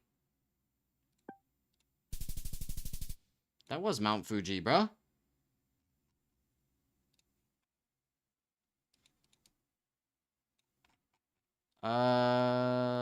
Not Slim, probably just Sendai. We're there, okay. Yellow stickers. Yellow stickers. Where are the yellow stickers? Is that a silver?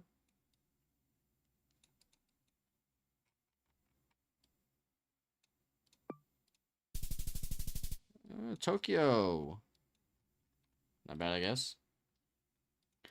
Middle of the forest. Rounded plates. Rounded. If only I remembered where that was. There's more further down. Okay, what region is this?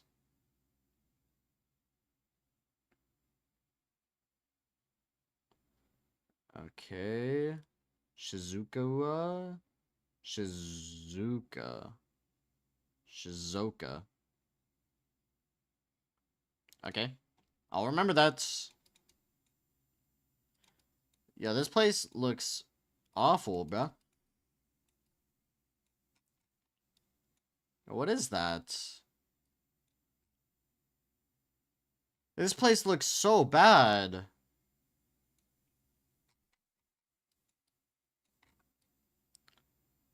This looks way too hilly to be here. This could be like over here. Yo, bro, that place looks garbage. The garbage area is what?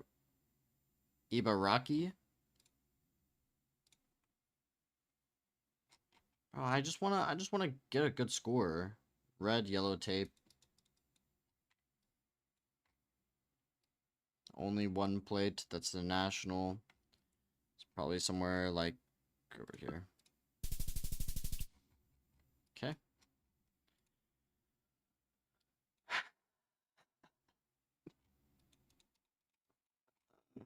I'm losing it. Western.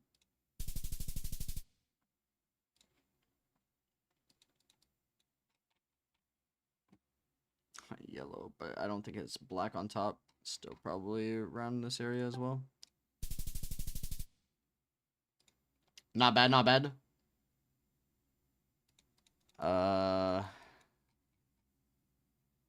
Very long.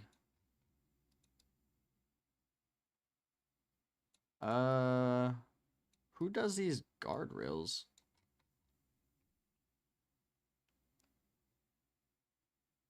I don't know where we're at, honestly.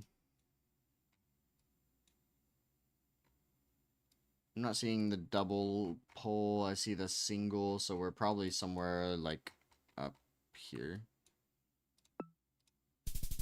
Or not. Unfortunate. This was my best seed yet, and I blundered it. Once again, this place looks very beautiful.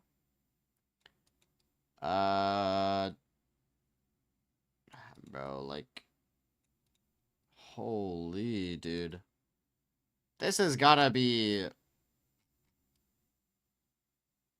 Is this Hokkaido? Bro, I'm gonna be so wrong.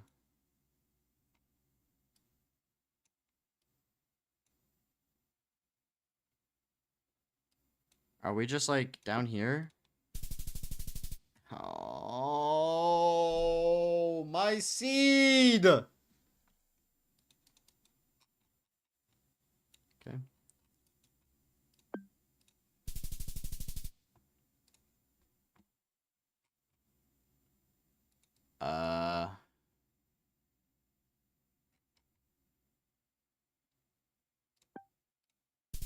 More northern, okay.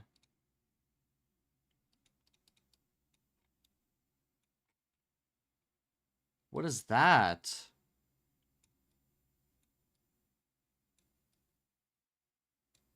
That's the national plate, bro. I'm not going off that. But white and red. Is this just here? Nope. Okay, Miyazaki. Miyazaki! Elden Ring. Okay.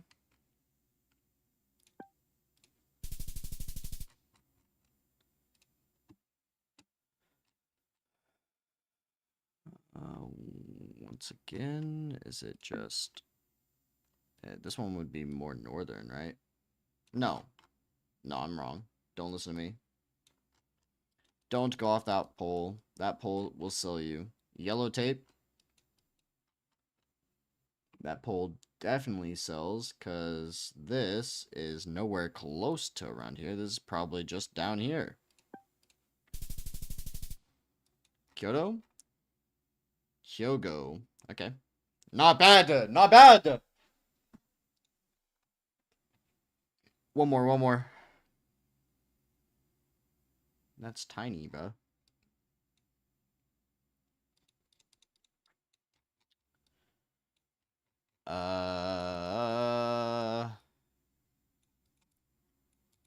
We have the L roofs. Where is this? This is probably just down here as well. Or it's Hokkaido, because I can't read. Sick. Sick, man. Sick. This is a tall camera.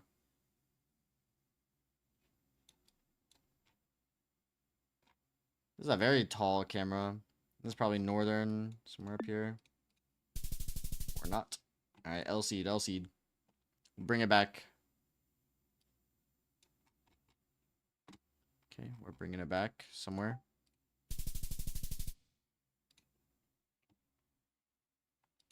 We bring it back. Bring it back.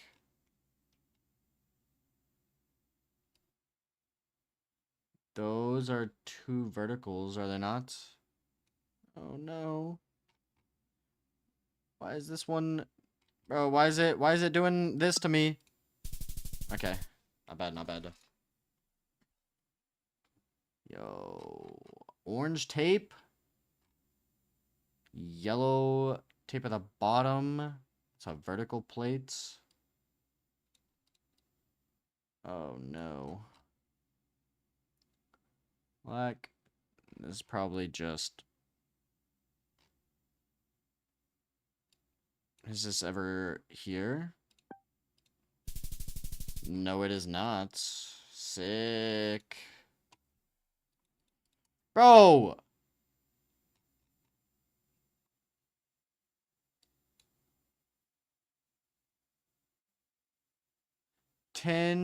Tengumi.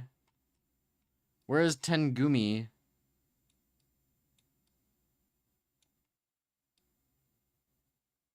Tengumi.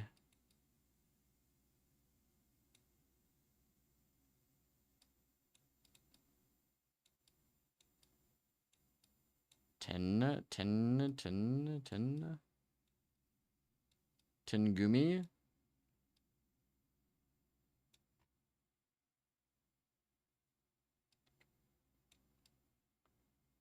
Not Mount Fuji, but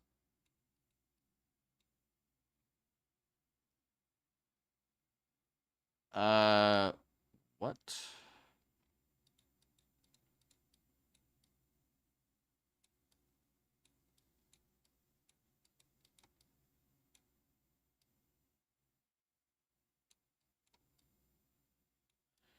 It's not Ashidake. Is this like an island or something? What the hell, bruh?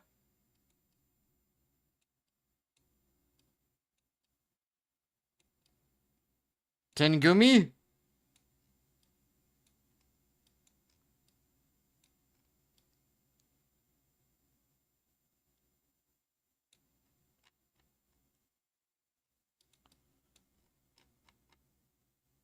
This has to be like an island, right?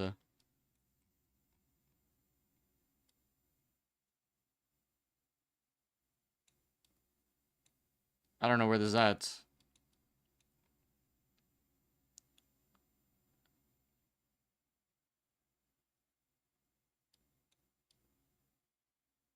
Bruh.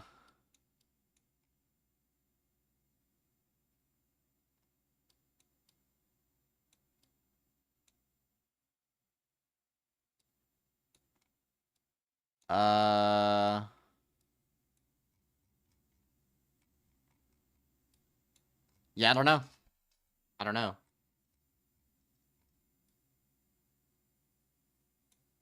Does it feel like an island, though? Kinda. These cones? No, actually, it does not feel like an island.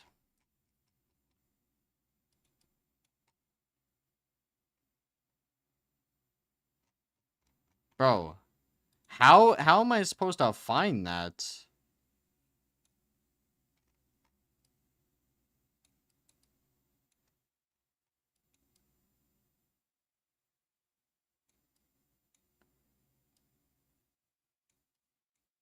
I got no clue. It was so close, man. What? What is that name? Is that not a mountain? What is that? Okay. I spent way too long on that for no reason.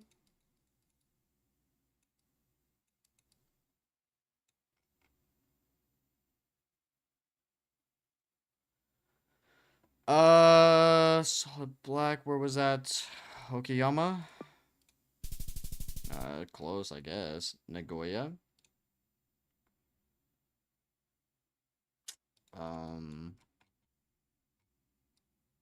That's gotta be a national plate.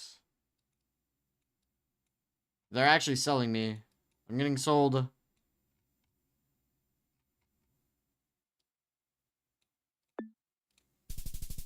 I'm getting sold.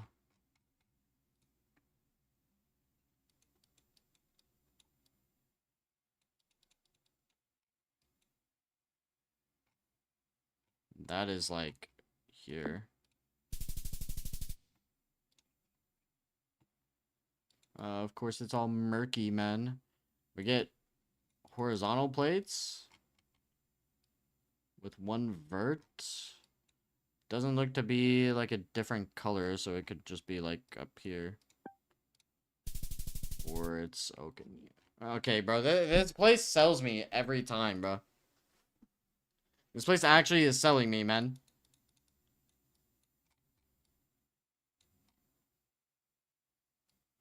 I love getting sold.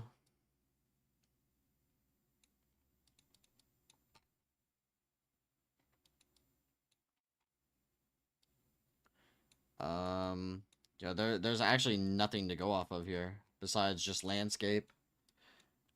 Okay.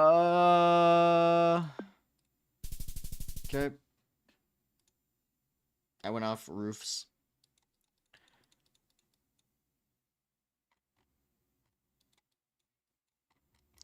Solid black again.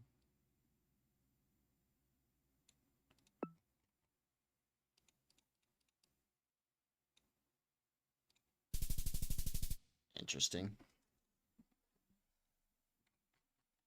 Okay.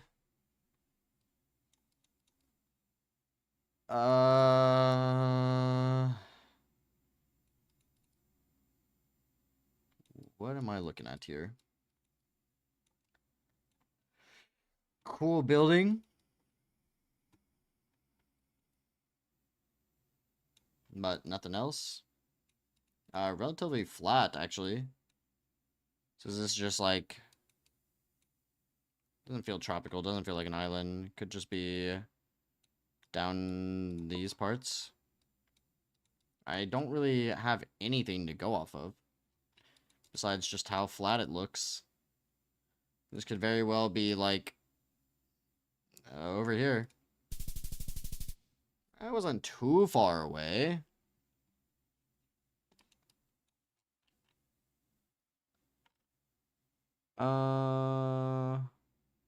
Mama. What is that? Everything's on the left side, though. So, what is it? Like, more middle? No. Interesting, okay. Sold that one. Sold it. Sold. This place looks insane. Very flat once again. Probably just down here. Or it's near Tokyo. Oh, okay. Bro, I need to break 10K again.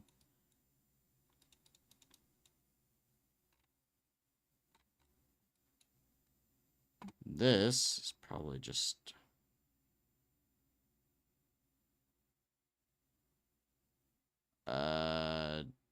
NTT.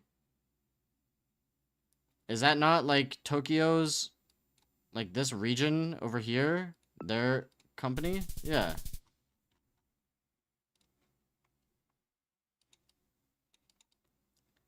This could be an island. Actually, never mind. I have nothing but the fact that it's probably still like southern side, so I could just like hedge right here.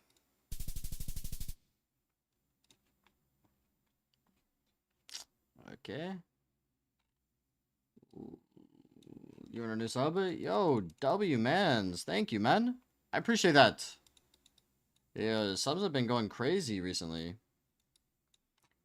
You caught me at like you know, after 8 hours, so I'm kind of like drained mentally, but wait, that looks oddly specific. This looks very different than anything I've ever seen,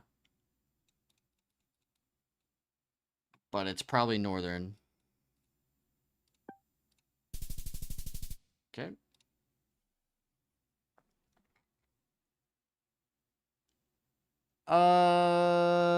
That is the Tokyo region of plates. Or it is now the Kumamoto region. Lock in so I can go to bed. Is this Okayama? Yo, dude, it's so misleading, bro. It is so misleading. Is that a different color, or is it something that's already been on there? Come on. Please. Like, that's misleading too. I don't want to look at that. What time is it there? It's 2 o'clock in the morning right now.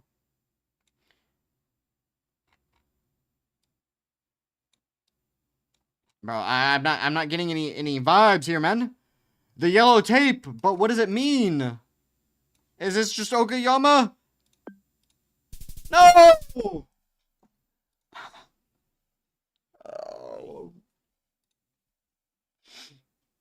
rest. I do. I do.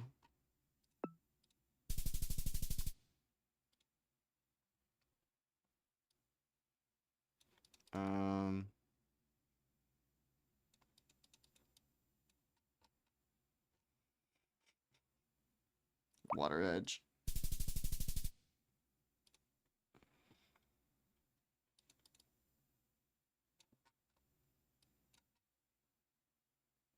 Alright, goodbye, man. Thanks for stopping in. Is this just...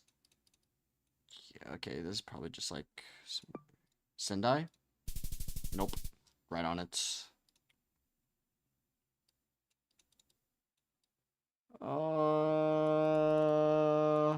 Roofing. I don't know. It doesn't feel...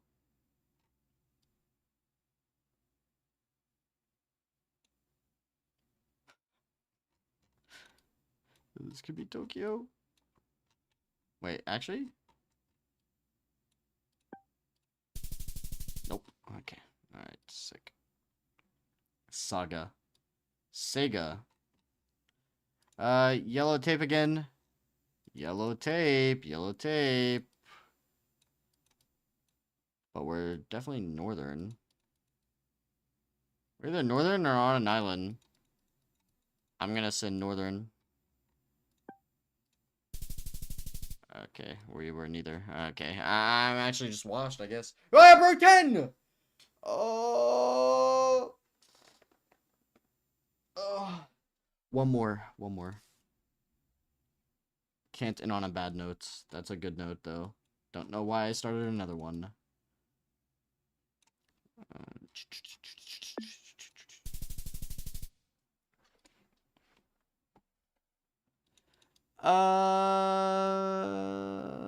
What is that? Skinny yellow, thick yellow, silver plate, probably here. Nope. Can't read. Skinny yellow, thick yellow, probably same location. Not even gonna hold you.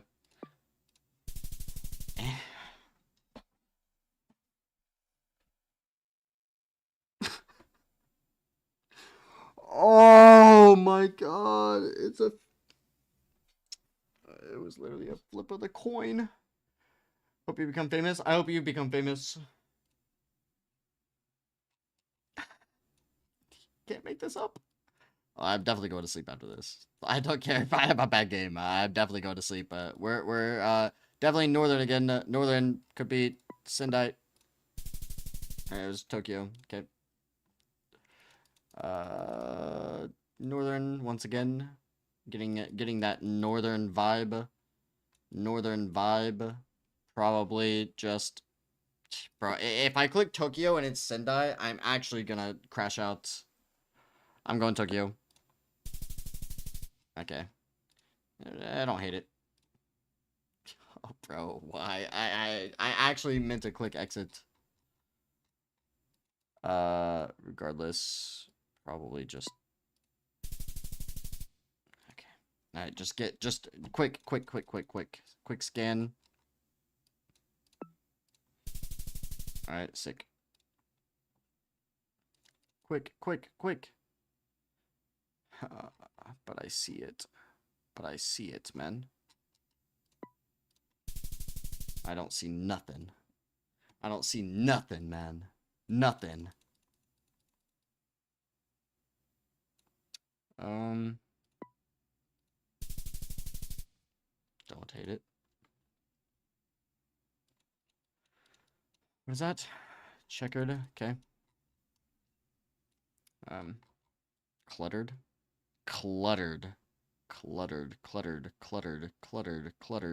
Probably here.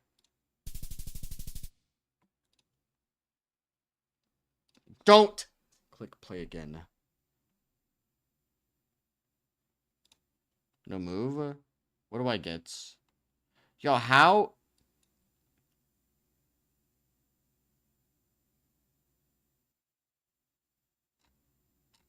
How?